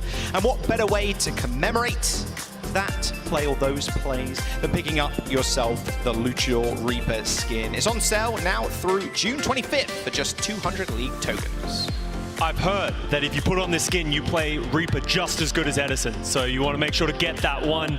He's been absolutely exceptional so far in this match on that Reaper. But we're going to a different map, over to Circuit Royale. And this is a map that Atlanta Reign has been very comfortable on. But Dallas Fuel, they actually won it yesterday on the back of some incredible Hanbin Sigma play, and just honestly the entire team. But the matchup that I'm looking for in this map has to be Kai versus Gurio. Gurio coming in here, a rookie who has had some mixed performances on the Widowmaker, has been performing better as of late. But Kai has been on a different level so far in the playoffs. He really has. His Widow's just been extraordinary. I mean, this is the map you want to go if you're the Atlanta Reign. Just put Kai on his comfort pick. I don't think he wants to be on the Soldier forever. I think he just wants to click heads on the Widow. So putting him on that would be to his benefit, I think. Absolutely. I'm a little surprised that Atlanta Reign decided to go here, but maybe just comfort for them on this one. This is a very different map. It plays very differently to any other map that we have in the pool so far. I would expect to see both teams come out on that Sigma. And we've seen a lot of teams try and innovate with certain things. People have tried to play double flex support with the Baptiste Zen, if you have the flexibility of that. And then Widowmakers have been map defining. Yeah, Circuit Royale has been such an interesting map, I think, over the course of it being introduced into the game. There's just so many different things you can kind of start to play. A lot of teams opting for this Sigma, but we're seeing some Reinhardt also being used here and there. No. And that's exactly what the Atlanta Reign are using. No Sigma. They want to go for this brawl. And with the Sim, that's, I mean, there's a lot of shield there. Surprising to me seeing them play Hawk on the Reinhardt. We've seen teams do this. You hold very closely on the corner with the Symmetra Teleporter. Don't give any space. These guys, nowhere near as impressive as some of the piano play we saw yesterday. Yeah, if anything, cool. Just mashing their head across the piano like I do when I play it. Oh, okay, look at this. Hiding out in the corner. No Sonic Arrow, by the way, from Fuel, so they might not know they are here. Not seeing anything yet, though, is probably indication that something strange is coming. They know, yeah. See those little turrets, they see or hear them come out. You're like, okay, they're hiding in their little room. Come on now. Chio switching over to the Ana is an interesting pick. Maybe wanting that biotic nade to potentially shut down the rush of the dive. Hanbin over to the Doomfist, Guri onto the Soldier, Sparkle on the Genji. Chio on this high ground just wants to open up with a big nade. Oh, Sparkle just gets run down. Exactly what this comp wants to do, which is just a run at the front line and hopefully kill people. Oh, great wall. Nice. TP as well. Oh, no, Fielder's good. Still with the payload, though, is Hanbin. Force the ice blocker. Wait, how does OG die like that? Nice sleep onto Ultraviolet. Can they punish? Yes, they can. Fielder and Hanbin are dismantling the Rain. The Rain just wandering to hunkering down in these small little corridors, these small little buildings, and they're unable to do so. A fantastic sleep from Chio. Stopping Ultraviolet, healing the rest of the team. The rush not working for the Rain. Insta-switch. And there's getting a mass switch. Every single player on the Rain has switch here as they have 0% ult charge. They might have the better composition than the Dallas Fuel right now, but the checkpoint is coming up.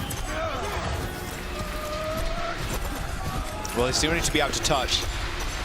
Hawk can juggle the payload fairly easily on the Sigma. Powered up punch for Hanbin. If he wants to, if you get a big stun on this wall, there it is. Any damage? No. Brigitte at Hawk's back, saving it a bit. Another power-up punch will take those any day of the week. Again, OG falling. You can't let this happen if you're the Rain right now. You can't let OG continue to go down first. Kai takes down Chio, but it doesn't matter. The Fuel are going to get point A. They get a forward spawn. This is worst case scenario if you're the Atlanta Rain. You haven't just lost that. They're switching again. We're seeing another round of switches come in from the Atlanta Rain, unsure of how they want to deal with this composition from the Dallas Fuel. And now they're having to go up against a 4 ultimate Dallas Fuel as the checkpoint is halfway through the second point already with 4 minutes still remaining. Nano boost available from Chio. They can just go in with the Nano Blade. They know Atlanta Rain won't have much, if anything at all. Meteor Strike, defensive one from Hanbin. I mean, Chio's just wanted to heal. Oh, Nano Blade. Okay, send it in. Nero's already killed 2 in the back line, though. Sparkle needs to find a little bit something more.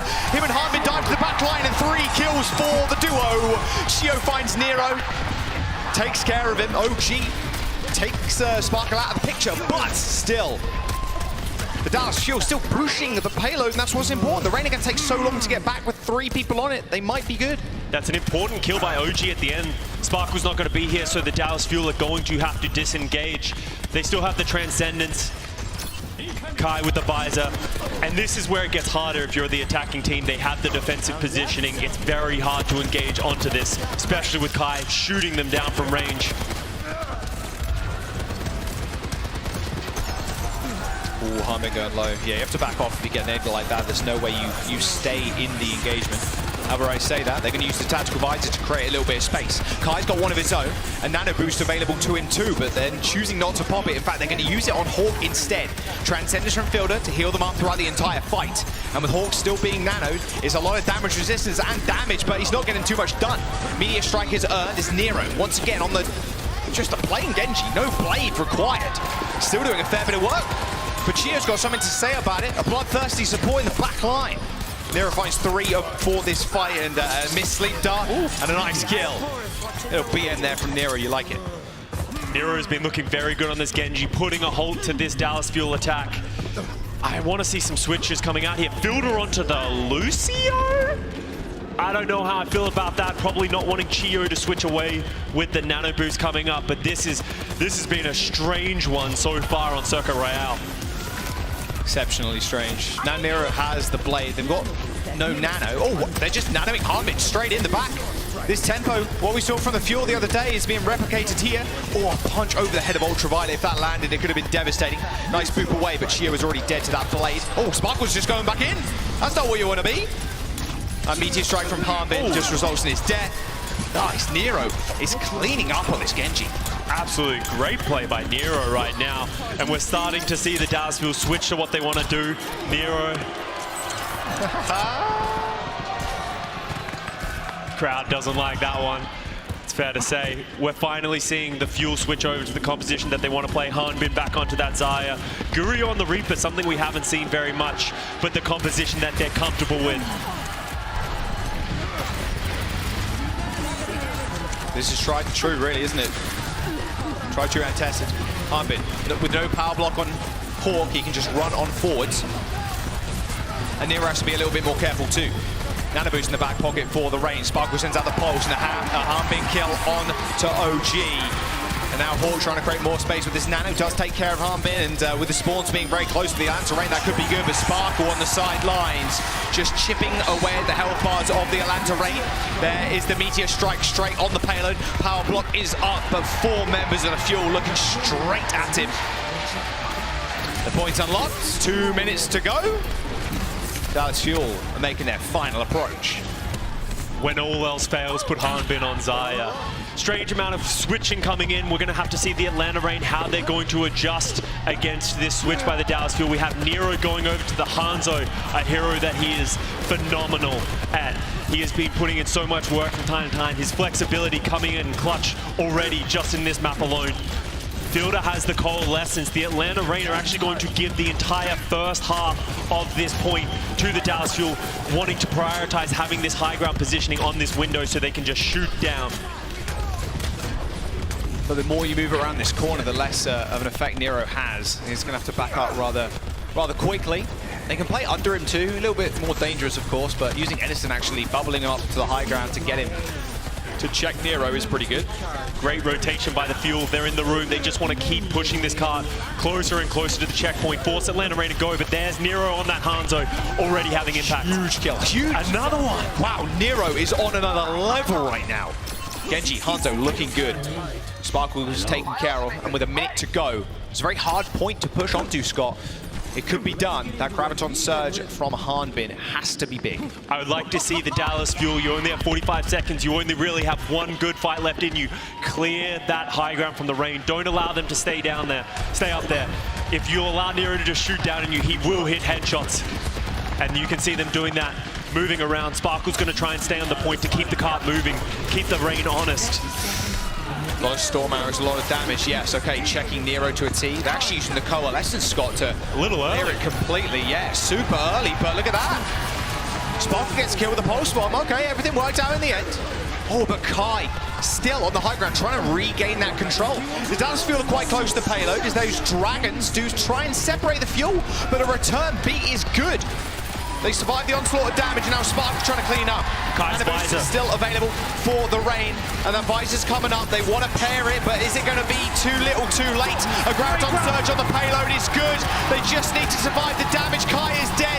Nano out onto Hawk. He's going to be a tough cookie to crack, especially with that Meteor Strike. But Edison, or Gurio even, he looks like Edison doing these performances on the Reaper. He does get cleaned up by Hawk, but Harbin's still alive and well. Spawns are so close to Reign, overtime ticking down, and the Fuel halted just before that third point.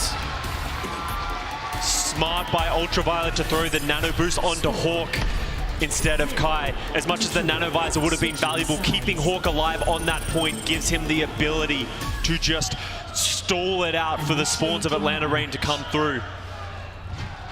But this is a long push by the Dallas Fuel. You very rarely see teams get it this far.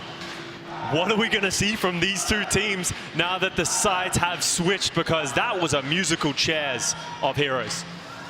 Because especially on the offense, I mean, yeah, you get more chances, right? So they can do those musical chairs. Couldn't read the sign. It's all right. Get next one. All right. Okay, the Fuel. Hey, Sparkle, look. Yo. I think we're going to get some mental warfare here. Attackers incoming. Hey, sorry, a mirror. That's exactly what you'd want. But the Dallas Fuel, sneaky, sneaky. They've not gone to Zarya. Oh. Oh, no. Oh, are you allowed to lie in match chat? I don't think that's allowed. No, I think you are. You are? Okay. Yeah, that's not an illegal move. Are you sure? Okay, Florida Mayhem's not in this match. Okay, we see Harbin coming out on the Sigma. They're going to play this more traditional style on the defense, have that high damage output, make it hard for the Reign to move forward. And this is the matchup that I wanted to see, Kai versus Gurio. Who's going to get the better end of the stick? Enemy radar contact. Gurio set up, I can imagine, all the way back on the low ground. Yeah, I could just see his little silhouette. Oh, nice nade to start off. Oh, that was close. You open this fight up with a headshot like that, Sigma has way less outwards pressure. Can't really hold that shield for too long on this corner. Nero on the Echo, just flexing his muscles right now with OG on the Mercy. They're putting a lot of resources into the high damage output of Echo. What they're going to try and do is force the Dallas Fuel back. Look how much space they've already conceded going back. Spark was just trying to maintain this space, but against an Echo, could just lob sticky bombs at you over and over again, and a Widowmaker that can body shot you like this can be pretty tough. Ooh, tell a lie.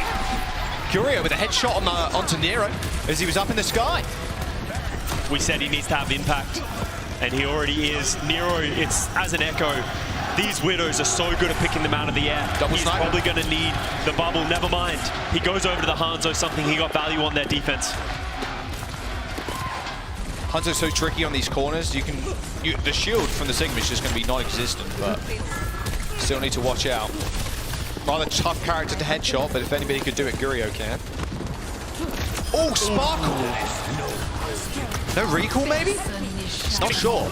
Getting caught in the backline. Oh, good headshot. Good goes down as headshot. well. Yeah, and that's a nano on a fully charged Zarya. Harmon without a shield cannot survive the damage.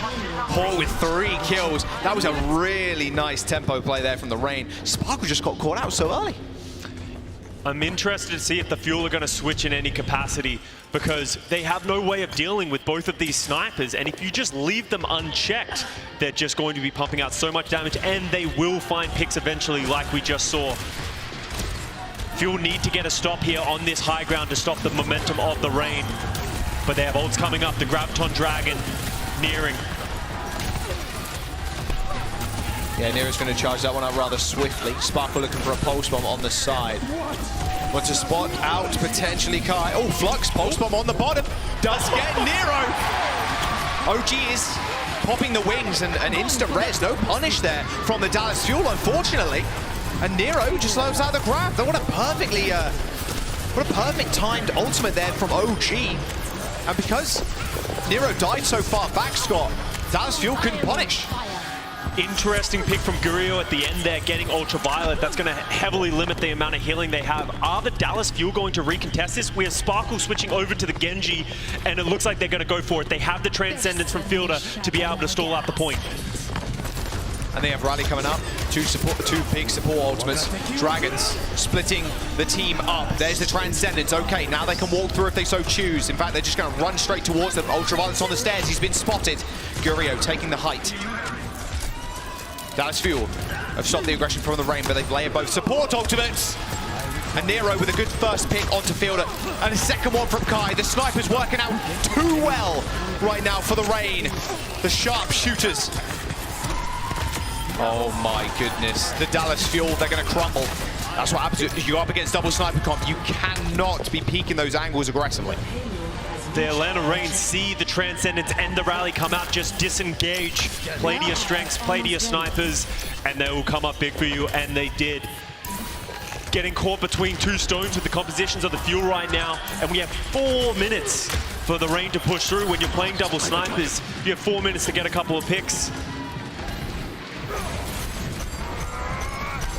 Searcher, if the Atlanta Reign take the high ground here, it could be all over. Dallas Fuel need to push them back. It's quite an awkward comp for Sparkle to play in too, Scott. He hasn't really got much support when he goes in for that dive. Exactly, he can deal with the snipers, just not alone. You can actually see the Dallas Fuel. Instant res. Can Fuel punish? Yes, they can. Harmon follows up rather quickly. A nano boost onto Hawk. He's so strong right now. He could commit full the grab energy. here. He's just gonna commit to just doing damage. He don't need the grab. He's already taken care of Harmon. Luckily, Spark was there for the defend.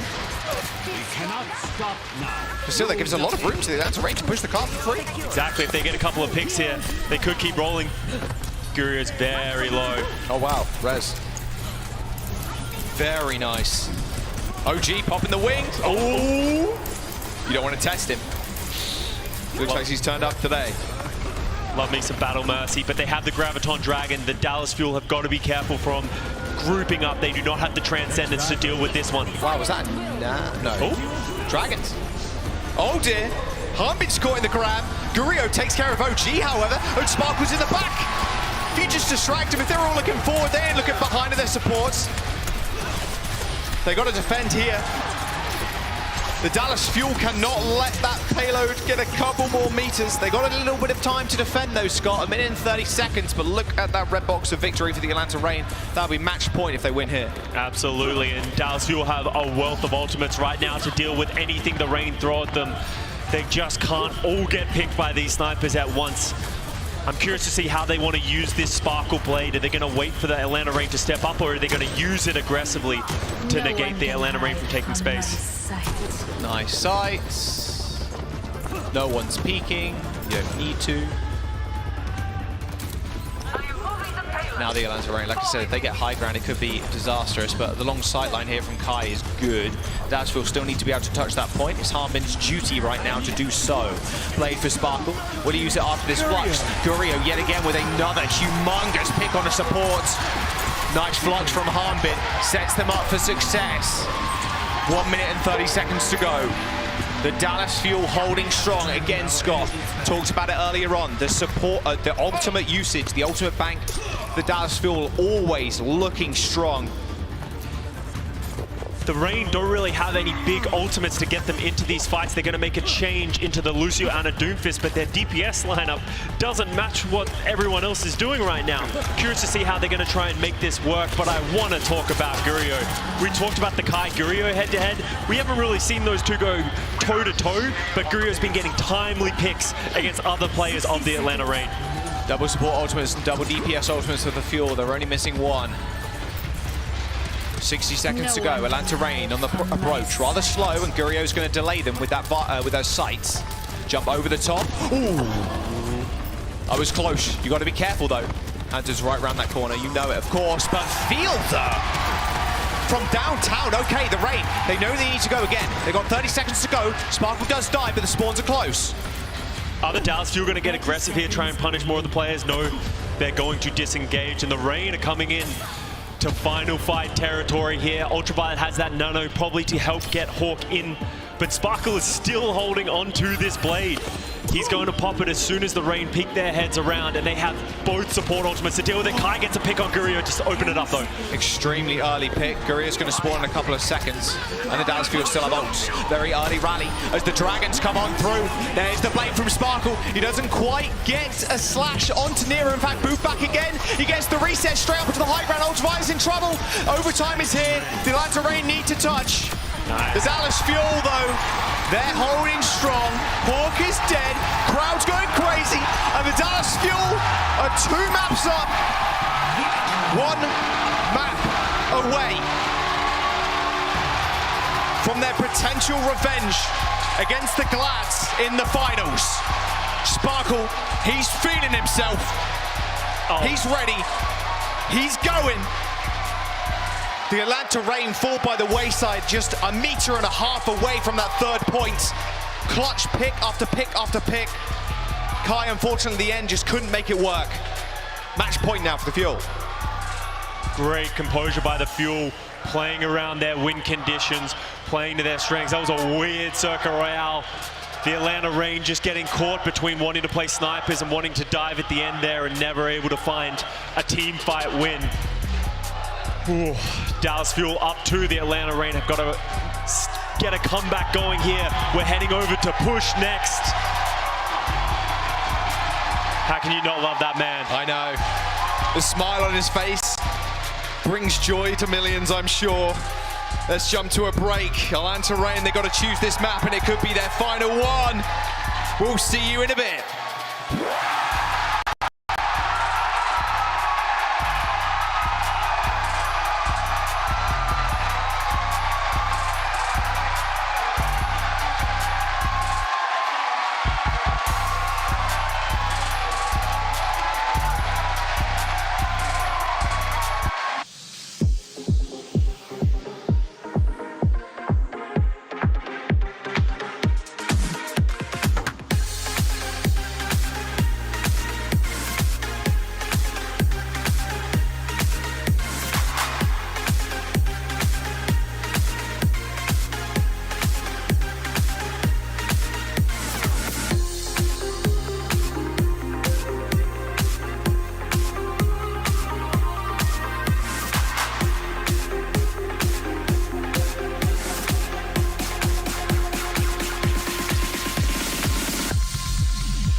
Dallas Fuel proving that they can burn brighter and brighter as the days go by here at the Kickoff Clash.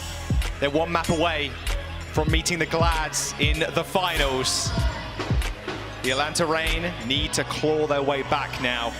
We're going to Colosseo for our push map. And that's why it gets hard for the Atlanta Reign right now. We go to push, and even if they win Colosseo, they have to go back to another control map that the Dallas Fuel get to choose. So it is an uphill battle for them now. We see Edison sit back on the stage on that Reaper. Great play by Gurio. But now we go back to the tried and true composition of the Hanbin Zaya and the Edison Reaper. Can the Atlanta Reign find an answer to it? Okay, yeah, I like that. Oh, look at those friends, you know? Friends. You can still be friends if you support different teams that are currently playing against each other at a LAN event when the crowd is mostly a Dallas Fuel crowd, right? Yeah, you just got to avoid being too loud from time to time. Bring in Torbjorn, I agree. True and real. Players, if you can hear me, I believe Colosseo is a great Torb map. It is. I played Torb a whole bunch on the beta. Oh, really? Yeah, on that map. It's pretty, it's not good. If Jack can make it work, you can too, guys. Yeah, that's true. We did get a substitution. Gurio is stepping away. Edison coming back. Well, though Widowmaker, a little bit difficult to play on this map. So many flank routes, you get picked up by Tracers, Hangzhous. Speaking of which, though, comp that we've seen evolve over the Kickoff Clash is this Hangzhou comp on this map. Just sitting back, waiting for that first pick. Grab Dragons. We're back, baby. We just saw Nero play a great Hangzhou as well in the previous map, showing that he's very strong at that style. We know Hawk can play the Zaya. As much as Kings Road did not go their way, they had moments of brilliance. If they can tap back into that, you never know what can happen. We've had some good maps so far on Colosseo. Pelicans made magic happen. We had that banger of an ending yesterday. How's it gonna go? Are we gonna see both teams pick up this Zaya Hangzhou and have this standoff at the beginning as they snipe towards each other? Signs pointing to it, that's for sure. Man, the revenge story, I think, for both these teams is quite epic, to be honest. When we do push one of these teams to the final. God, the Dallas Fuel coming into this year, I was talking a whole bunch about, you know, transitioning from Overwatch 1 to Overwatch 2. Are you going to keep a lot of your players? And both these squads have kept a fair chunk of their roster, but the players they've actually picked up have just been unreal. Like the rookies this year coming into the league, did anybody think Chio was going to be this good? Exceptional. Ultraviolet and OG on the other side, they have been just stars for the Atlanta Reign this entire season. Kai, Widow, double sniper. Okay, so I guess they expect no tracer from the other side, so Widowmaker with this long sightline on the bot. It makes sense. Let's see if it pays off for them, because we're already seeing Sparkle. As much as he's not on the tracer, he's making that running man into the backline. Is Kai going to expect this? Kai potentially too bored of the soldier right now. Oh, he knows. Okay. Oh, Venomite doesn't want to destroy it, even if you try to walk into it. Okay, well, destroying it. Okay, well, now they know. Oh, maybe Nero doesn't know. Nice little healing station. Instantly taking out Edison. However, Chio responding. Thanks for backing up my point there. Chio popping off already. Like to see it. Hawk's going to have a heck of a tough time doing anything right now. He's anti, no bubbles. Chio. Sparkle low. And Chio and Sparkle straight in the backline already. The Dallas Fuel just running over the Atlanta Reign. You cannot let Sparkle set up behind you like that. I don't care about Sparkle. Chio coming in late. I thought OG was going to punish the aggressive style of Sparkle, but Chio just runs him down, helps him out, gets that pick, and heals him up, and the Dallas Fuel already in the driver's seat in this fourth map. So Kai Widowmaker has not had the impact just yet. We have not seen him get the picks. They're going to have to play so slowly, and the Dallas Fuel can just avoid the sidelines almost. You see Hanbin holding these stairs, just slowly pushing the pot. They've already got 50 meters, 1.5 minutes into the round. That's lightning pace, and they're not stopping. This is the tempo we wanted to see. Chio going to the back line, just 1v1 in support. You know the vibes. Kai with one shot onto Sparkle, but it don't matter. Hanbin staring at your face. 100 energy. See in spawn, son. Now, the Atlanta Reign switching up their composition. Scott, Kai coming back on the Soldier, but look already, the Dallas Fuel, they've got the checkpoint. Kai not getting any real purchase with that Widow, and now Hanbin's just going to hold this corner, force the Atlanta Reign into them. As soon as they step up, there's going to be a Graviton. Graviton Surge coming out. Edison hasn't got much to combo with it, but you don't need it if Edison's just standing there looking at you dead in the eyes. The Atlanta Reign need to find a footing in this game. They're just going to keep going. Keep the tempo up. Nano in the spawn. Touch the spawn door challenge. Very easy. The Dallas Fuel now with 100 meters in the bank. Atlanta Reign have the Graviton Dragon to stop this push. They need to find something with this because this is slipping away from them quickly. Nice Graviton Surge, Dragons on top. There's not much you could do about that. Even the Nano invested actually there from Ultraviolet to try and find some more kills. They use a whole host of ultimates. Dallas Fuel though, getting to that point, used a lot of theirs, but remember they have got that forward spawn, Scott. That's it, but look at how much, 114 meters already set by the Dallas Fuel. This is going to be a monumental comeback by the Atlanta Reign if they can do it, and it all has to start now. They can't keep losing these team fights. Chiefs beats very early to get the Dallas Fuel into their face. Return beat from the Atlanta Reign. It doesn't hit Kai, so he's going to have to play safe. And now Sparkle using the cover of these walls to get around them. Nice Dragons. Hawk was completely separated from the rest of the team, and Ultraviolet wasn't even there to heal him as he was already dead. Chio, with the help of Edison, chasing down Nero. The bot is walking at lightning's pace. Dallas. Is this going to be a completion? It's looking rather likely. Dallas Fuel just on a completely different gear. We've got Kai and Sparkle meeting each other, but of course there's Chio. Somehow Chio's always there to help. It's a 2v1. Kai going pretty low. Boop down the healing station. Goodbye, Kai. A one-way ticket back to spawn. Hawks now in trouble. No bubbles to bear. And Edison fills him with arrows. The Atlanta Reign still need to stop the bots. It's falling apart for them right now. It feels like they're in desperation mode. Hawks switched over the Doomfist because what they're doing right now isn't working. But another Graviton Surge. Are we going to see a completion? Straight in the spawn. The whites of his eyes lighting up, and goodbye, Hawk. A completion so close. Unprecedented pace from the Dallas Fuel. They are destroying the Atlanta Reign in front of their home crowd. 2 meters to go. Hawk spawns, gets a kill on Shio, but I think it's about done. Goodbye, Hawk. Goodbye, Reign. There's the completion. Dallas Fuel. They're going to the finals, burning brighter every single day.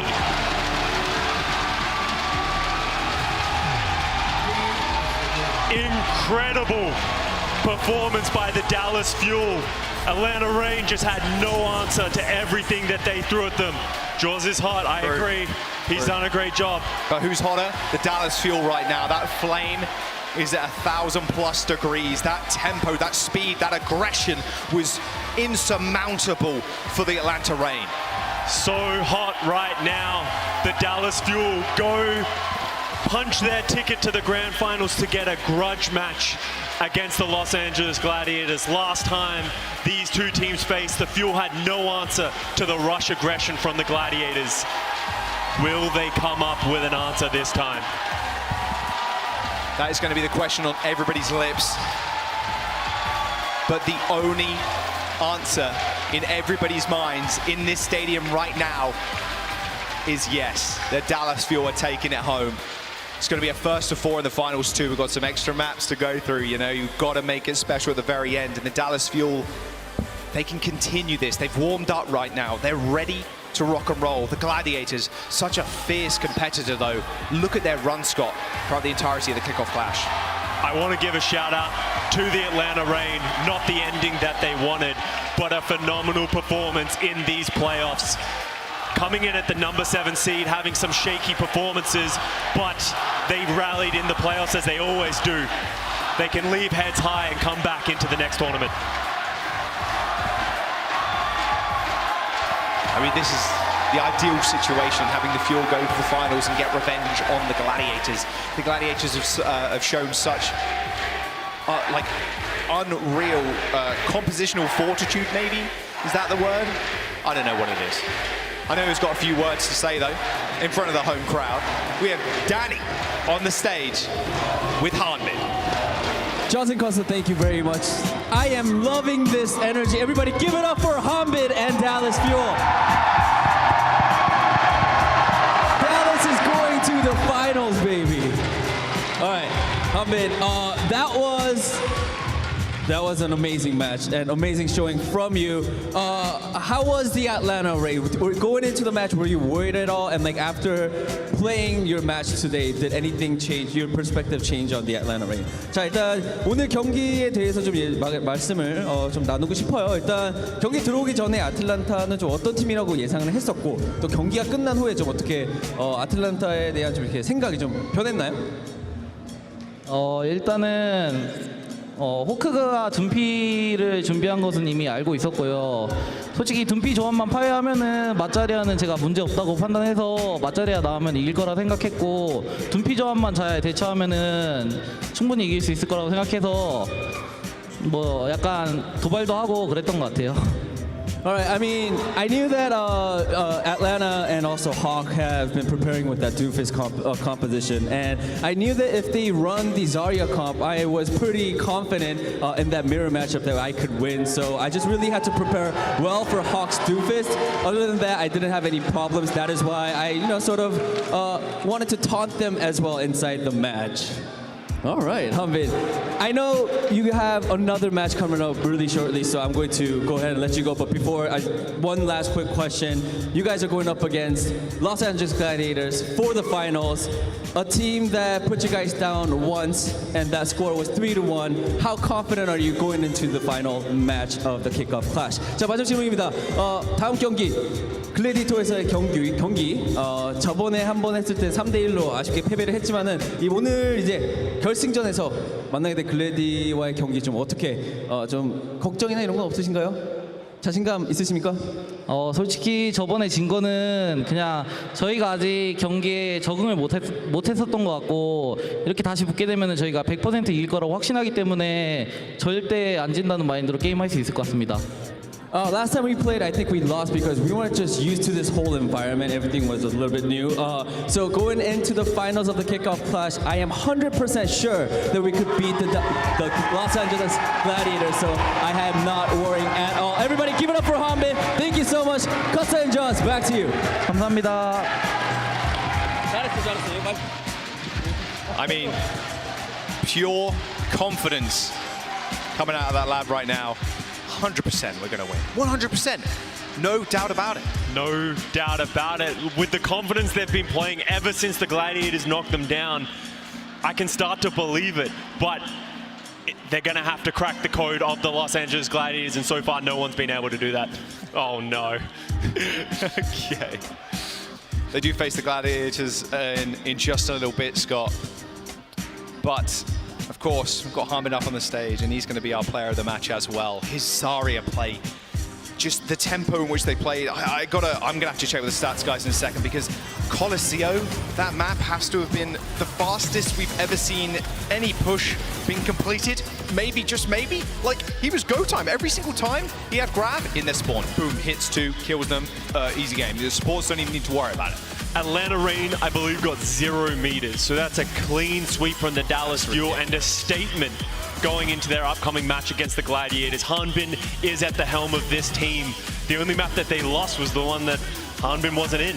It'll be interesting to see if they lean more into that. They need to find a way to tap into Hanbin and get him more value in their upcoming match in the grand finals, because Hanbin, he's just been so sick. Look at this confidence as he just walks into the opposition spawn. He did it against the Atlanta Reign. He did it against the San Francisco Shock. He does it time and time again. Just look at the stat line. 50% average energy is just ridiculous. He's pumping out so much damage. 5 grab kills per 10, 12 plus final blows per 10. He can do it all, pretty much. But are they going to rely on a little bit of fearless here and there? The Gladiators, of course, are a tough opposition. They've shown us many different comps over the weekend, and they're going to be a tough one to crack. Their run throughout the Kickoff Clash has been exceptional. Oh yeah, absolutely exceptional. I think the entire Dallas Fuel has just been really rallying behind their own style. They've just been unlocked this thing. You talk about all the individual players. We talk great about Hanvin, but Chio just having so much impact time and time again, just helping his team. Sparkle with the versatility. Edison on the Reaper, defining how it should be played. Fielder just getting sleeps. It's just absolutely incredible. I want to give a special shout out to Gurio as well. Yeah. Someone that I've been very harsh on so far throughout this kickoff clash because he needed to get impact, and he got it today on Circa Royale. Without him, they probably wouldn't have won that map. Yeah, for sure. They can sub him in whenever they so choose. The Gladiators are a tough opposition, but every single piece of the puzzle right now for the Dallas Fuel is just locking into place. They're ready to rock and roll. They're going to need a little bit of a break, I'm sure, just to shake it off just a little bit. Just prepare for the next match. It's going to be a big one. They have not been in the finals since 2021 Summer Showdown. So, you know, this is the time to get some more numbers in. They get a lot of league points as well. If they do end up winning here, guarantees them some league points for later on in the year, Scott. Absolutely. That's the thing that everyone's looking for. They want those points. They want to get this sort of feel this good start to your season, become the team that everyone wants to be. Yeah, and a little bit quiche as well, of course. We're going to jump to a quick break, guys. Don't go anywhere. Finals of the Kickoff Clash. They're right round the corner. The Overwatch League is brought to you by Upper Deck, the official trading card of the Overwatch League. And by TeamSpeak, the official voice supplier of the Overwatch League.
you lovely people? Welcome to our game break. Zoe here, joined by Reinforce as well as Necra.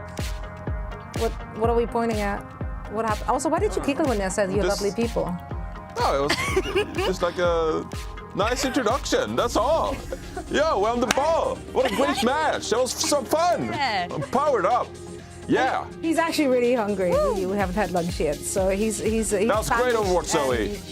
But it was. Yeah. We feasted our eyes on Overwatch. We don't need no real food. I do want to talk about the game we just saw because, I mean, Atlanta Reign, Necra, they had a really good start on map number 1, and then slowly Dallas Fuel seemed to warm up, and then there was no stopping them.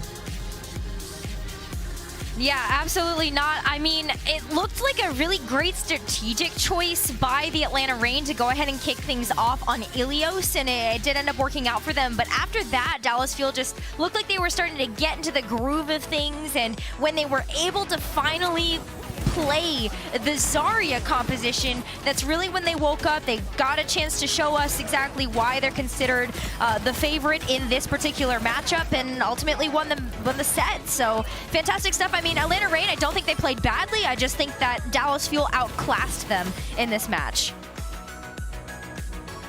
Yeah, I'd agree with that. I mean, they came out looking so good, the Atlanta Reign.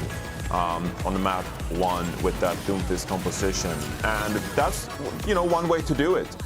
When you're playing against a crowd like the Dallas Fuel fans, not even enabling the Fuel to get going in the first place doesn't really aid, this emotional build-up energy from the Dallas Fuel crowd. It doesn't really help out the Dallas Fuel team either, not having those fans behind your back. But on King's Row, that's where we really saw the Dallas Fuel come alive with that Zarya composition, and that leads to this awkward situation where Atlanta Reign, I don't think they're necessarily favored on any of these escort maps.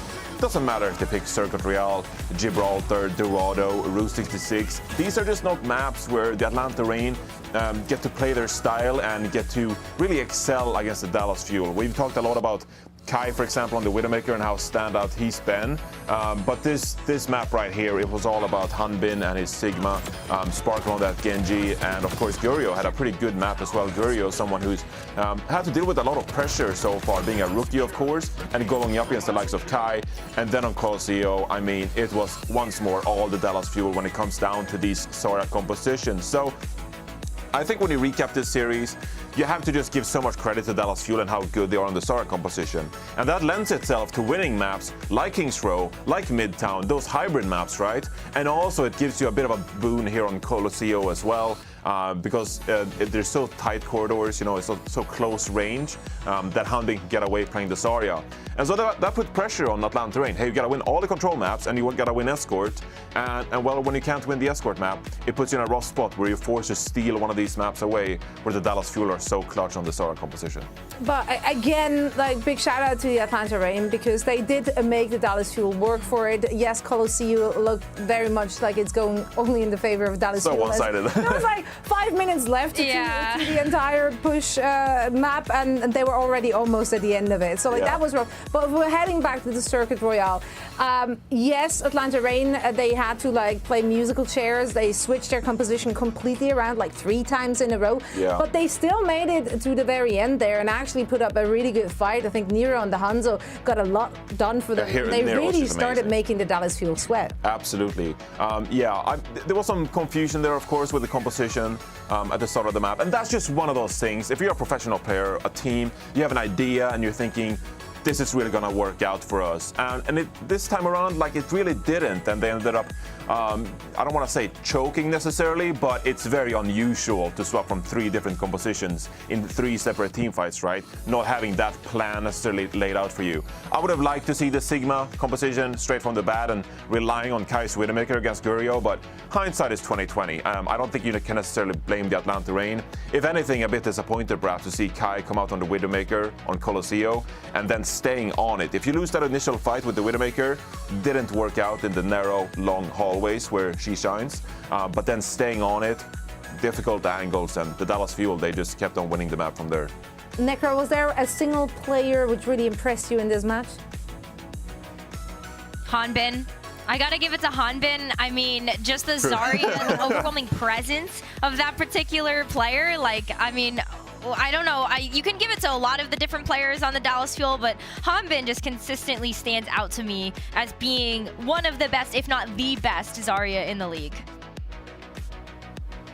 Well, let's see if we can keep it going in their next match. They do have a very quick break, but then afterwards, they do have to actually face off against the Gladiators in the grand finals. I can't wait. This is going to be a banger of a match. But first things first, we're going to have Danny down in Texas with an interview. Thank you so much, Zoe. Yes, I have a very special guest standing right here next to me. It's Ans from Los Angeles Gladiators. Hi. Hello. All right, Ans. I mean, I'm sure you watched the game. You know, I'm not gonna assume. I'm just gonna ask you. Did you watch the game, Dallas versus Atlanta Reign? 경기 보시죠? 네, 유심히 보긴 했는데 어차피 저희는 어느 팀이 올라오든 저희가 이길 생각을 가지고 있었기 때문에 딱히 크게 중요하게는 생각하지 않았습니다. I mean, I did really pay close attention to that match, but at the end of the day, it's gonna be us winning the finals anyways. So, you know, I don't really worry about those kind of matches. Were you surprised at all that Dallas won? 아까 뭐 좀 이제 신경 안 쓴다고 했지만 좀 이제 방금 봤던 경기에서 어떻게 달라스가 이긴 거에 좀 이렇게 좀 놀라셨나요? 아니면 달라스가 이길 거라고 좀 예상을 하셨나요? 개인적으로는 달라스가 이길 거라고 생각을 했지만 죄송합니다. 그러니까 달라스가 이길 거라고 생각했어요. 개인적으로? 알겠습니다. Alright, so An says that, yeah, personally, yes, he did predict that Dallas was going to win. But hey, yeah, they did get the win like you predicted, and now they are up against the Los Angeles Gladiators. Is there a player that you have your eye on for the Dallas Fuel? Because I mean, they got Hanbin, they have Sparkle, they have Chio. All of their players are really popping off right now. Is there someone that you're worried about? 이제 달라스 팀과의 경기가 곧 이루어지게 될 텐데 달라스 팀에서 좀 어떻게 걱정되는 선수가 좀 있나요? 아무래도 지금 굉장히 좀 흐름이 좋거든요. 달라스 쪽이 이제 뭐 한빈 선수도 있고 치오 선수도 있고 뭐 피올레스 선수도 있고 다들 굉장히 지금 잘하고 있어서 네 없나요? Maybe nobody. Okay, maybe nobody. All right. So there's nobody that Ans is scared of. All right, one final question. Finals match prediction. I'm guessing you're gonna say Gladiators, but what do you think the score is gonna be? 자, 당연히 뭐 글래디가 우승할 거라는 예상을 하시겠지만은 경기 스코어를 좀 이제 하자면 여기가 저희 홈구장이었다면 4대 0으로 얘기를 했을 텐데 댈러스의 구장이기 때문에 4대 1로 저희가 이기는 걸로 하겠습니다. Alright, I mean, if we were playing this match, the finals, right in LA, then I would have said 4-0, but we are in fact in Dallas, so I'm gonna give them a point, and I'm gonna say 4-1 Gladiators win. I am liking this. I like the spicy Ans. All right, everybody, give it up for Ans. Thank you so much for your time, Ans, and thank you so much for the interview. Zoe, back to you. Thank you so much, Danny. Thank you so much, Ans. It sounds like Ans is more scared of the audience than of the players of the opposition. Yeah. I guess that's hey, there's some crowd people here. You know, I guess the signs will help them to a map. So it's quite a mob out there, I tell you that. So that's funny. I do love the confidence coming in, and I mean rightfully so, right? Because they seemingly know what to expect. They had the opportunity to watch the Dallas Fuel play a few more games as well, so they should be prepared for that. And we will be talking about this match and hopefully have some answers. And speaking of answers, you know how we are on the desk usually are asking questions to all of our lovely players and whatnot, and you know it's very easy to sound smart if you're the person asking questions. Joss was kind enough to turn the table around and quizzed us. So let's see how that went. We're back.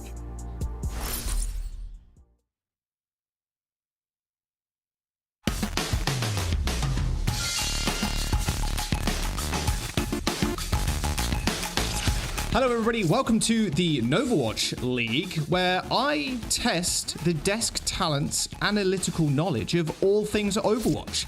They get a grand prize in the end, maybe, and they might get a punishment too, depends on what I can sneak past legal, of course.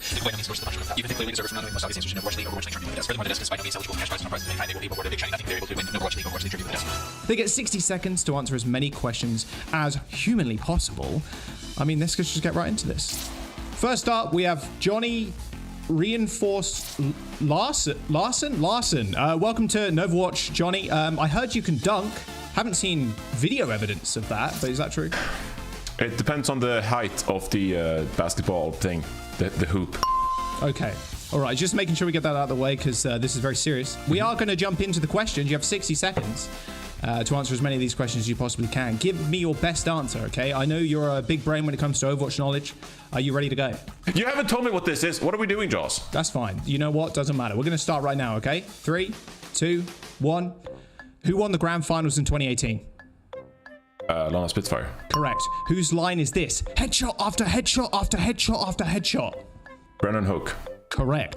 What is the San Francisco Shock Doomfist skin called? I don't know, Thunderdome or something. Ooh, that was close. Like lightning or something. It's Thunder. What? Come on! I said the word! You're wasting time, Johnny. Oh, Who is the okay. shortest Sorry. in the Overwatch League? Jaws. False. It's Hugo, but okay. That was unnecessary. What team went 0-40 in 2018? Shanghai Dragons. Correct. What is my favorite player? What is your favorite player? You remember you're on the clock, by the way. Carpe. False. It depends on the day. I'm not. He's a fish! Who was Valiant's only British main tank? Numlocked. Oh, correct. What is Architect's current hair color? Pink. Timer. Johnny. That was wrong as well. It's blue. It's blue. All right, Johnny. Well, you got 4 points. How was that for you? I think they were pretty easy questions, honestly. It's gonna be an easy win, to be honest with you. I don't even know who else is competing on this stupid show, but yeah. Stupid show! I wrote this, and I'm producing this too. Good on you. Okay, yeah. You're out. Maybe I deduct a few points from there. Bye, Johnny. Goodbye. Bye, Johnny. Everybody clap. Wave. See you later. Clap. Everybody. Goodbye, Johnny. Next contestant. Get out of my face. Thank you. Next contestant is Danny Lim. I heard you got quite jacked recently. Comments on that?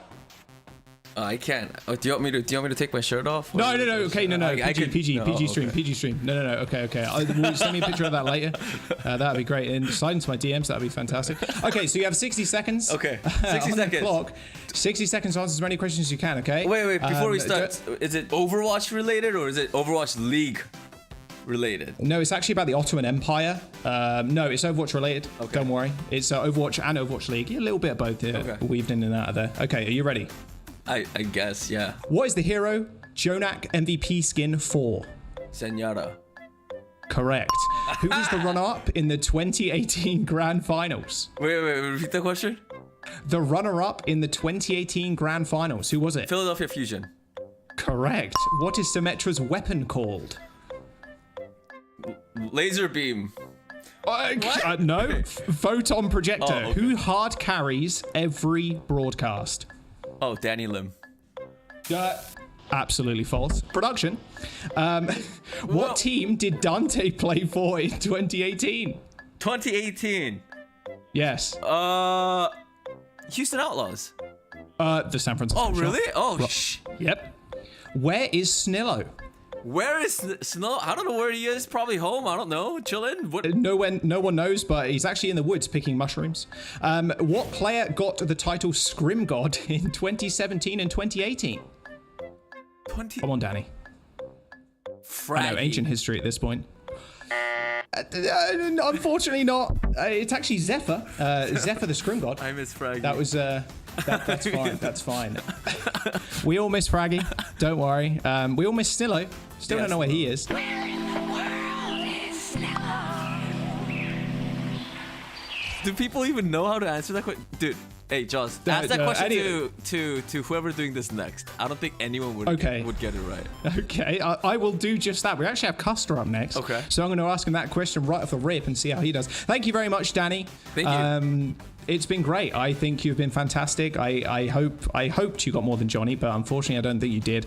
Yeah. We're going to bring our next guest, Custer. Custer, welcome to Overwatch League Trivia. Give a round of applause for Custer. Woo, Custer. Custer, you know, doing a little back and forth with all the guests. I asked Johnny about why he can't dunk. Thoughts on that? He can't dunk. There's no way he can't dunk. He's like 7'3". I've seen it. No, he's 5'2" and can't dunk. Crazy. I know camera illusions, they work in mysterious ways. That's how Matt is the same height as Mitch. Don't know how that ended up working out. Okay, so look, 60 seconds, answer as many questions as possible. You may or might not get a prize. I don't know. We'll see. So if I don't get a prize and I win, what am I here for? Good question. Anyway, we're going to start now. Okay, so ready? 3, 2, 1. As fanboy triggering as that sounds, is in reference to what team? Dallas Fuel? Absolutely not. Runaway. Which Korean main tank played for Shock in 2019? Smurf and Super. Super isn't Korean. Okay, we'll take that. Yeah, sure. Otto joined the league in 2018. When did he get his first win? The Shanghai Dragons? No. Well, I was looking for a date. 2019. Sado is represented by what famous emote? 2-liter chugging Coke. Yeah, I'll take that. Sado 2L, yeah. What hero is Striker known for? Tracer. Yes. Which player famously accidentally used ult twice accidentally in one match? You, Custer. Correct. Wow, who'd have guessed that one? Custer. So that's the second time in the series. Who had the shortest Overwatch League team contract? Aspire. False. Side. Oh, damn, I knew that. That is, what? As soon as I said Aspire, I knew it was Sideshow. God. Well, unfortunately, you didn't get that question correct. You got a few others correct, though, you know. Not too bad, Scott. But look, listen. Some of them are difficult, and you can't know everything. An analyst can't know everything under the sun. Let's be real with ourselves here. But, you know, how did you feel you did? I feel like I threw away a couple. I was struggling with listening to the question. You know, I got confused a little bit. Disappointed I didn't get the runaway one. I think people are going to hunt me down for that one. So yeah, that was actually in the easy tier question. So yeah, I was expecting you to at least get that one. Yeah. But you know what? That is unfortunate. But I'll give you a secret bonus question. Okay, for a bonus point. Don't tell anybody. Where is Snillo? Snillo is in the forest picking mushrooms. Scott, you know, I'm going to give you that bonus point. Why not? Yes. Thank you so much for joining. Everybody give a round of applause to Scott. I think he did rather well. Did I win? Maybe not. We'll see. You know, we'll talk about the prize too. I'm not sure that's going to happen. Though we'll see. Punishments though, getting it through legal. That's also another step.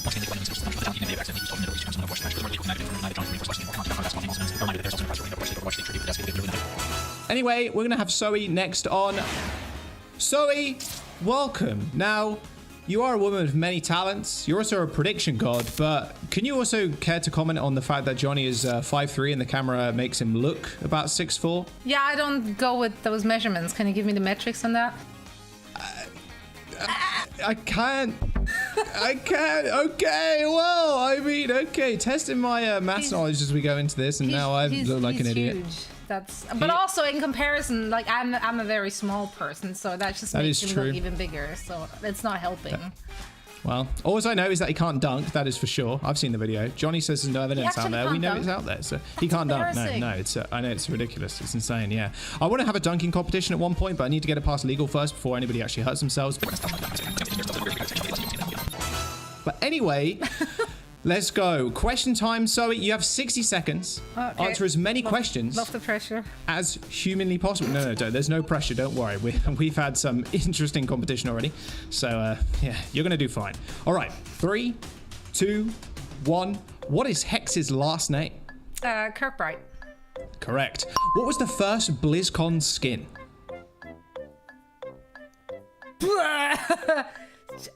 BlizzCon skin for yes, for Overwatch? For BlizzCon.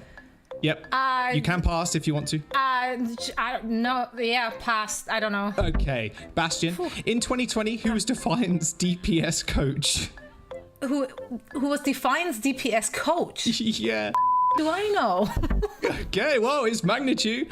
Custer owned a body pillow with what hero on it? Ew. I didn't need that information. I will take that as a correct answer. Oh, well, no, but I'll take it as a correct answer. Didn't need that information. What are Tracer's weapons called? Yes. Pulse rifle. I don't know. Take that. Pulse pistols. In 2021, what team came second in the Summer Showdown? Who came second? Second. Dallas? This was a very hard Dallas. one. It was the Hunters. I realized these were incredibly difficult and things that you may have not have known, but that's just the game show. That's just how we roll here. It was good though, so I gave you a couple there. You're good. Maybe not the top of the leaderboard today, but no, that's okay. You know what? That's great. Can't win them all. Like that.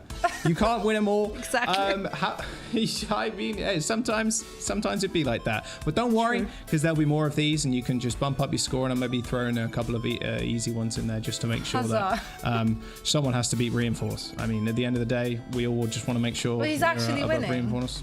No. Oh. We just don't need the ego inflated even more, really, do we? Now, Zoe, how did you feel about today? I thought it went pretty okay. The questions are pretty tough, though. It's just a lot of pressure, you know. Yeah. So Yeah. I think I did better than I think I would be doing. No, it's good.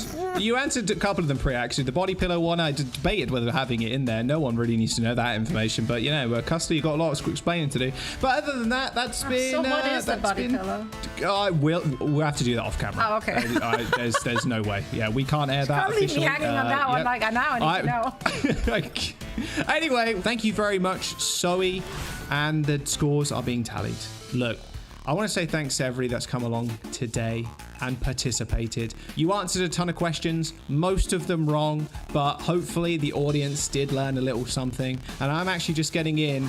Yeah.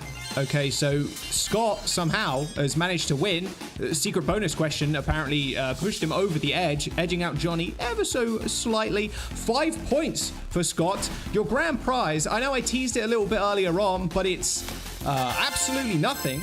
You get nothing. Nothing at all. It's a whole load of nothing, but it's a whole lot of shiny nothing. Look at it shine. Very, very epic. Very epic. Maybe we get a better prize later down the line when the budget increases. We'll have to wait and see. Punishments maybe to come too. I mean, we'll see what League will have to say about that one. And you know which is punishment. But I really do appreciate all you stopping by as well. This has been the Overwatch League Trivia Game Show. Thank you so much. We'll see you next time. Well, thank you, Joss, for, I guess, absolutely nothing. Some tough questions in there. You're boomed that you didn't win, I can tell already, like that bonus question kind of shenanigans. I hope Costa just continues casting with Jaws at this point. Nekra, do you want to join the desk full time? I know I kind of like spoke on your behalf now, but I'm so tired of that guy. Let's go to my nerves. Happy to come in whenever you guys want me. There we go. I mean, clearly Costa's off the table now. He's off the table. Well, why can't you dunk, though? That one I don't... I can dunk. You can't. This is misinformation. I never even said I couldn't dunk. I just said it depended on the height of the rim, which is a technically correct answer. So I didn't say I couldn't. I just said it's depending on the height. When it's a 20-foot rim, of course no one can dunk a 20-foot rim. That's like saying I'm an incredible Widowmaker player if I'm only shooting bots. Like it... No, it isn't. It literally is the same thing. Like, obviously you would... anyway, Jaws, this is what you did. You've boomed us before a great finals. Yeah, and now we're all fighting over absolutely nothing. Also, I really need to know what Costa's body pillow is. And I don't want to know, but I need to know. So that's where we're at. Anyway, moving on to brighter and better things, Nekra. We do have a grand final coming our way, and this is going to be an exciting one. The two teams met already previously in this Kickoff Clash. This one is tough, though, because we've seen different looks from both of those teams. Do you feel like that was an easy prediction to make? Not really. I mean, even coming into this, I had predicted that the Dallas Fuel would get here, and then, Gladiators, that one's just kind of a toss-up. Gladiators do have quite a bit of experience playing into more aggressive compositions. They took wins over the Atlanta Reign as well as the Houston Outlaws, while on the Doomfist flavor of the composition, still very aggressive and finding ways to kind of just strategically get around that. And so the versatility of Gladiators is really what is continuing to give them the edge in my mind over their opponents. Couldn't agree more. That's why I was really unsure with my predictions, knowing that the Gladiators, they have been playing those different compositions on the high level, whereas from the Dallas Fuel, we really clearly know where their bread and butter is at. So let's bring up the predictions for our last match of today and see where everyone is leaning. Are we falling victim once again to recency bias? Oh no. No, okay, split. Not all of them. We're split 50-50 here on the desk. Nick, are you the only one with the Gladiators, I assume? I mean, you technically already made your point. Reinforce, how confident are you in your Dallas pick, though? I'm not confident at all, to be honest. It's a flip. It's a flip. It's a 50-50. Look, okay, LA Gladiators so far this tournament, I think they've been the better team. They can play more compositions. Agreed. So the key to success here, really, for the Gladiators is you want to win Escort, right? There's where you have Ans on the Widowmaker is going to be a huge key, better than Gurio.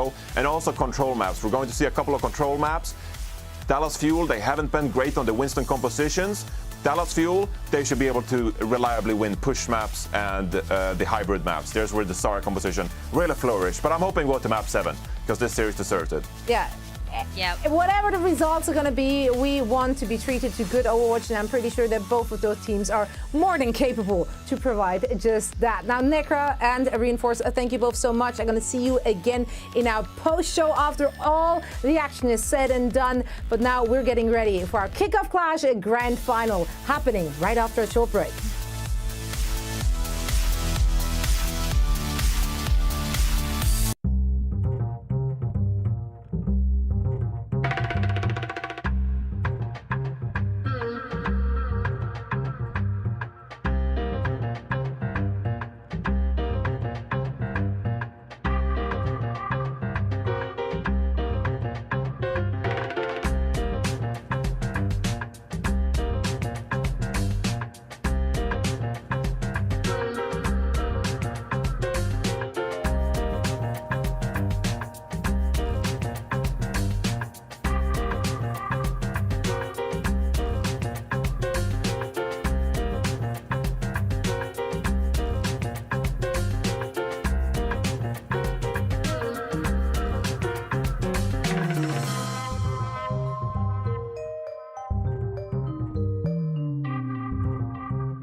It's finals time. The Dallas Fuel taking on the Los Angeles Gladiators. We've made it, we're here, you're here. The Dallas Fuel in battling ferociously to get back to this position. The Gladiators, a little bit of an easier road, you could say, and now the Fuel wanting their revenge. The Gladiators have only dropped one map in the entire Kickoff Clash Tournament so far, and that was to the Dallas Fuel. The Dallas Fuel coming in lately with a chip on their shoulder, decimating every single team that has gotten in their way just so they could be here today in the Grand Finals. Yeah, that one map, maybe they can dust it off, go again. The tempo, the speed in which the Dallas Fuel are playing right now is just unbelievable. We just saw a complete on push on Colosseo from the Fuel against the Atlanta Reign. Something that we'd rarely see, or we thought we'd rarely see, especially in a competition setting in the semi-finals, no less.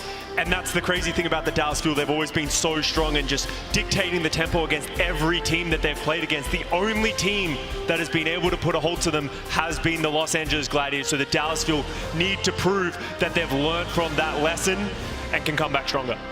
We'll have to wait and see. They're in front of their home crowd too. And you best believe that excitement, that energy is just flowing through them right now. The Gladiators have had a little bit of time though. They've been watching the series from earlier today. And I bet they've been taking a whole bunch of notes because Hanbin, he has been exceptional today already on that Zarya, just leading the charge for the Fuel. And that's it. Hanbin Zarya has really been the key to success so far for the Dallas Fuel. We actually saw them struggle once again on that dive composition against the Atlanta Reign. If you are the Los Angeles Gladiators, you watch that match, you know what your path to success is. Find a way to get Hanbin off that Zarya. Otherwise, it might be a tough road for them. I think it's time we welcome the teams to the stage though. We're going to jump to Danny down on the stage. The Dallas Fuel and the Gladiators. This is their final opportunity to take home that trophy. Danny, take it away. Jaws and Costa, thank you very much. Guys, this is it! The finals of the Kickoff Clash. Just out of curiosity, any Gladiator fans? LA fans? Who's rooting for Dallas Fuel? Nice. I do feel like this is going to be an epic battle to the end. I am not going to waste any more time, everybody. Are you guys ready to get this match started? Let's start with our Dallas Fuel. Make some noise for our players when I introduce them, everybody, okay? Starting with our Dallas Fuel. On support, number 31, Kwonjun, fielder.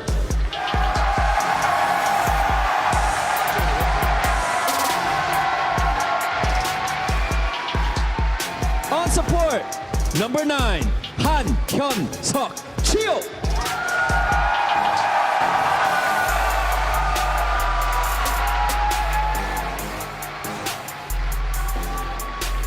On tank, number 11, Choi Han-bin, Hanbin.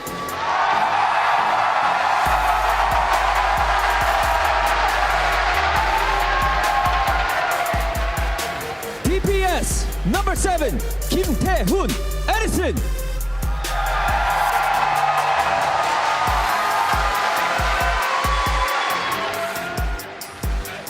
DPS, number 1, Kim Yong-han, Sparkle.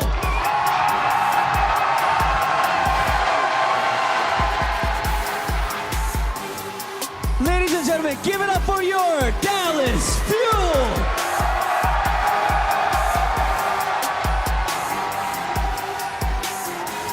Starters, take your seat. 자, 여러분들 자리에 착석해 주시길 바라겠습니다.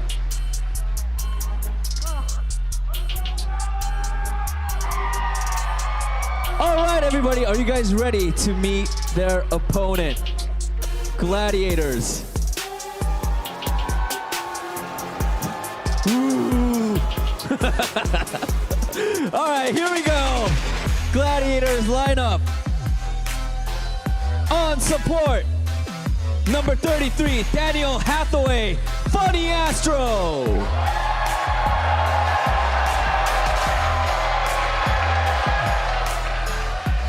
Crowd support. Jinseok Kim, number 1, shoot.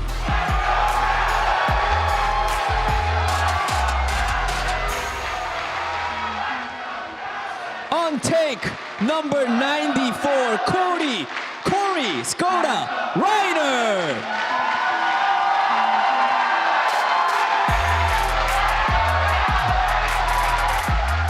On DPS, number 6, Patty Pan, Chaiwang, Patty Pan.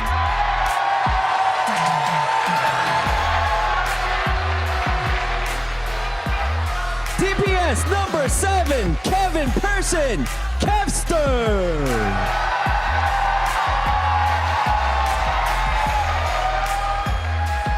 Give it up for your Los Angeles Gladiators.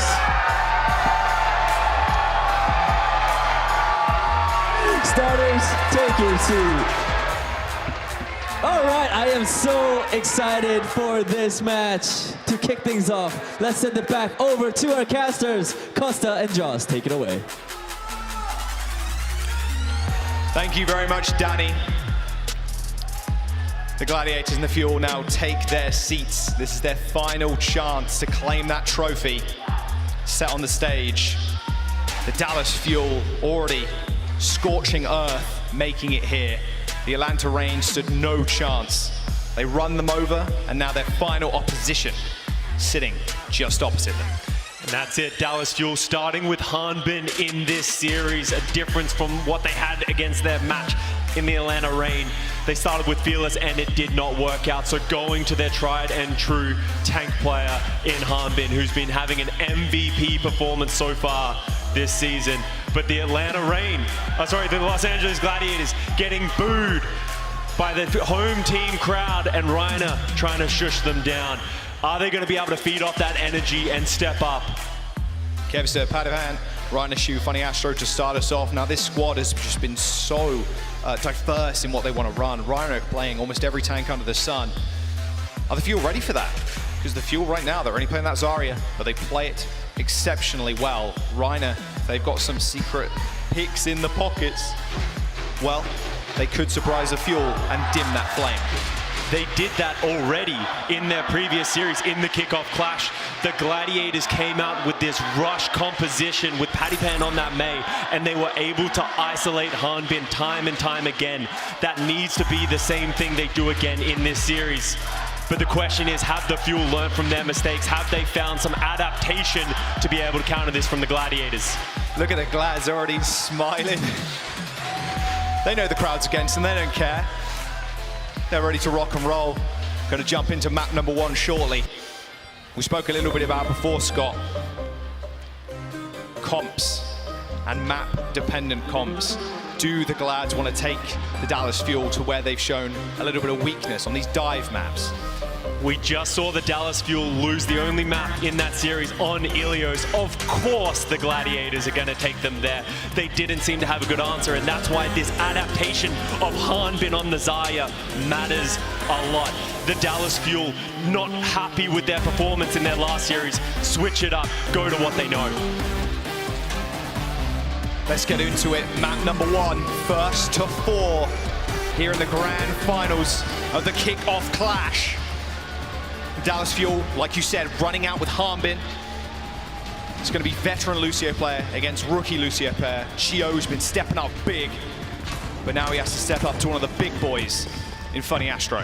And it's well, every Lucio player's dream. They get to run around, try and push everyone into the well, but this is going to be the story of the match. The Gladiators, they don't like playing the Zarya. They have a bag of tricks, but Zarya is not one of them. Starting out with Reiner on that Winston, Kevster on the Echo, but Dallas Fuel walking out on the Zarya Reaper as they always do.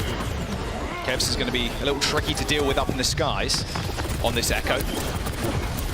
Don't want to get that one shot though. I think Shio can kind of check him, but they just have to look forward and press forward, hopefully isolate Shu, get Funny Astro out of the picture. And he might be good. Edison going a little bit low, but he's going to be more than safe. Point unlocks, and the Dallas Fuel first steps on, but now the Gladiators trying to force Dallas Fuel to make a move. Gladiators getting on this high ground. trying to set that initiation. Reiner goes aggressive. But Funny Astro find a boop already onto Sparkle. Kevster taking care of Hanbin. That's what you want to see. Picked up the Lucio players already. And Funny Astro already delivering. Dallas Fuel are trying to get close to the Gladiators, and as they open up towards the well, the Gladiators just go in, punish the Dallas Fuel, and they get an easy first team fight win.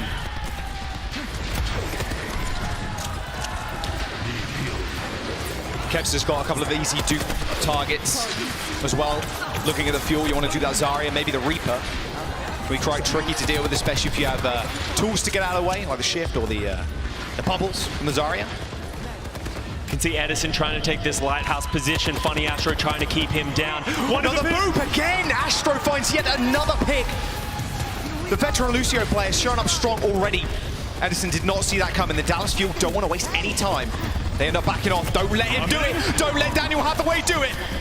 Oh, ever so close. Harbin survives just for the time being, but he's falling super low. Funny Astro once more finding another kill. 3 final blows already for Astro. Padapan taking care of Fielder. The Dallas Fuel not expecting the Glad to bring him. The aggression from the Gladiators already showing, not allowing Dallas Fuel to dictate the tempo of the game, and you can see it's already been a problem. Funny Astro has been incredible for his entire career, showing up big in this playoff match, getting the boop onto Edison, just forcing the position of the Dallas Fuel. Big copy for Kevster available. They want to go fast, ideally. Force Dallas Fuel into a position they don't want to be in. Last fight coming up. Copying Harbin would be perfect, and Harbin nowhere near his Graviton Surge. Kevster copied, he could get it before Harbin does. Reiner going pretty low, trying to isolate Shio, but a nano boost onto Edison to try and make some room. There's the Primal Rage, and a beat to actually respond to Padapan's ultimate, the Nano Visor. Harbin takes care of Kevster as well as that copy. And now the Gladiators losing 1. At least they traded though, with Edison falling 2. There's Harbin, that's what you want to see, but Astro yet again helping Reiner secure the kill onto Harbin straight down the well. The Gladiators at 99%, the Dallas Fuel in their last limbs. They're going to have to get back to the point now to try and contest. Sparkle gets taken out by Padapan, a blistering pace the Gladiators are setting currently. Maybe the Fuel were not ready for it. Edison burning that shift, trying to get back to the point in time, but just stopped meters before he could touch. And already the Gladiators off to a good start, 100-0 over the Fuel. Hanbin didn't even get to a Graviton Surge in that round. The Gladiators knowing what to expect from this Fuel team, just pushing the tempo, giving the Fuel no answer. Edison was trying to teleport around the map, but Funny Astro with the most ridiculous first round that I've seen by a Lucio player on well. Is that going to be the story of this match? Hanbin already making the blink. Is he actually going to come out and try and mirror the Winston of Reiner? They need to find something, that's for sure. You've got to stop Funny Astro doing things like that. Another good map actually to find those environmental kills. The point is so close to the edge of the map. Kevster sticking to that Echo while Sparkle is on the Tracer, but it is going to be the Winston versus Winston matchup. It has worked for Hanbin in the past. It has been good, but good might not be good enough anymore. It needs to be exceptional if you're going to take down the Gladiators. Padapan already going pretty low. Kevster's been rather unchecked in the series so far, but with Edison jumping onto the Soldier, he might be a little bit more so. Reiner goes down fairly early. Hanbin goes low, but they should be good. Healing station on the ground, just trying to disrupt that high ground, but Hanbin jumps in, and he gets antied as soon as he made that jump, and Funny Astro finds the final blow on the main tank. The first capture goes over to the Dallas Fuel. That's important. How long are they going to be able to hold this for? Because Reiner died first, he gets back first. We got a Soldier duel here on this mini health pack, but they disengage. Yeah, Chio got purpled there. Gladiators find the flip. They couldn't push on that point, not with the Lucio being purple. Edison with a nice flank, but Kevster and Padapan showing up pretty big. Fielder not expecting maybe Kevster to be a little bit more aggro.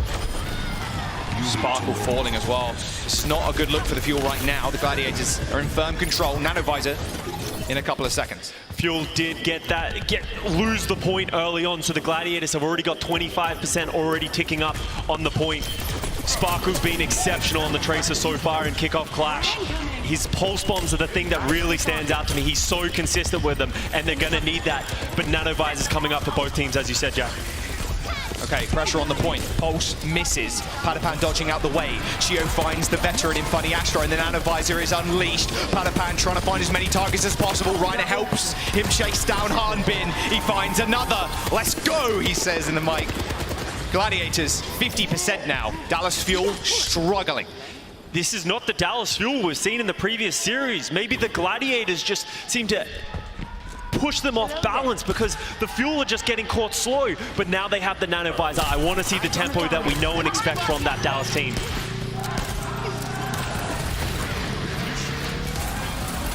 Cap for the Fuel. Oh, Edison jumped on. He got slept, but it doesn't matter. Funny Astro falls. He's in a small corridor, not where you want to be with Reiner on top of you. Kevster transforming into the Tracer. Another hero he's very well known for. Almost earning himself a pulse bomb. He's got 8 seconds to go. He should be able to earn it, and now he's got the supports in his sights. Stick thrown out, but Fielder, luckily enough, dodging away. Still, the Gladiators in control of this point, Scott. Fuel need to step on the gas. Hanbin uses the Primal Rage, a hero that he's not comfortable on. Is he going to get any value? Not sure, but Reiner definitely is. Those supports for the Fuel in trouble, forcing Chio to use his beat, and now Reiner backing off to the point. Receives a beat of his own, but with 85%, and the Gladiators still in control, the Dallas Fuel need to burn bright here. Kevster in the back, though, once again, going for this outrageous flank. And the Gladiators, they need to be able to touch. It's 95%. Spark will use the pulse bomb, but gets himself in the process. The Gladiators have the nano. Overtime is here. And it's just Chio to try and touch. A nice anti-nade from Shu from downtown's going to be good. And a nano one to Kevster is way too much damage for the Dallas Fuel to take. And the Gladiators will find map number 1 in the blink of an eye. The Fuel fall by the wayside. Unbelievable tempo we've seen from the Fuel over the last couple of days. But the Gladiators shifting even into a higher gear than what we've seen the Fuel done. The Fuel showing Ilios is a bit of a kryptonite of theirs. Hanbin not comfortable on this map. And the Gladiators took it clean off of some great Lucio play from Funny Astro and the rest of the team. But now we got 7 maps to go. It's only a drop in the ocean right now, and the Dallas Fuel get to choose the next map. Maybe that's going to be a benefit. Of course, that was the map that they did lose earlier on. Ilios not strong suit of theirs. We're going to jump to a quick break. Map number 2 in just a sec.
One map secured by the Glads already in this first of 4.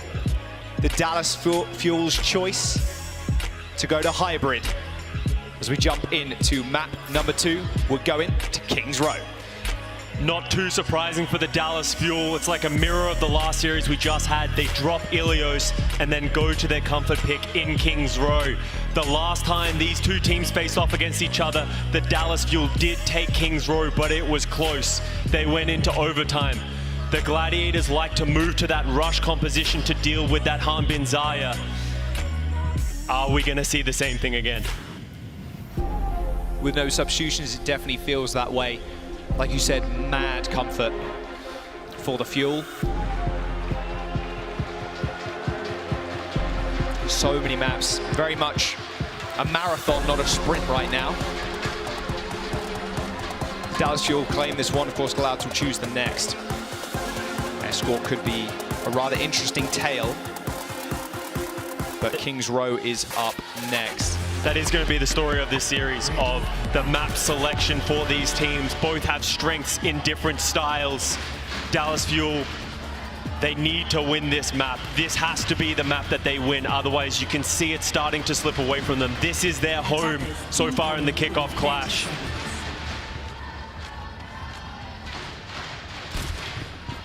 Being quite sneaky. Start off with sneaky beaky one.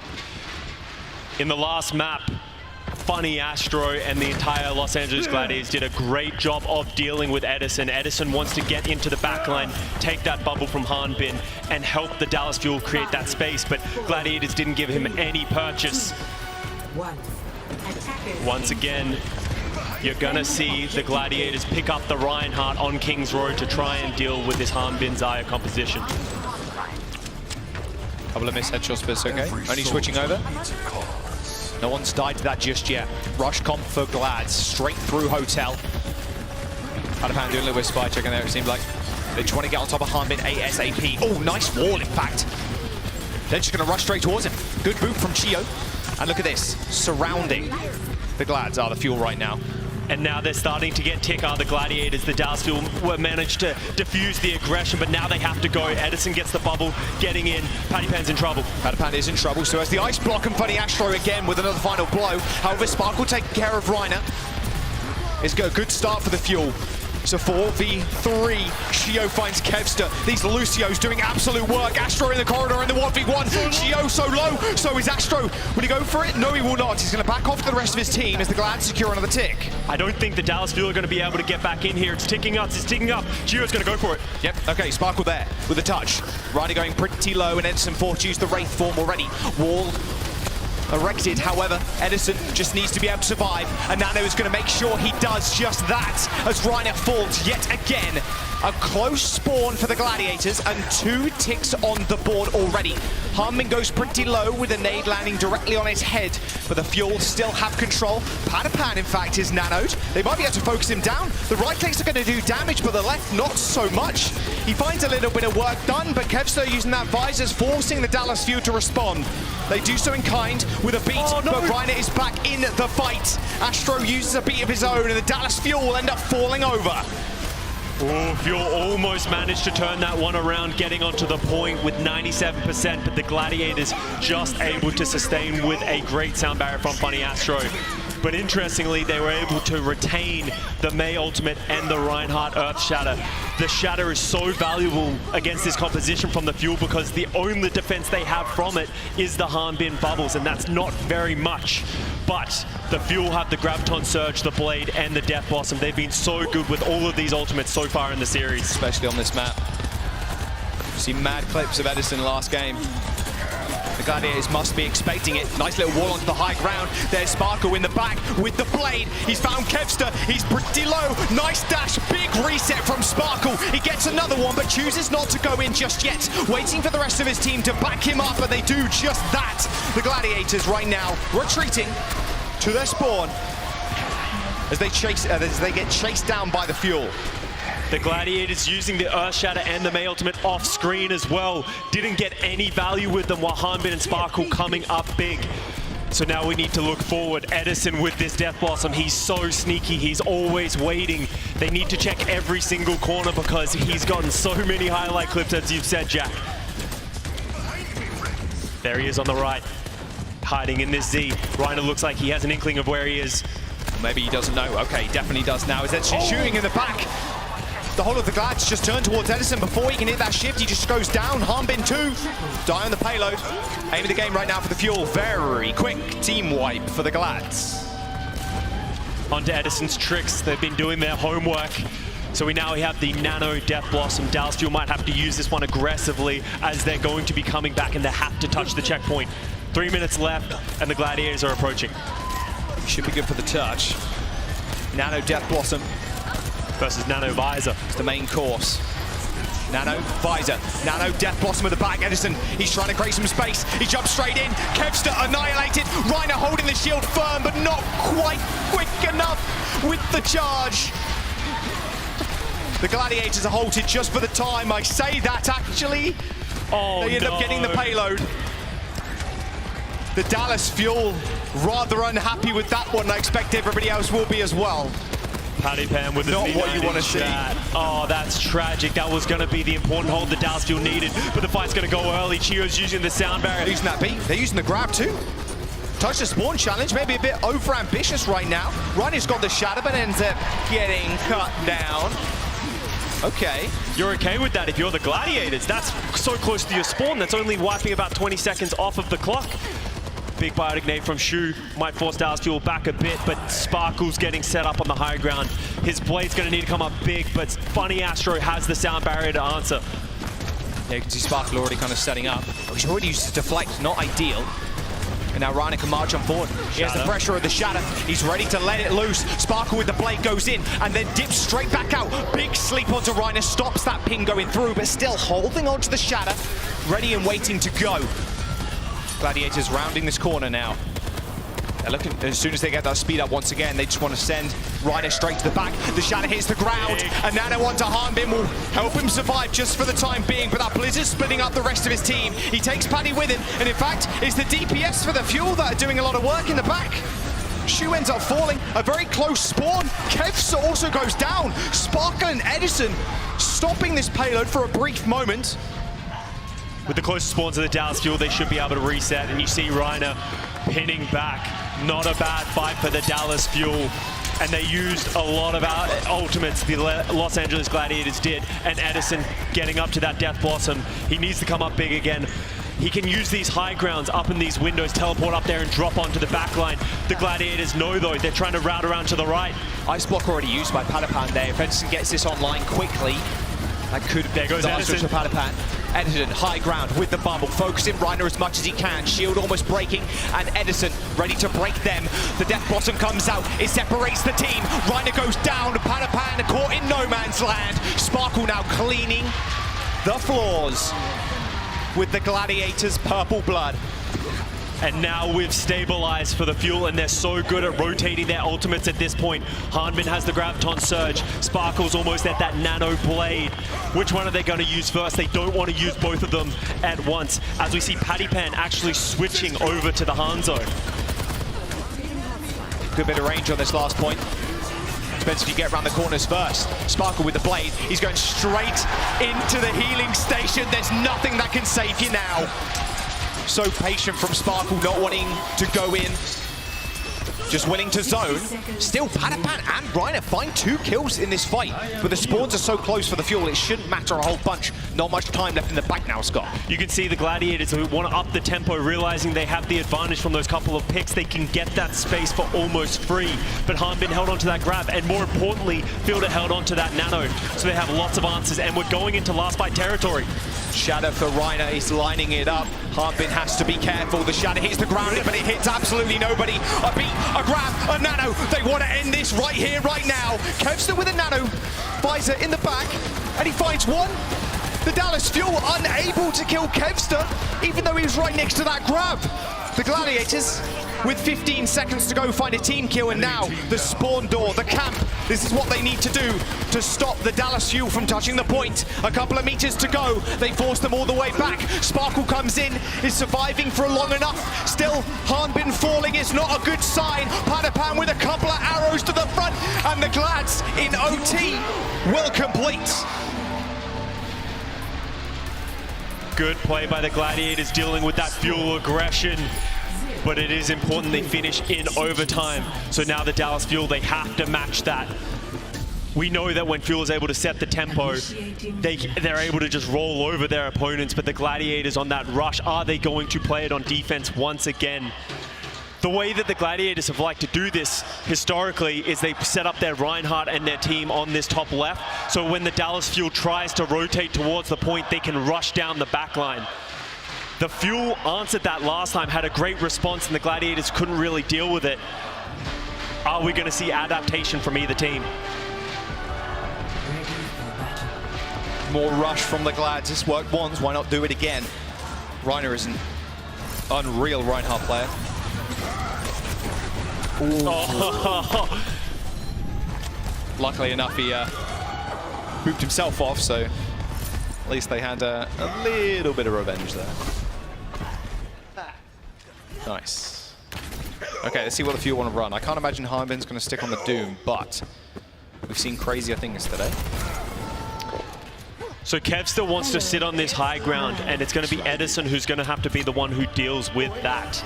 They like to get that Reaper onto the high ground, give him the bubble, take the space. Edison's going to do a little bit of scouting with the Widow, but ultimately switch back to his thing. Sparkle's going to use the Symmetric Teleporter, get Fielder up onto this high ground. Very similar things, except Gladiators, they don't actually want to play on the high ground. They're going to play around this statue. Yeah, the May wall's perfectly fit to isolate people if they do wander too far. Gladiators. Padapan's wall now, Scott. Yeah, and he's been so good with them so far. When we've seen his May this season, his ability to just find the windows, isolate Hanbin. He's going for it. There you go. Hanbin tried to B-hop out of there. He does just that round the wall. However, with Sparkle falling to Kevster, dominating that high ground.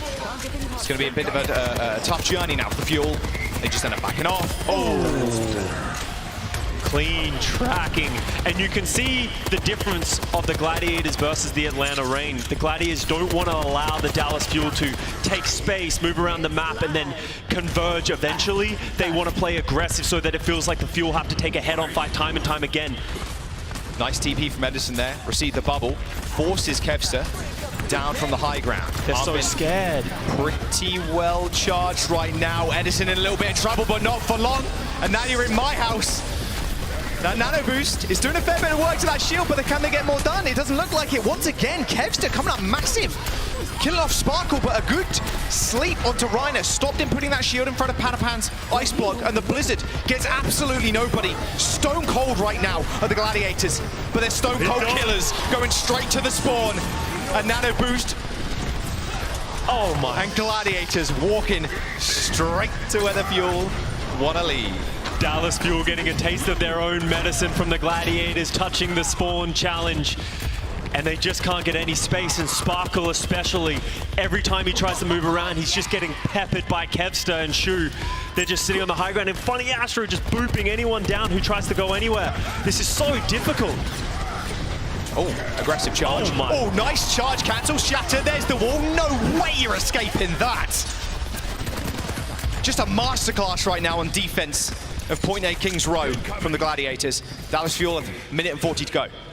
And this is what the Gladiators did in the last time they met Dallas Fuel. Just this unreal amount of aggression, and people just aren't able to build their ultimates. We're 2 minutes and 30 seconds in, and no one's even at an ultimate, but they are starting to come up, and the Gladiators have used everything to get to this point. Attempted wall and pin there. Didn't result in too much. Edison on the height. Has the Death Blossom, but has to check Kevster on the side. Your effective range is pretty much useless. So Sparkle, surprise attack. Kevster wasn't expecting that. Death Blossom still available as they use the beat to try and capitalize on Kevster going down. Once again, the Fuel only expend a couple of ultimates in that fight. They're going to claim Point A and unlock the payload. You're fine with that if you're the Gladiators. That was a lot of time. You use your ultimates to get to that point. But but they have Funny Astro with the Sound Barrier and Shu with the Nano, but Fuel. These are the three big ultimates that they always use, the Graviton, the Blade, or the Death Blossom. How are they gonna set this up? Because the Gladiators, they wanna get them into a choke so that they can get value from the walls, but Edison's already hiding in the hotel. The Gladiators are trying to route to a direction. As you can see, then Edison isn't there. He's in a different spot. The Gladiators wanna just maneuver everywhere else. They spot him, they're gonna try and corner him with that wall. He goes pretty low. There's the Blade from Sparkle though. He finds 1, 2, 3 slashes, and Kevster's dead. The grab is absolutely massive, but can the Gladiators hold on? Astro loses his beat. The Shu applying that Nano to the Rhine. It's going to take a whole lot of pressure from the Fuel to try and take down Reiner right now. Astro coming up massive in the end of that fight. That beat, in fact, I think did go off in that Graviton surge, so they were able to survive for a lot of that damage from Sparkle. They're going to kite back, wait for the respawns, give Fuel a little bit of space. Kevster does a great job just running away from the Sparkle Blade, so he does go down, but limits the amount of damage that Sparkle can do with it, and then the beat can use solely for the Graviton Surge. Ryan is playing so aggressively though, they want to hold as many. There's the Shatter around the corner, it does find one, Edison's trapped, nowhere to go. Double fire strike finds the kill. Now Shio falling to Paddy. 1 minute and 50 seconds to go. The Dallas Fuel are trapped. They need to make something of this fight. Straight to the back line. A beautiful sleep onto Fielder, and Harmbin doing as much as he can. But without a healer, it's quite difficult. Sparkle goes down in the last couple of seconds. Same story as what it was on point A, Scott. Struggling to get the payload in. Edison just can't find a window to use this Death Blossom. He's been holding on to it for so long. And the Gladiators just keep running in, making it... They're not walking into the trap that is Edison. They're maneuvering so well around him. And you can see they want to play in this corridor so that Paddy Pan can get these great walls. Nano and Death Blossom is available, but Edison's playing just in the front line. No sneaky, no funny business. Padapan's ready to start that Blizzard. A nice little wall, a good nade, but are they going to be able to survive it? Doesn't look like it. Once again, Padapan's wall and Blizzard usage so clean. Reiner is sleeping, but we're losing two like that. The Fuel have to go again. Sparkle finding reset after reset, in fact. Look at that, Shu and Padapan end up going down. Shio escorting Sparkle in and out of this fight with pure precision. That's forcing the Glads back. The Dallas Fuel, you can see them stepping up. They want to use these ultimates. They have so many left in the bank now. Nanoblade. Nanoblade, Sparkle's been so good on this Genji, on this second point, getting picks. I want to see them go before the Gladiators do. That seems to be the story, but once again, they're disengaging, so Fielder can get here. Yeah, Fielder's so far behind right now. He did die last. Almost 5 ultimates available for the Fuel. Nanoblade or Nano Blossom is their choice. But it's going to be a lot of damage, whatever they so choose. Nano onto Edison, wants to use the ult, but can't quite find a place to do so. Ryan is in a whole lot of trouble, but he's still standing strong. Kevster on the side, Nano tag visor, and a late shatter from Reiner. The Dallas Fuel, they may have gone early, but they blew their... Well, I was going to say something rather cheeky there, but it's not going to happen over time. It's taking down the Gladiators. They take map number 2. They need 2 more now. The Dallas Fuel need to find more gas in the tank than that. Edison not even able to use that Death Blossom, and we're at the end. Gladiators just so spread out. They're playing the Dallas Fuel like a fiddle, forcing them to do exactly what they want them to do. Dallas Fuel are going to need to make some changes if they're going to turn this series around. That tempo, you saw it there, but the Gladiators were more than willing to accept all of those ultimates, kite back just a little bit, set Kevster up with that Nano Visor, and just tear them down. The Dallas Fuel need to find something to come back into this game. It's going to be their map choice once again. We'll see you after this break.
What's better than hitting a huge Primal Rage? Well, doing it in style. Watch 5 hours of the Kickoff Clash this weekend to claim your very own Overwatch League Winston home and away skins. Hopefully you've got it already. If not, this might go on. Not sure for another 5 hours, but not the way this is going anyway.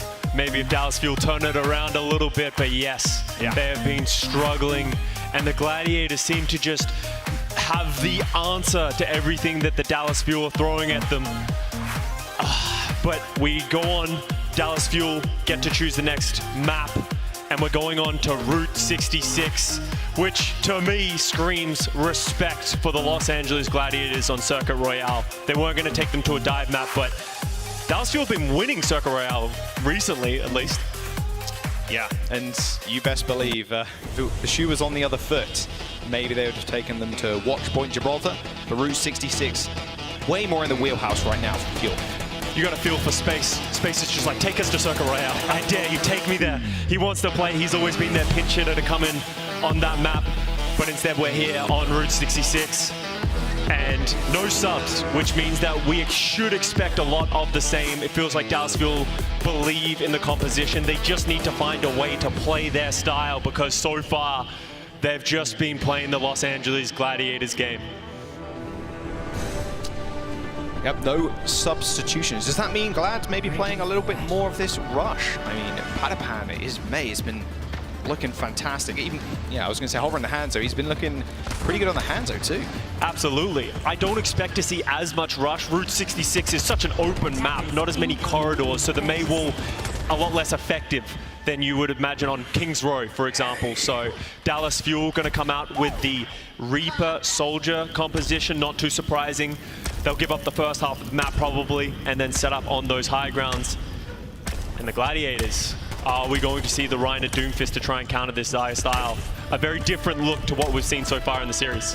5, 4, 3, 2, Dallas Fuel just kind of going back to the tried and true. Gladiators, sneak peek at it. Okay, Reiner's, straight up on the Doom. No change in here. They could if they wanted to, of course. The spawn is fairly close. Ketzer on the Tracer, he's been MVP level performances when he's picked up that hero. Just cold-hearted killer, just always applying pressure, just being such a nuisance. And as you can see, the Dallas Fuel setting up on this high ground, just trying to create this distance. How are the Gladiators going to rattle around it? Trying to get this right side. They've actually already got a lot of control, and look at where the Dallas Fuel, they've already disengaged so far back. Yeah, they've given up a lot of this high ground. Kevster now just trying to plant his feet up there. Stopping the Fuel getting any kind of angle. That's exactly what Sparkle wants, is a big angle to shoot from. Has to be careful though, Kevster is at his side. Triple blink away. Now the Gladiators still pushing this payload. Dallas Fuel unwilling to act right now. They need to find Shu. Shu feels like he's able to walk around this map for free as Edison goes in with the bubble. Yep, straight onto the health pack. He does chase a couple of Gladiators away, but that's about it. Just needs to hold on this corner ideally, but Sparkle going down to Shu is not the start they really want. Kevster as well following up. The anti on the Glads was good, but there's no follow-up there now for the Fuel. They're just falling apart right now. It's like they don't have any confidence. The one thing that they've been oozing so much in their last few series. You can just tell they're just disengaging, falling back to the back of the point, not being confident with Edison to go in with the bubbles. And we're going to see a switch actually from the Fuel, hopefully allowing them to increase their tempo. Oh my, enormous biotic grenade by Fielder, but there's just no follow-up. Point A unlocked. Payload, again, moving at record pace. Very close hold, though. The Dallas Fuel could just run at the back line. However, a beat from the Gladiators forces the Fuel to disengage. Kev's trying to burn away that Shield of Heartbeat to lay down that pulse, but doesn't need it. He's just standing free-firing. No one's checking Kevster at all. They're crowded around the payload right now. They want to die on it as quick as possible. Pulse bomb thrown out, doesn't find too much damage. And Edison rounded about on Patapan. Shown up in the kill feed over and over again. The Dallas Fuel. At least they die on the payload, I suppose, and it stops it from moving. But the Gladiators, look at the ultimates they're lining up right now. They have so many ultimates. It's going to be so hard to engage in this. You can see Paddy Pen already rotating onto this high ground. He can receive that nano with the nano visor and put in a lot of work. But the Dallas Fuel rolling out, and Chio with that sound barrier should be able to mitigate it at least a little. Edison with the Death Blossom. They're ready to rock and roll. They found Astro. What a perfect pick. Not normally, you'd see Astro going down first. Nano, tactical visor. Edison straight on top of Padapan. They end up trading as Kevsa peppers in a little bit of extra damage to take care of Edison. They're able to continue to hold this high ground. It's going to be good for the Gladiators, but it looks like Fuel, they're trying to just force them away now. They expended every single one of their ultimates to do so, though, Scott. It feels like Kevster against this Moira composition is just free to move around and do whatever he wants. They just can't kill him. And if you can't kill Kevster, that's a problem. Nice nade. A couple of seconds before that bubble is available for Hanbin, but it doesn't matter. Spark was always there, ready to follow up on that dive. But with Hanbin isolated by Reiner and Padapan, there's nothing much left for the Fuel to do. And the Fuel is engaging and playing more aggressive with this Moira composition. They just don't seem to have the damage to kill all of the Gladiators. You saw them have that man advantage, and then they just couldn't do anything with it. Reiner's going to try and hold the door, but the Dallas Fuel are going to re-engage on this. Yeah, you got to make your stand somewhere. Might not make it here. Astro has the sound barrier, though, Scott. So he should be good to go. Wow, Humbin's going super low. Pulse bomb. Oh, he fell into it! That was below him! With Astro going down like that, there's no way the Glads can continue their assault on this second point. A much needed, fortunate pulse bomb from Sparkle. And now the Dallas Fuel, they can start to reset. But the Gladiators, they're coming up to some big ultimates. Reiner with that Meteor Strike. Funny Astro with the beat.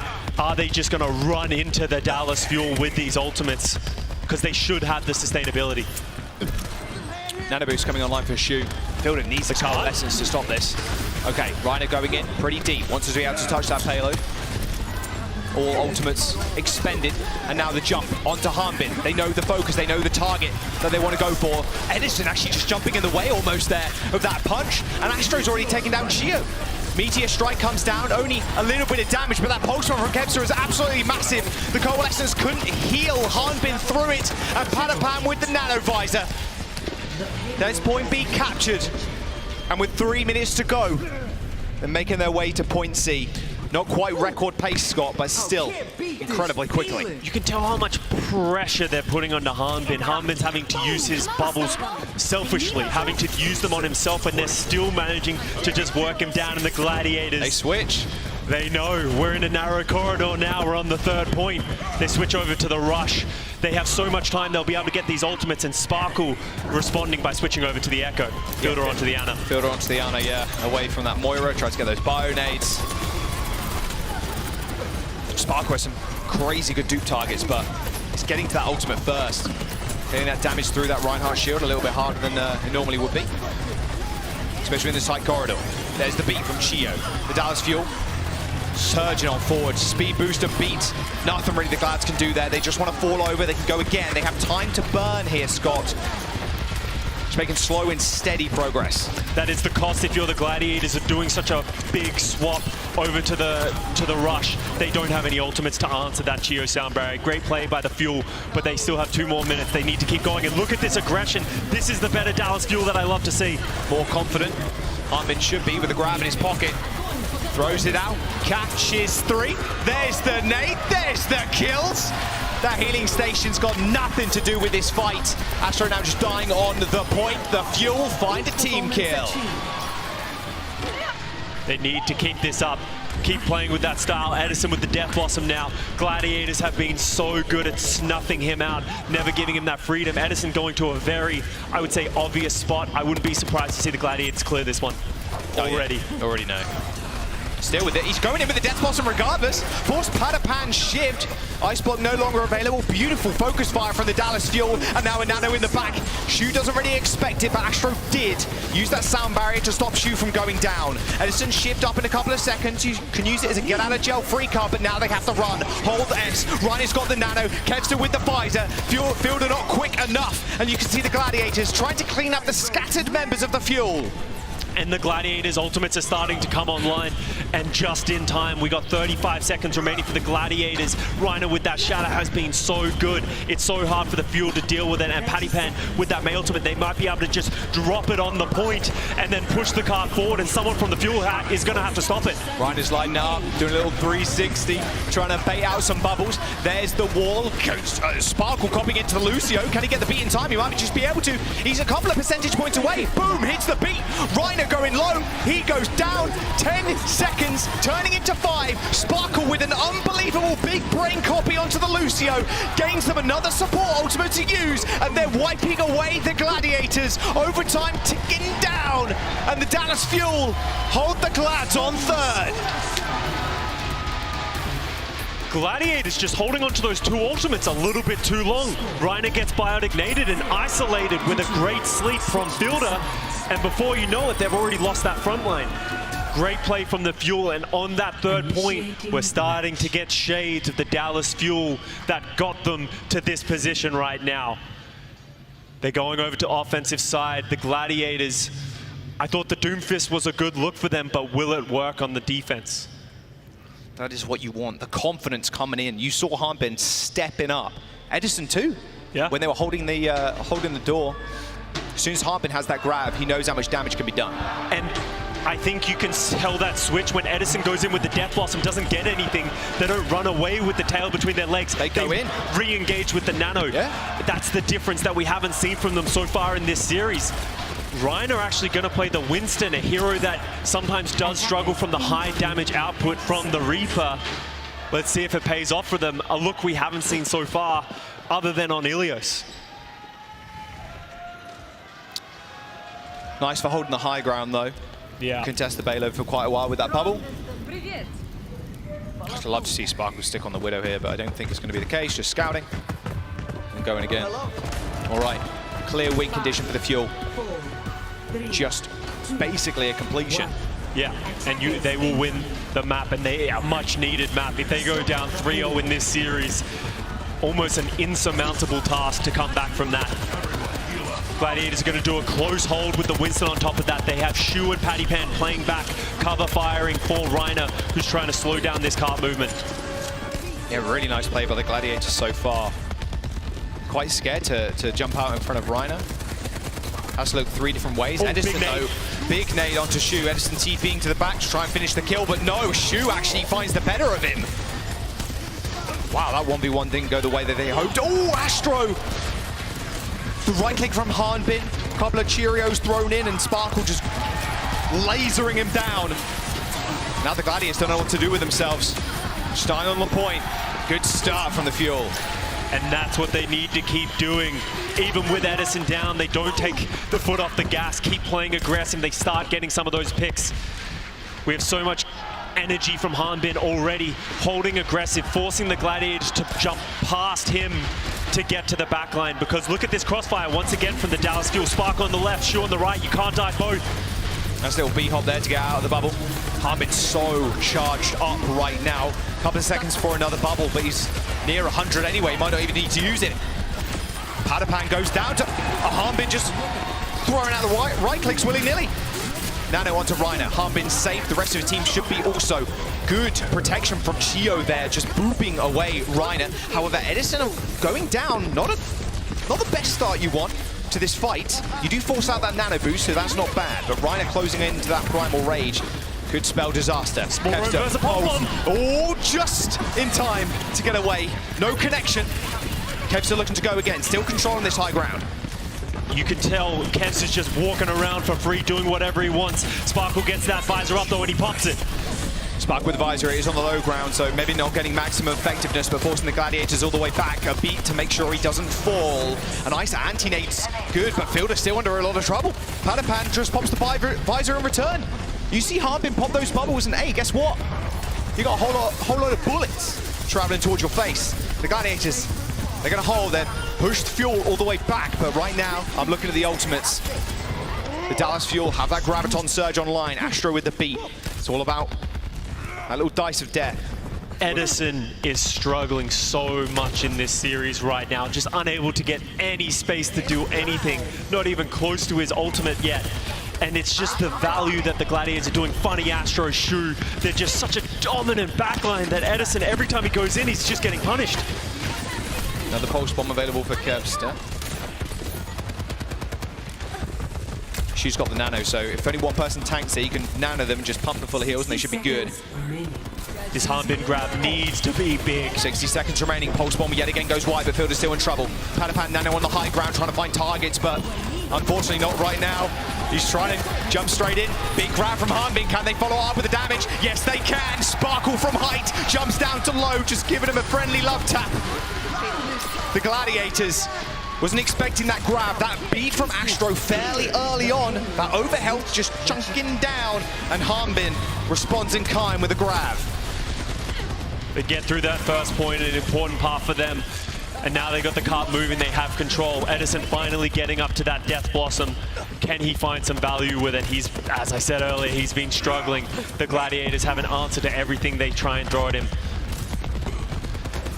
Harbin trying to control this space, control his high ground, but the Gladiators are doing a good job of pressuring him off, while also having that distance with Padapan just rinsing out the damage. Kevs is so close, yeah, another pulse bomb. Death Blossom on the high ground. Edson going pretty low, actually got moved away from Funny Astro, completely away from his healers, but Spark on the high ground is dishing out the dirt and the damage. Kevs needs to run. So does Reiner, but he's going to choose to die on the point. In fact, popping the Primal Rage to try and find something, but instantly put to sleep by Fielder. Bit of an interesting use of the ultimate there. Sparkles flank everybody from the Glads, looking at Edison to try and stop him from wiping the team. Didn't notice Spark on the high ground. If the Gladiators are going to invest that many resources into dealing with Edison, it needs to be Sparkle who steps up. He should be moving around this map for free, but the Gladiators are going to come back into this one. Padapan has the visor, Kevster with the pulse bomb. He's so deadly, but Dallas are going to beat aggressive. This is the confidence we want to see from Dallas. Shio with the kill onto Astro. He can rest quietly now, knowing he's done his work. However, the Gladiators take that as an opportunity to run down the front line of the fuel. They do end up killing Sparkle, but with Shu falling, the Gladiators have a tough time, but Padapan off on the side. How did the Dallas Fuel let this happen again? It looked like a bad visor from Paddy. It looked like it was falling away from them, but somehow the Dallas Fuel just don't answer the issue of the visor, and they just fall. And that's a problem because we have 1 minute remaining for the Dallas Fuel. Yes, they have the Graviton. Yes, they have the Nano, but it's going to be so hard to enter into the Gladiators. How are they going to route around? It looks like they're going to go through this lower tunnel, through this mega room, go to the left, try and get this high ground, take it away from Padapan. Nano boost available for Shu. Reiner can be rather deadly. It's blight to him. Edison already going down though. You have to go again if you're the Dallas Fuel, just to try and taxi Edison all the way back. You've got 30 seconds to go and you need to touch the payload. It's creeping back, Scott. They're losing progress right now. Dallas isn't going to disengage. They're just going to try and bunker up in this low ground. They're trying to rotate around, but look at Shu's positioning. He sees it. He snuffs it out. He's so far away from them. There's no way they can get on top of him right now. They touch the point. Reiner now in the grab, but a perfectly timed beat is not going to be enough, however. That damage from the low ground is too good. Kevster throws the pulse bomb. Gets a little bit wide. Padapan with now on the high ground. Spots out two, but can't quite finish them. Edison on the height. How are Fuel getting away with this? Padapan closing in on this visor. But Harbin's on the point to try and defend. He's got a bubble and Padapan going a little bit lower than he so chooses. But still Kevster routing the Dallas Fuel. He comes back, Reiner in the fray, but Padapan free firing on the Fuel. They need to touch, but overtime is ticking down. The Gladiators snuffing out the Fuel's flame. Edison needs to be able to just contest, but it's unlikely to do so. A pulse bomb out. Shio with the beat, but it ain't gonna matter. The Gladiators put themselves on match point. Padapan just playing Kovacs on the high ground, just shooting down on the Dallas Fuel. Edison just has too much pressure to be able to deal with it. And the Dallas Fuel going down 3-0 in the series. Gladiators in control of this series. And everything the Fuel have tried to throw at them has bounced back. We saw the confidence building in the Fuel halfway through that map. They just needed to pile on more pressure, but right now the Glads looking like they got their number. Patapans, visors, his positioning, so good. Very hard for them to kind of tackle. With Edison falling in that last fight super early, it almost looked a certainty. The Dallas Fuel can still come back. We know what happens when there's a potential reverse sweep scenario. Will we find ourselves there? Not sure. But the Dallas Fuel are definitely hoping we do. We'll see you after this break.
Gladiators have only lost one map this tournament.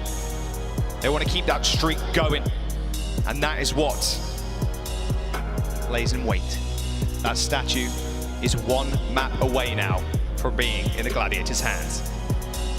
They've been so good this tournament, just showing it again in this series.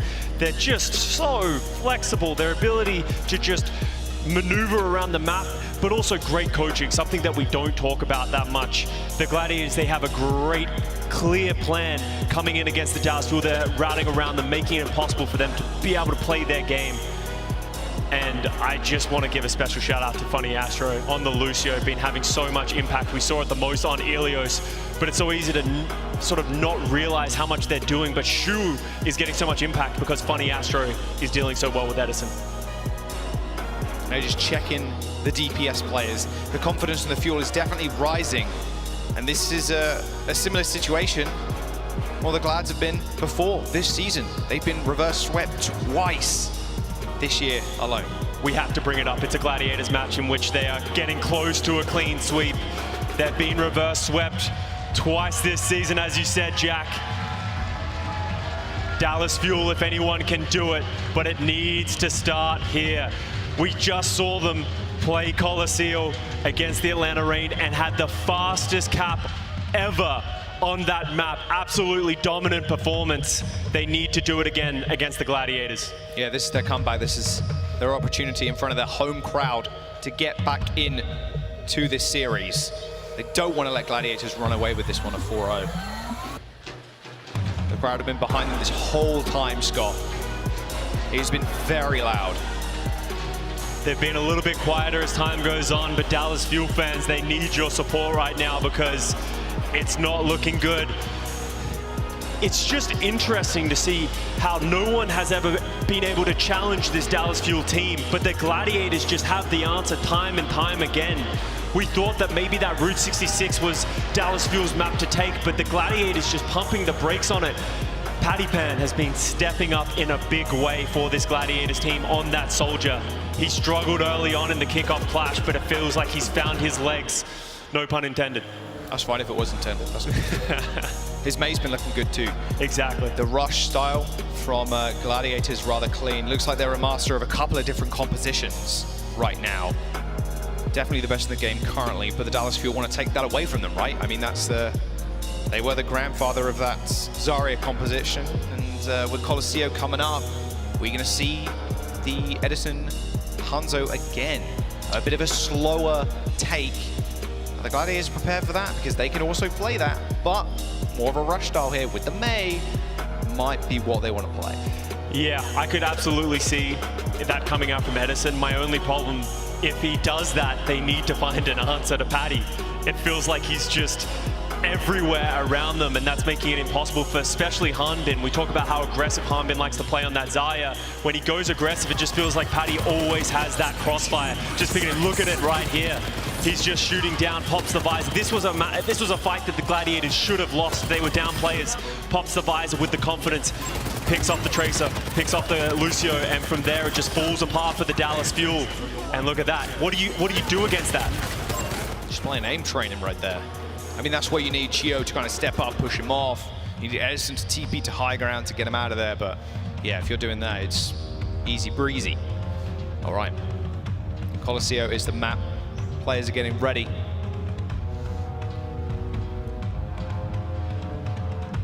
Dallas Fuel on their last legs.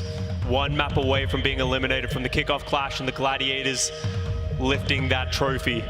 Gladiators is a team that, as a franchise, has struggled throughout the Overwatch League. They did win the Countdown Cup last season, but you always have to put a little bit of an asterisk on that one because the Shanghai Dragons and the Dallas Fuel did not really qualify and were not putting their best foot forward. So they want to make a statement here. They've only dropped one map this entire kickoff clash.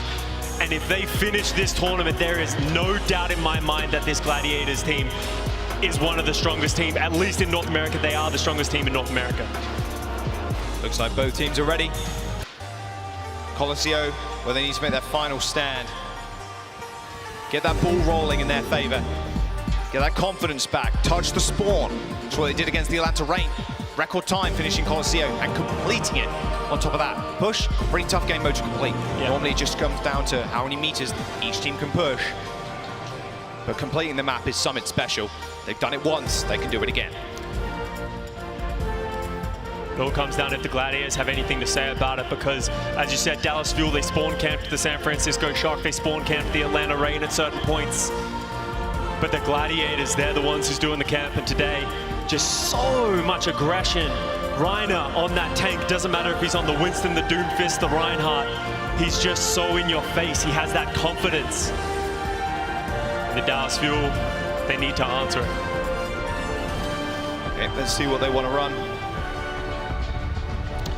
If I had a bet, it wouldn't be Bastion, but could be. Never say never, Jack. Secret Source, final map, maybe, of the series. Well, glad to hoping so. Oh, Astro Zen, I've seen that one. Oh, really? Was it good? Won't talk about it. Oh, okay, we won't talk about it on, we won't discredit him here. He's been having a great series. But as we look at it, Edison locking that Hangzhou, looks like they're going to want to play that style. The Gladiators are not going to play the rush. They're going to come out with the Reiner Doomfist and the Kevster Tracer. Kevster has been a menace so far in this series. They haven't been able to punish him for his play, just his aggressive style. He's been having another MVP performance, and you can see him flanking around to the backline of the Dallas Fuel. Two very different paces from Fuel and Gladiators. Kevster wants to find a flank. Pressure the backline. The Dallas Fuel just want to find that first pick, that headshot from Edison. Solo is still sneaking around. Okay, robot unlocked. And Edison on the Hangzhou, he's just shooting those arrows, but Reiner's going in. Harmon's had to use a bubble on himself. Fielder got antied, he needs help, he needs serious help. Kevster on the flank, he at least gets answered by Sparkle. Reiner going pretty low, but the bot moving in favor of the Gladiators right now. And with Shu at their backs, it don't seem to matter. Hanbin's still coming up big. High charge, keeps Sparkle alive. Aim of the game right now as Fielder is coming back rather soon. Astro going aggro, and Reiner, not where you want to be. Hanbin, player of the match last game for a very good reason. I can see exactly why they've chosen this map. Good kill onto Shu. Big late kill. I wouldn't be surprised Dallas Fuel try and take this bridge away from the Gladiators, try and get that aggression going. Dallas Fuel needed that first team fight win. They have their win conditions. They want to get that Graviton Dragon online. Sparkle's getting close to that Nano Visor as well as they slowly start getting that advantage with the bot. Got a big name. Nice bubble though, instantly. Good reactions from Hanbin there. If Edison took more damage, he'd be dead. Oh, Sonic Arrow attached to the soldier. Forcing the recall with one arrow is always pretty nice. Something else to kind of keep in mind. Less of an aggressive tool for Kevster to use. You can tell the Dallas Fuel they don't want to fight on that high ground. Oh no, Kevster in trouble. No recall. Half a second before that recall came up. Meteor striking the front line, but Sparkle finds two. There's a tactical visor being podged, but he cannot find anybody. Astro just running around this pillar. Sparkle comes up bigger here, but the rest of his team weren't quite so lucky in that engagement. Can Sparkle find the kill? No! Padapan at the last second. Hits him with a headshot, takes him down. Coming up big again, and Sparkle expended that visor in that fight, so they will not have this for the next one. Gladiators have a Nano Visor of their own. You're going to have to look at Hanbin. Oh, I was going to say the Graviton Dragon, but Edison switching away from the Hangzhou over to the Reaper, something that he has not been doing so well with, and Kevster over to the Genji. Okay, small comp swaps. Visor from Padapan from behind. He can get nanoed if he so chooses to. Nano boost on the visor. Good response. Beeped out. Hanbin slept, but Padapan struggling to get things done, and now he's getting chased out. 17 HP and a healing station plus the beat. The Gladiators aren't out of this fight just yet, and with Edison falling, a whole lot of damage now missing for the Dallas Fuel. The Gladiators once again control the robots. Hanbin commits the grab into that fight as well. That was an expensive fight to lose. Kevster showing his versatility, switching over to that Genji, and the Gladiators take the lead in this map. That is a very bad sign for the Fuel. They have nothing else going for them, but the Dallas Fuel should have that positioning. Edison goes in with the bubble, and the Gladiators give them that space. They got the lead, and that was what was important. All right, taking a lot. All good. Coalescence building up the fielder, switched over to the Moira. So many swaps. Yeah. It's hard to build those ultimates when you keep swatching the heroes like that. Reiner in a little bit of trouble, but there you go. Meteor strike straight into the back line. Gets some over health for his... Oh, that was close. Okay, I thought Reiner was going to go down, but had power block up and ready to go. Sitting in the healing station. The Dallas Fuel still struggling to find an entrance. Kevster pops the blade. Fielder already dead. Not good. A nice little reset, but his team are cleaning up for him. He doesn't need to do anything more. Sparkle now on the payload to try and stop them from moving it. Just a stall tactic for the rest of his team to get back up and alive. Astro takes care of Edison. The Gladiators resume control.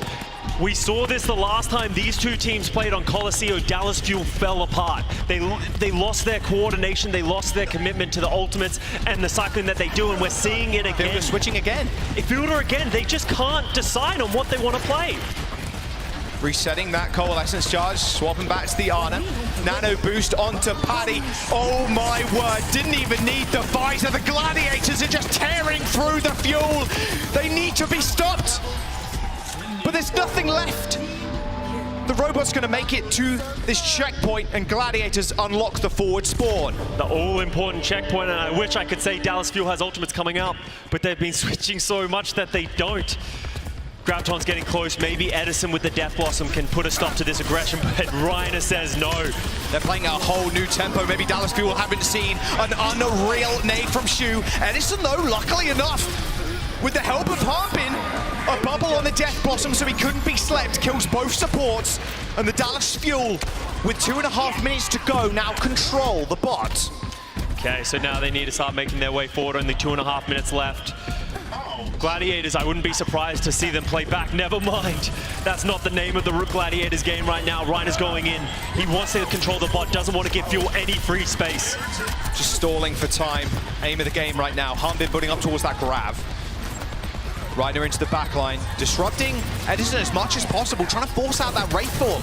And now the grab being used right on top of Reiner. He's going to get slept out of that power block, but Astro comes up big with a kill onto Edison. Hyper-aggressive Lucio play is what we're seeing from the Glads.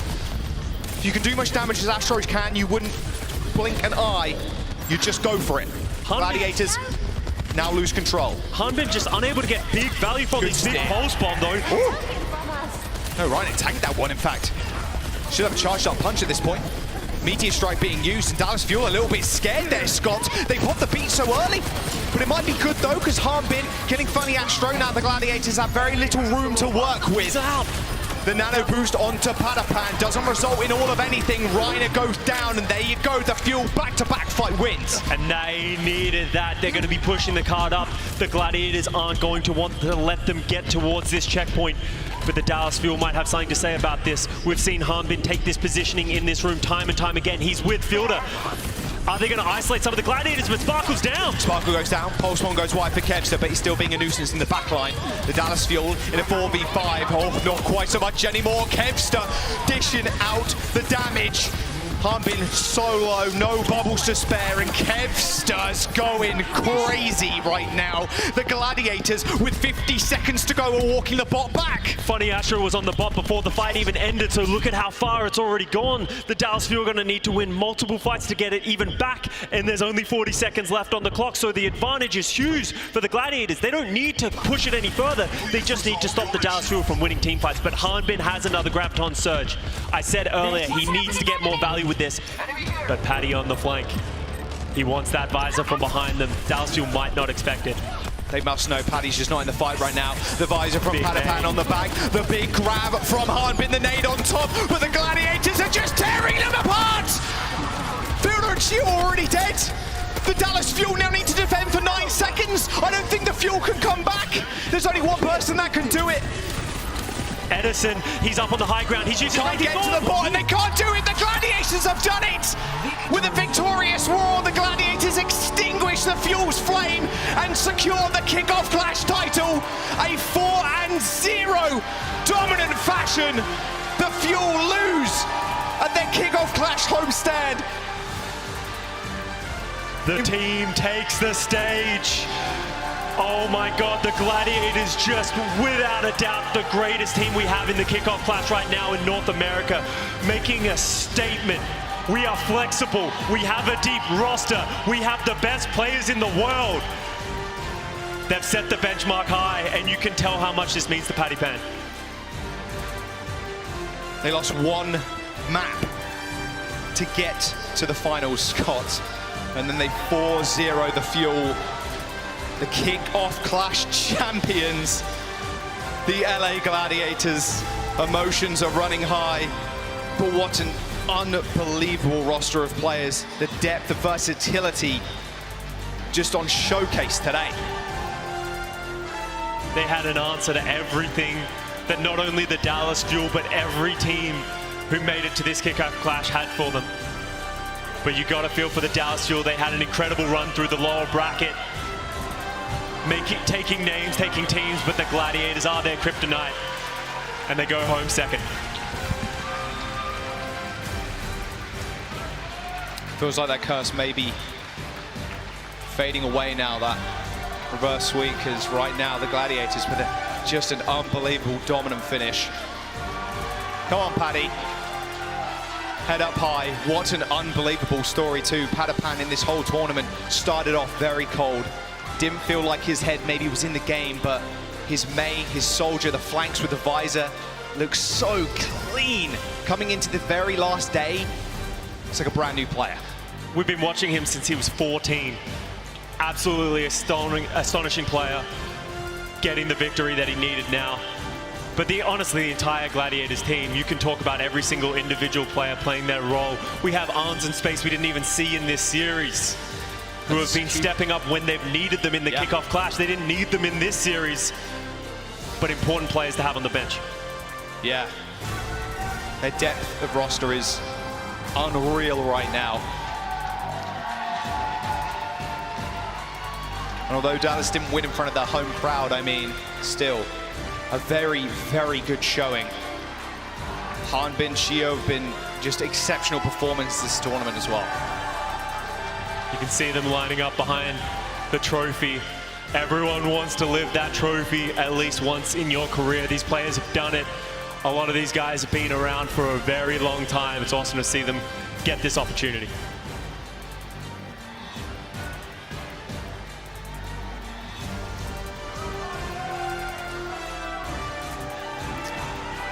I think Glads have something to look forward to this year. They came in with high aspirations, of course you would, picking up a lot of unreal talent. Padapan being one of them.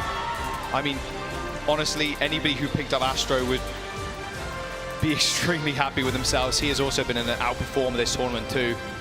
I think everybody wants words from the team. We're going to jump to Danny down on the stage to see what's up. Thank you guys. Yes, I am here with the Los Angeles Gladiators, and also I am here with Sean Miller, the head of the Overwatch League, who is going to be presenting this trophy to the Gladiators. Thanks so much, Danny. And thank you all so much for coming. Before we get to the trophy handoff, just want to thank a few people. First of all, the fans, thank you all. It's been such an incredible crowd. Thank you. From all across the country, by the way, all across the world. This is a incredible venue. Thank you in advance. Second, I want to thank the Dallas Fuel, the Envy organization, for hosting this tournament, and particularly the Dallas Fuel for making it as far as they did. Hats off to the team, hats off to that work, and thank you.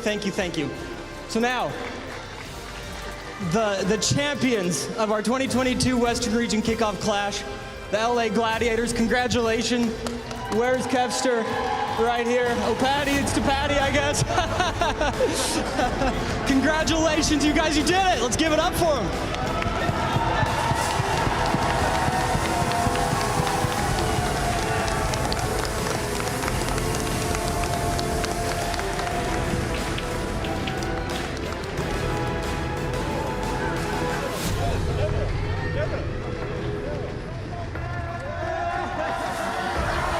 Ladies and gentlemen, give it up for your Los Angeles Gladiators!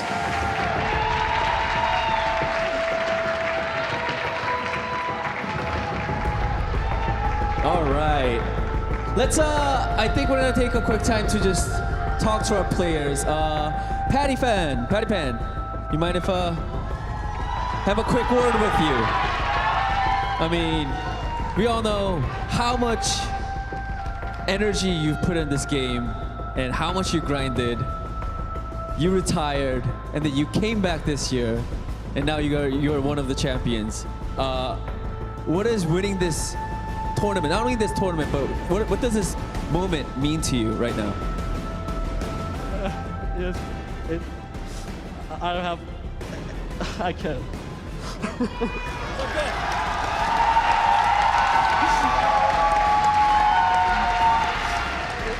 It's just, it means everything to me. Like, I don't think anybody in this world like could switch games and then, you know, I have any words, I don't have any words.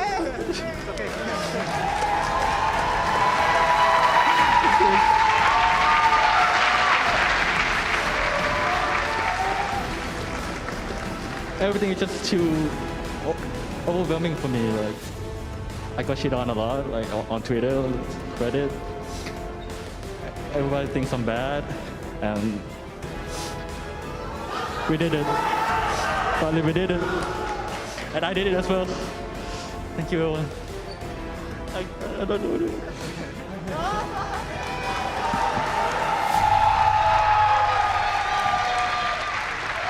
We love you, Patty Pen.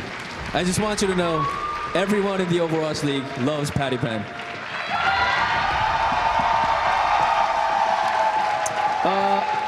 Kessler! Quick question.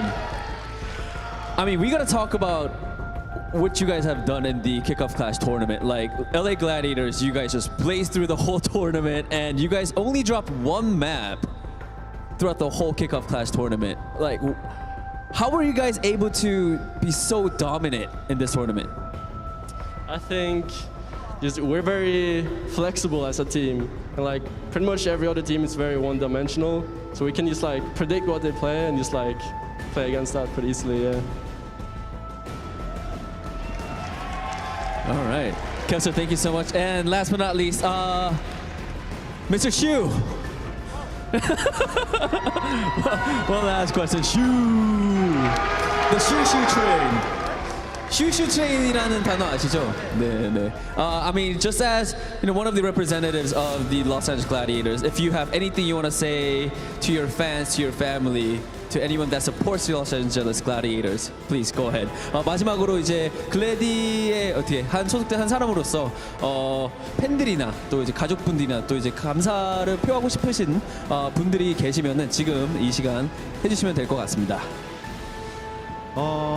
제가 이번 리그 2019년도 시즌2에 처음 들어와가지고 이제 리그 토너먼트 우승을 총 3번을 했는데 3번 다 결승전을 가자마자 다 3번을 우승을 했는데 정말 기쁘고, 그다음에 저희를 항상 믿어주는 이제 저희 글래디 팬분들 정말 감사하고, 그다음에 저희 가족들 너무 보고 싶네요. 정말 감사합니다.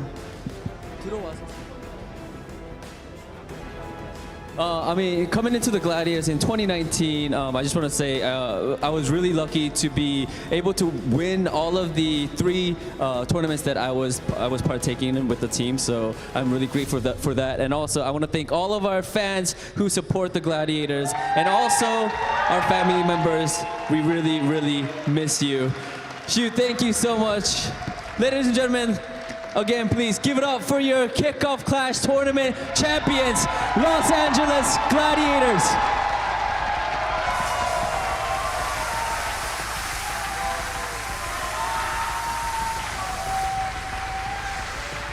All right, let's head back to our casters, Costa and Jaws. Take it away. Thank you very much, Danny. And congratulations once again to the LA Gladiators.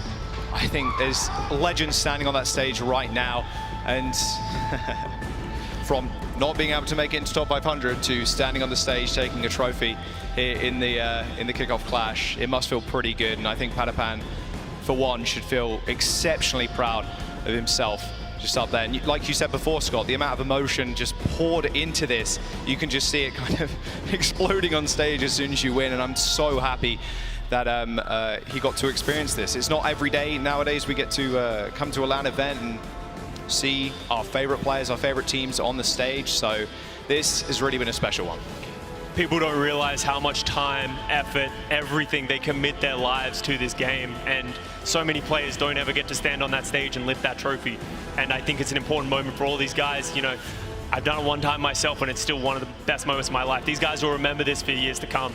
And, got to give shout outs, because it's not just now, right? This isn't the grand finals of the entire league. This is just the Kickoff Clash. This is the beginning of their run throughout the Overwatch League 2022 season, and it's a good start. Well, if they keep this up, hey, trophies down the line waiting for you, that's for sure. We're going to quickly show the player of the match, though. I think we'll give it to, well, Funny Astro. Oh, yeah. It was the only reasonable choice. It felt like his Lucio play, especially at the start of this series, it literally just won the maps and won the rounds. Yeah, look at these boops. He did it time and time again, and I talked about it in the match, but his ability to shut down Edison every time he tried to go in, just diffusing every single situation was incredible. But honestly, not just Funny Astro, obviously having incredible moments. Everyone on this team, it was so hard to choose who should get MVP because we had Kevstar running around the back line, we had Patty Pan shooting from the high ground, Reiner just creating so much space, doing Shu things. Big props to Funny Astro though. Yeah. Big impacts. We've seen him sporadically through the last couple of years. Hasn't been Lucio metas. Now that it's his time to shine, he absolutely did. Yeah, he very much. And like you said, it was tough. It was very hard to actually give it to any. If you give it to a whole team, probably would, you know. But yeah, congratulations, Funny Astro. Man, I think we all need to kind of cool down after that one. The Gladiators especially, they deserve some time off. In fact, all the teams that played here, to be fair, deserve some time off. We're going to jump to a quick break. Don't go anywhere. Got the watch point coming up in a bit. The Overwatch League is brought to you by Upper Deck, the official trading card of the Overwatch League. And by TeamSpeak, the official voice supplier of the Overwatch League.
and welcome to the Watchpoint post-show. Zoe here, joined by Reinforce as well as Necra. And we just got to crown our champions for the Kickoff Clash, and what a last 4 days this was. And yes, it was a 4-0 in the final, and yes, we wanted to see I don't know, maybe a little bit a more competitive game in the finals, but all of us enjoy some good old-fashioned dominance as well, and that's exactly what the Gladiators delivered, and that's what they promised, right? So let's dive straight into this match recap and look at what went down. Necra, starting with you here. I mean, Gladiators, they just played such an oppressive style, really not giving the Dallas Fuel any room to excel on Edison on Reaper, on Humbin on Zarya. They just shut that down from the get-go.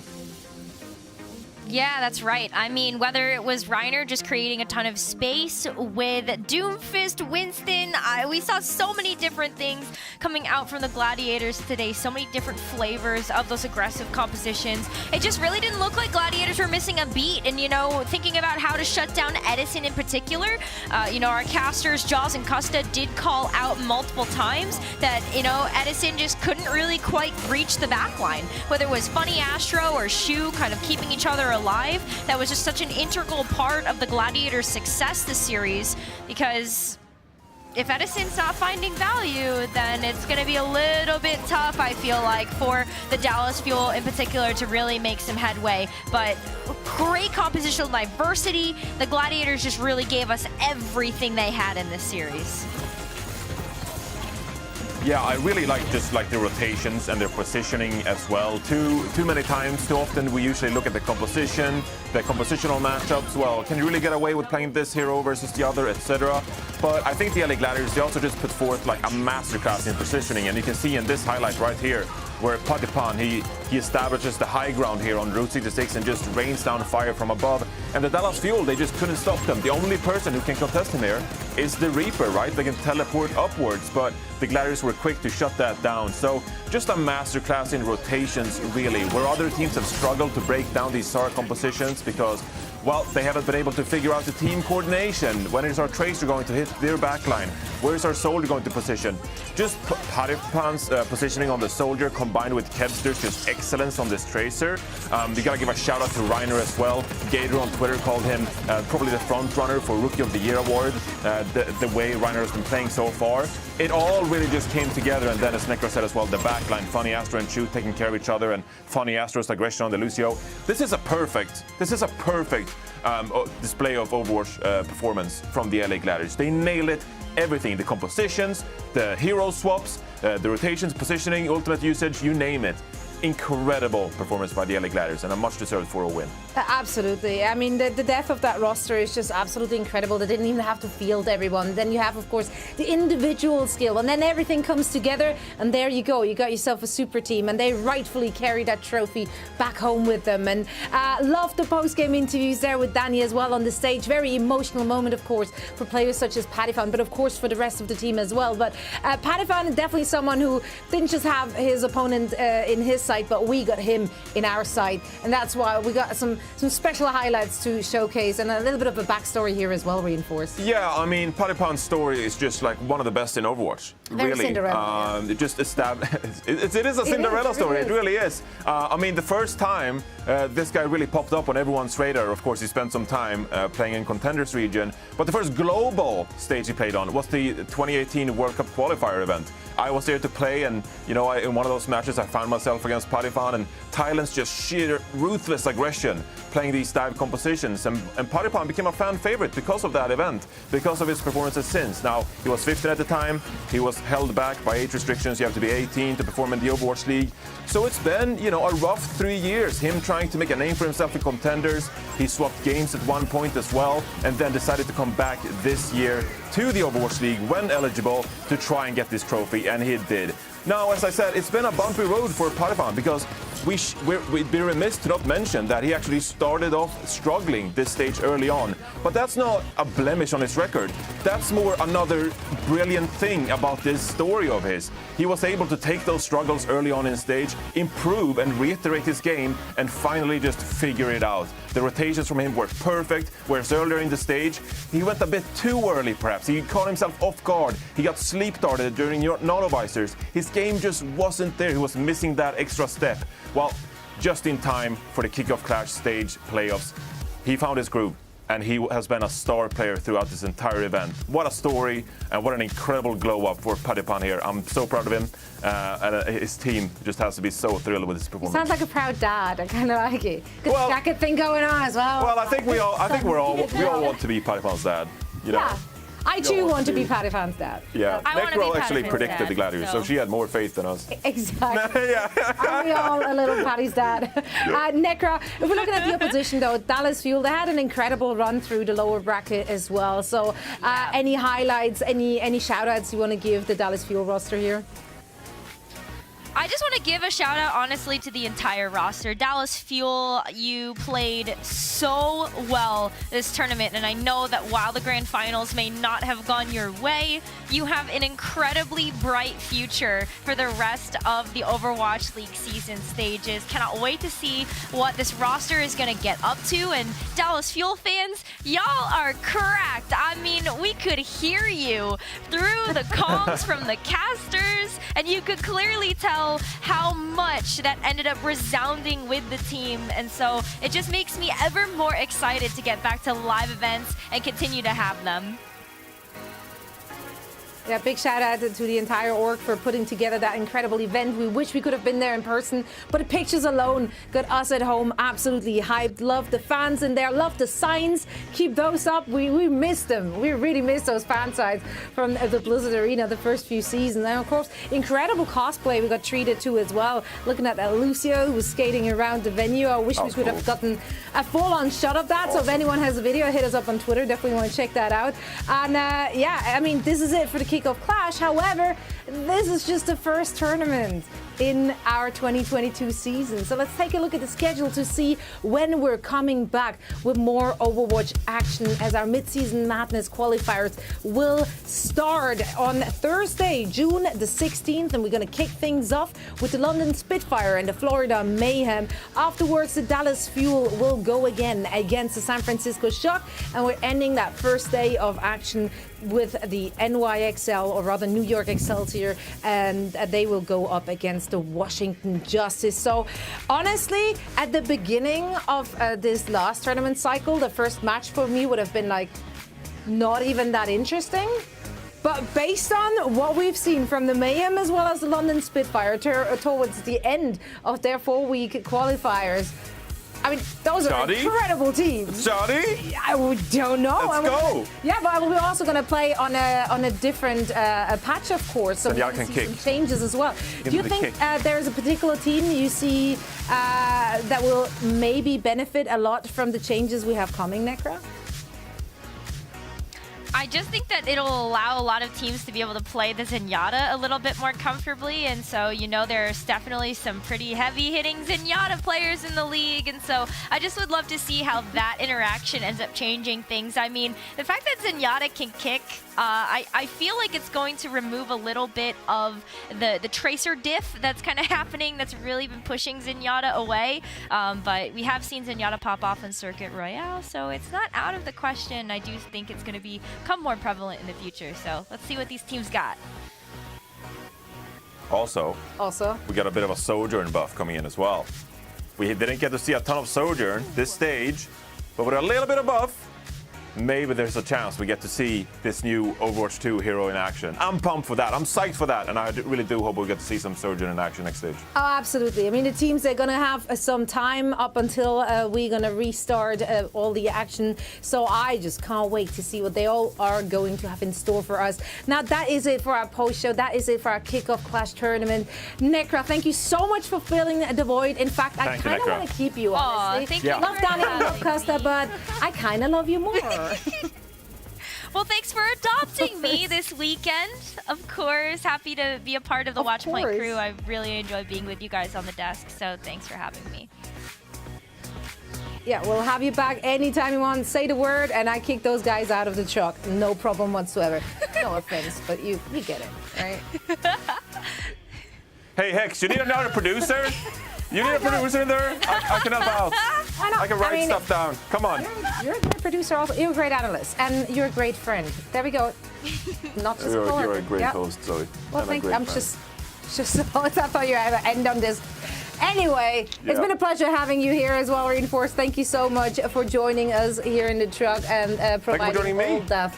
Of course. Okay. We need to say goodbye now. I'm sorry. Yeah, we need to say goodbye. It's Chris really wants to go home. Bye. We want to thank all of you for watching. It's been a fantastic tournament. Thanks to all the team for providing all this entertainment. Make sure to stay tuned as we will be back with the Mid-Season Madness qualifier on Thursday, June 16th. See you then. Bye.